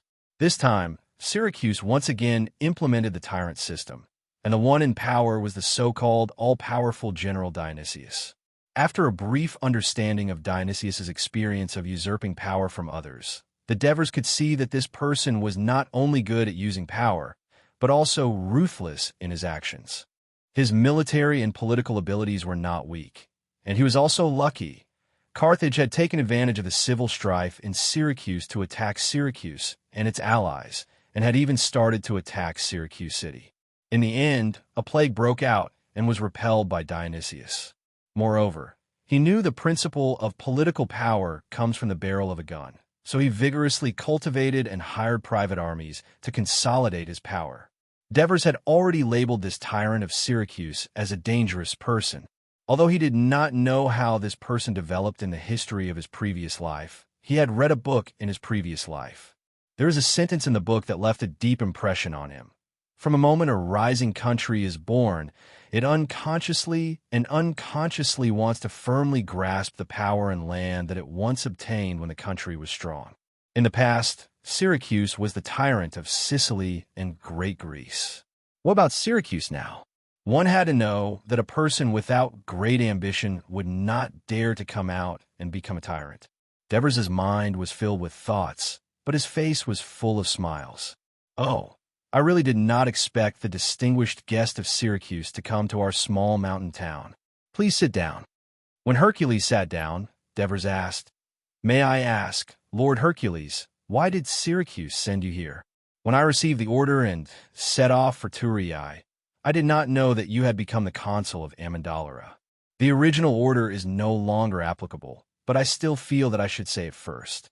Hercules cleared his throat and said, "When Lord Devers and your army defeated the enemy of Thurii and annihilated the Licarian army, the Greek people of Sicily were very happy. They all said that this was the most glorious victory that Greece had had against the natives in recent years. When Lord Dionysius learned of this, he immediately decided to hire you with a generous salary to go to Sicily to fight against the great enemy of the Greek city-states, Persia's lackey, Carthage." Devers' heart slightly relaxed, but he pretended to be curious and asked, "Generous salary? How generous?" "A soldier gets 4 Dalek gold coins a month, and you, 20 Dalek gold coin a month." Hercules finished speaking and stared at Devers. Devers showed an expression of surprise. 4 Dalek gold coins, more than double the salary that Thurii hired us for. Is Syracuse so rich? To be able to invite the hero of the Persia expedition and the famous general who annihilated the Licanian army to help us. This is the glory of Syracuse. No matter how much money we spend, it is worth it. Hercules said very seriously, "Now I'm a famous general." Devers rubbed his chin that had a little stubble, feeling a little proud of himself. His impression of the envoy had increased greatly, but he said with a face of regret, "Unfortunately, we are no longer mercenaries, but citizens of Amendolara." "That's right. I didn't expect you and your army to take back Amendola without taking a break after destroying the Lacanian alliance. This is another glorious victory. Hercules praised sincerely. One must know that at that time, sieging a city was indeed more difficult than fighting in the field. Of course, he would not know that Devers and the mercenaries had used a night attack to catch the Lacanians off guard. Therefore, he said sincerely, "It is Amendolar's fortune to be able to invite you to become their citizens. However, I have no choice but to give up on this order. Now, I would like to represent the all-powerful general of Syracuse, Lord Dionysius, to make a new request." Devers made a please speak gesture. "I would like to invite you to lead the army of Amendolar and Syracuse to repel Carthage's invasion and return peace to the Greek city-states of Sicily. Of course, Syracuse will pay you and your army handsomely. At the same time, I know that Amendolar has just gone through a war. Syracuse is willing to provide you with the supplies you urgently need, free of charge, to help Amendolar recover as soon as possible." Philistos said seriously, "I heard that Syracuse and Carthage signed a truce agreement the year before last. Did Carthage break the agreement and start a war again?" Divers did not comment on it, and asked in return, "I heard that Syracuse and Carthage signed a truce agreement the year before last." Herolus was slightly embarrassed, but he quickly spoke with deep sorrow. The reason why Carthage chose to stop the war was because his army was hurt by the plague. That was Apollo's punishment. However, Carthage still occupies many Greek city-states in Sicily, from Serenus in the westernmost section to Agrigento in the middle of the south coast, to Gela and Commonlina near Syracuse. Thousands of Greek citizens are enslaved by Carthage, living a life worse than death. Moreover, Carthage's huge army is stationed in Commonlina, threatening Syracuse at all times. Whether it's for the safety of Syracuse or to save the people of the Greek city-states like Gela and Agrigento, Syracuse must deal a heavy blow to Carthage, dispel the greed of this city-state built by the Phoenicians towards the Greek city-states of Sicily, and restore the former territory of Sicily. Devers pondered for a long time. In fact, he had already made up his mind. Then he shook his head and said, "I really want to help the people of Sicily, but I am now the consul of Amendolar, and I must be responsible for the people of Amendolar. You see, I am busy all day and have no time to rest at all, let alone travel far. On the other hand, the citizens of Amendola are busy reorganizing their families, restoring the city's agriculture, order, and safety, so it's impossible for them to follow me to Sicily. So, thank you and the almighty General Dionysius for your invitation. I can only apologize." Herolus originally only had a glimmer of hope, so he was not too disappointed when he heard this answer. He just sighed and said, "That's a pity. I hope I will have the opportunity to work with you in the future." Devers said politely, "Convey my apology and gratitude to General Dionysius for me." Then Devers sent Herolus out. When he was about to reach the door, Herolus stopped and turned around. "Master Devers, please allow me to ask a personal question." "Go ahead." "As far as I know, when you took back Amendolara, the citizens of Amendolara were almost wiped out. You could have just let your men occupy Amendolara. What made you choose to let the people of Amendolara hold a referendum to decide your fate?" Herolus asked seriously. Devers met Herolus's probing gaze and thought to himself, could it be that this emissary is dissatisfied with Dionysius's use of mercenaries to usurp the power of Syracuse and achieve a high-handed rule? The two looked at each other for a while before Devers said, "We mercenaries are tired of war and death. We just want to live a peaceful life, not to plunder wealth and gain power. If we don't want Amendolar to fall into repeated riots, every soldier who wants to become a citizen of the city should follow the laws of Amendolar and follow the legal procedures of the city to become a citizen of the city. Only then will the original citizens not have any complaints about us, and we will also have peace of mind. Only then can the city remain stable." Chapter 120. The Devers watched as Syracuse's emissary, Hercules, left. When they returned to the living room, their expressions were solemn and worried. It seemed like Syracuse was preparing to go to war with Carthage. Regardless of the outcome, Armandora had to develop and strengthen itself as soon as possible so that it could stand firm in this chaotic world. 2 days later, the tyrant of Syracuse, Dionysius, listened to Hercules' report in his palace. His face was gloomy at first, then he laughed. A little mercenary leader actually became a lifelong consul. What do you think, Messias? Messias, who used to be the leader of Campania's mercenaries, was dressed in a military uniform. He stood straight and said without hesitation, "My lord, as a mercenary leader, I think you should focus on winning a battle, earning money and glory for yourself, instead of doing things that you don't know how to do. It may look good, but it will easily lead to failure, and it will drag down innocent people." "You're right," Dionysius praised. He patted the back of the chair. "I sit in this position, trembling with fear every day, not daring to slack off. A mercenary who only knows how to fight dares to become the tyrant of a city." Hercules could not help but say, "My lord, this Devers is not a tyrant, but a lifelong consul elected by the people of Armandora." "Hercules, what do you mean by that?" Dionysius's eyes were as sharp as knives as he stared at Hercules. Only then did Hercules realize that he had unintentionally touched Dionysius's reverse scale. He broke out in cold sweat and lowered his head, not daring to speak again. Dionysius looked at him carefully for a while before withdrawing his gaze. He said disdainfully, "He's just playing a little trick. I can only say that this young man is a little smart. No wonder he can win a few battles. Unfortunately, he has no foresight. Philistos, do you know how many people there are in Armandora?"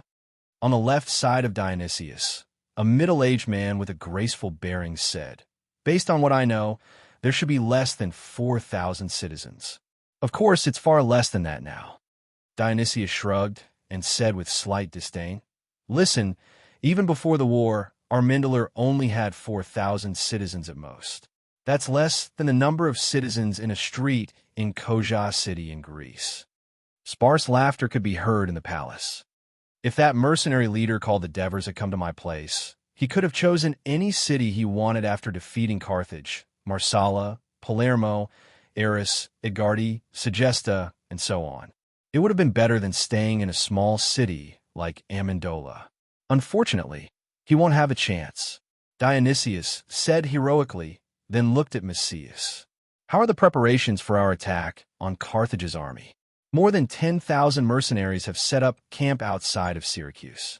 Syracuse can mobilize at least 40,000 militia, including the armies of Catanae, Leontini, Taunis, and Paxinus. We have about 20,000. In addition, we have 2,000 cavalry. My lord, the army you command is the strongest in the history of the Greek city-states. Even the most powerful Athens didn't have such a large army," Messias said excitedly. Dionysius's expression was calm. He turned to look at his younger brother, Leptines. "How are the preparations for the navy?" Although Leptinus and Dionysius were blood brothers, he appeared to be simple and honest, and in fact, that was the case. Because of this, Dionysius trusted his younger brother very much and promoted him to the position of commander of the navy in Syracuse. At this time, he replied, "Now, there are 150 triple-hulled warships. Including the other warships, there are a total of 320 warships of various sizes. It's still not enough." Dionysius sighed. His fingers tapped on the back of the chair.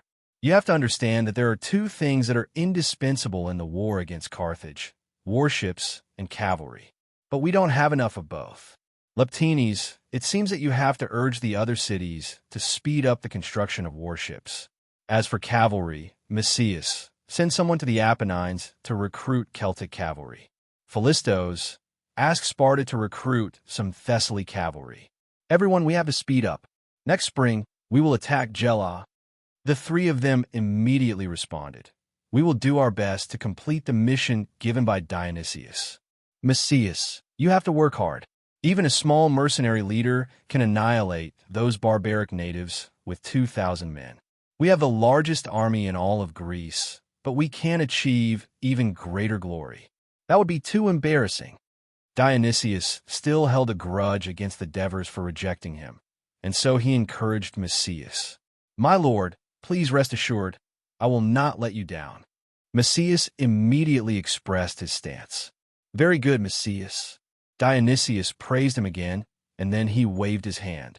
"Philistos, stay behind. The rest of you are dismissed." Herolus, Messias, Leptines, and the other 2 courtiers complied and left. Dionysius's gaze followed Herolus's back until Philistos called his name. "Don't you think that Herolus has changed a little?" Fingers tapping on the back of the chair, Dionysius's face was clouded. Philistos was shocked and carefully defended Herolus. "My lord, I didn't notice anything. Herolus is still the same as before." Dionysius glanced at him. "I know you have a good relationship with him. I also miss the help he gave me in my most difficult times, so I don't want anything to ruin our friendship. I heard that he's been studying the history of Egypt recently. I think we can give him some time off so he can focus on his research." Dionysius muttered to himself. Philistos sighed in his heart. "My lord, I understand. This is only a temporary arrangement." Dionysius comforted. "Felix, Philoxenus is your good friend. Can you ask him to come here?" Dionysius changed the topic. "I have just written a poem, and I would like him to evaluate it with you. You know, the last time I discussed poetry with him, I offended him because of a disagreement. He hasn't come here for 3 months now. Philoxenus is a good person, but he likes to put on airs. I will try my best to persuade him to come." Philistos laughed and teased. "My lord, even an all-powerful general like you can't do anything to an ordinary citizen." Dionysius laughed and spread his hands. "So who said that I, Dionysius, am a dictator?" During this time, the Devers and military officer Philistos were busy reorganizing the city's army. After the mercenaries became citizens of Amendola, Dracos, Cesta, and Adrianx had more than 1,000 soldiers. The Devers had more than 1,800 soldiers. After the slaves became free citizens, there were nearly 300 people. Including the original citizens of the city who were of age, there were about 250 people who were of service age. Amendola now had a total of 3,500 people who could fight. Originally, the highest position in the mercenaries was the captain. Actually, the Devers themselves, and the highest position was the brigade. However, with the increase in the number of soldiers, the original organization could no longer adapt to the current situation of the city. After discussing with Philistos, the Devers decided to create a higher organization. The Devers named it a legion, and the highest position was still held by the Devers themselves. The tentative organization was 7,000 people. The main force consisted of 7 brigades, 6 heavy infantry brigades, and 1 light infantry brigade. Each brigade consisted of 1,000 people, and the highest position was the captain, later known as the Chiliarch. Each brigade consisted of 5 companies, and each company consisted of 200 people, and the highest position was the company captain, also known as the centurion. Each company consisted of 4 teams, and each team consisted of 50 people, and the highest position was the captain, also known as the centurion. Due to the influence of Rome in his previous life, the Devers originally wanted to abolish the teams and change them to 100-man teams. However, Philistos objected. He felt that the teams had an advantage in chaotic battles and mountain battles because they were more mobile and flexible. Furthermore, with the support of 4 teams, the independent combat ability of the companies would be greatly enhanced. After much consideration, the Devers finally agreed with Philistos. Since then, the teams were the unique military system of the city-state under the Devers' rule. The captain was the lowest rank among the officers and played a key role in the legion. Later on, he was respectfully called the head of the army by the soldiers. Later on, many of the generals under the Devers were proud of having served as the captain of a team, to the point that the Devers had decreed that only those who had served as the captain of a team for 2 years were qualified to be promoted to the next rank. This made the position of the captain of a team even more dazzling. Of course, this was a story for another time. A team consisted of 5 teams, and each team consisted of 10 people. The highest position was the captain of the team, later changed to the sergeant major, which was held by a veteran. In addition, the legion also consisted of cavalry, engineering, medical, supply, and so on.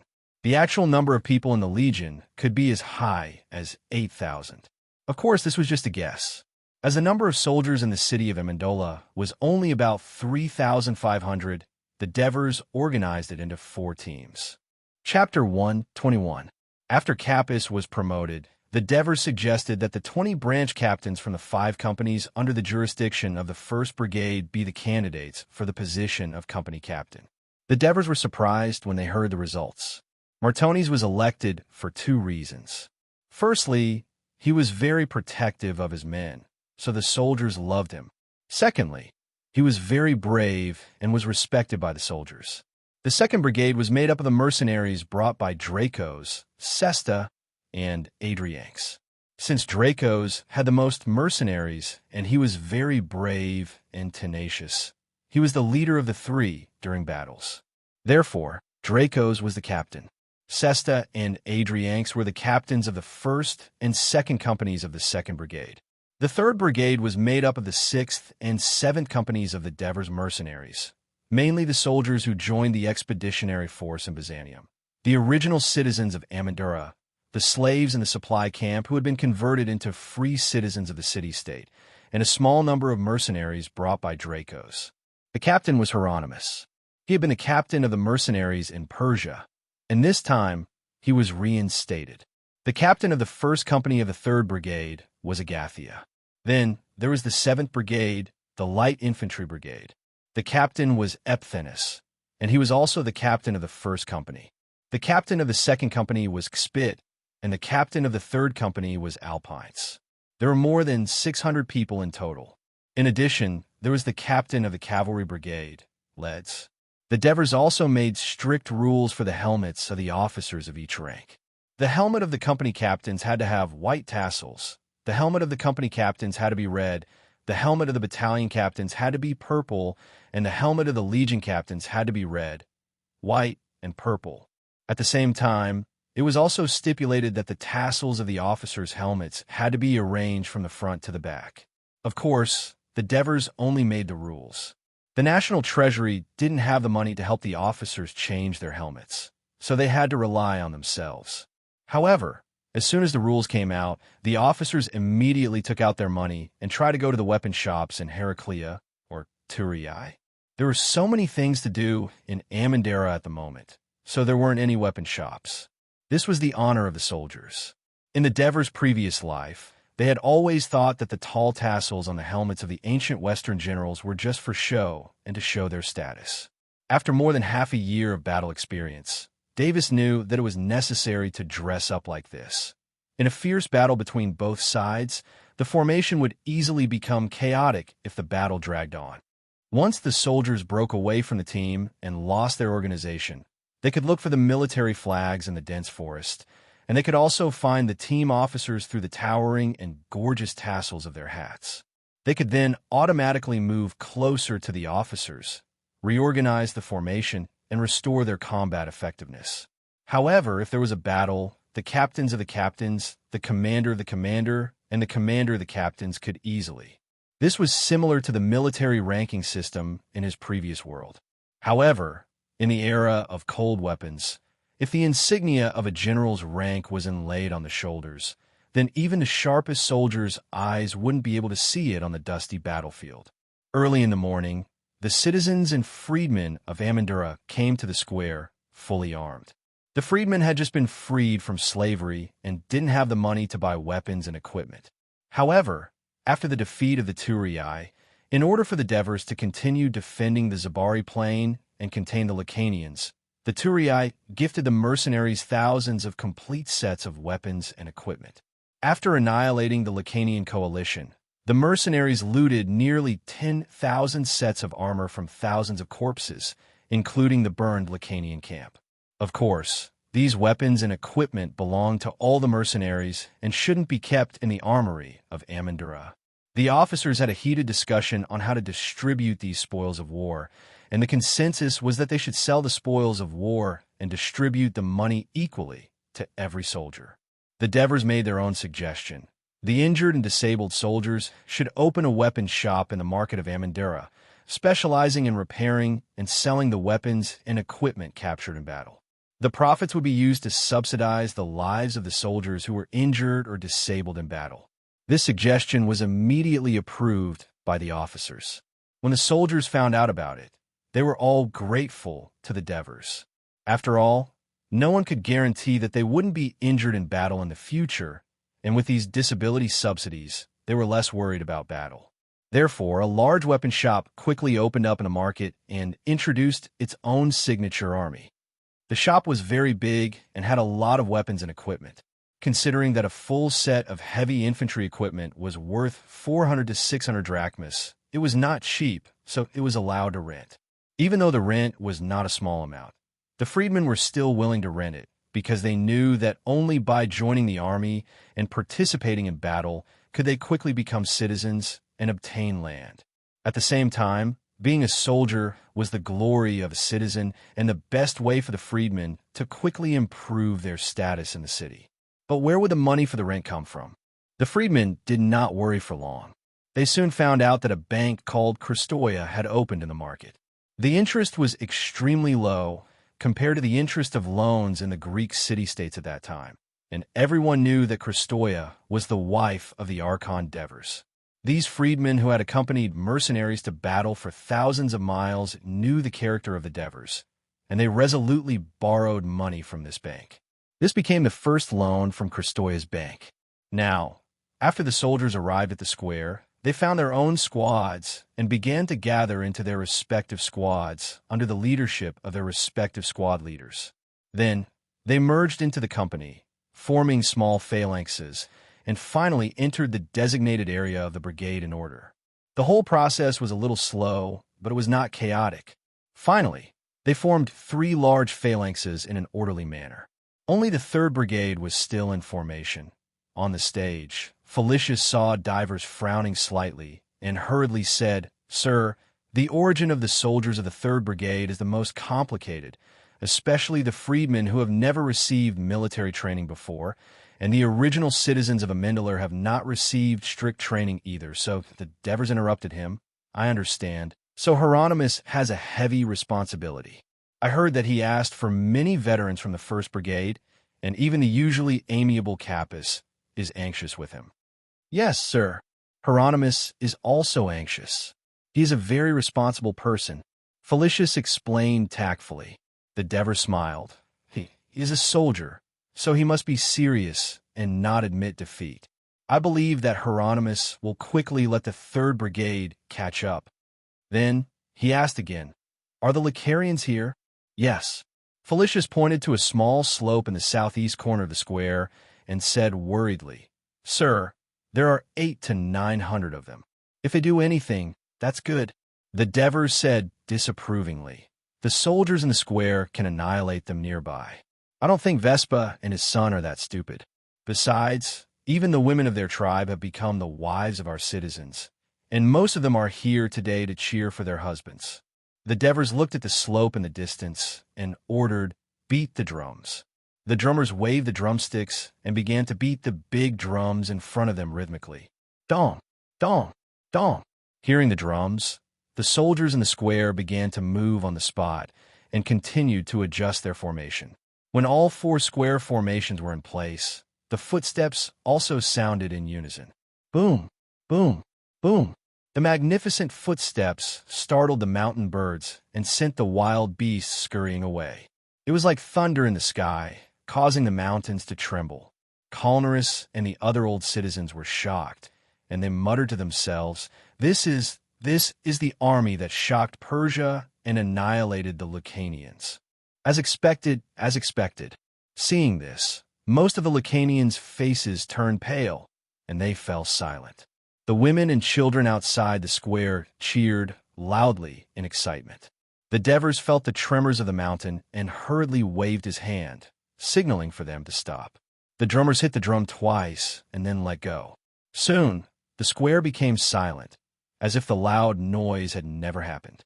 A free citizen's throat was itching, and he had just coughed when the veteran captain next to him glared at him fiercely. The Devers took 2 steps forward on the stage. "Brothers," the people below the stage shouted in unison, Devers, have you enjoyed your happy life these past few days? Yes. I'm just afraid that life is too good, and your feet will turn to jelly, and you won't be able to wield your spears and shields.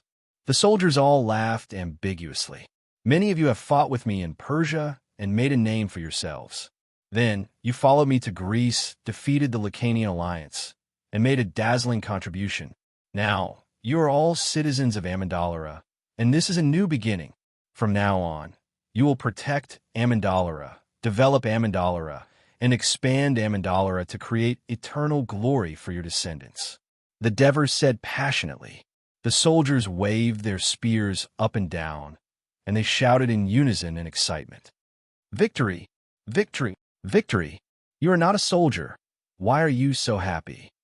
Strompoli could not help but say when he saw Anticles raising his remaining left hand and cheering with the excited citizens. This is a real army. This is the army that we, Amyndalara, have been longing for. Anticles said excitedly. He glanced at his missing right arm, and his expression dimmed again. It's a pity that I can't go to war with them anymore.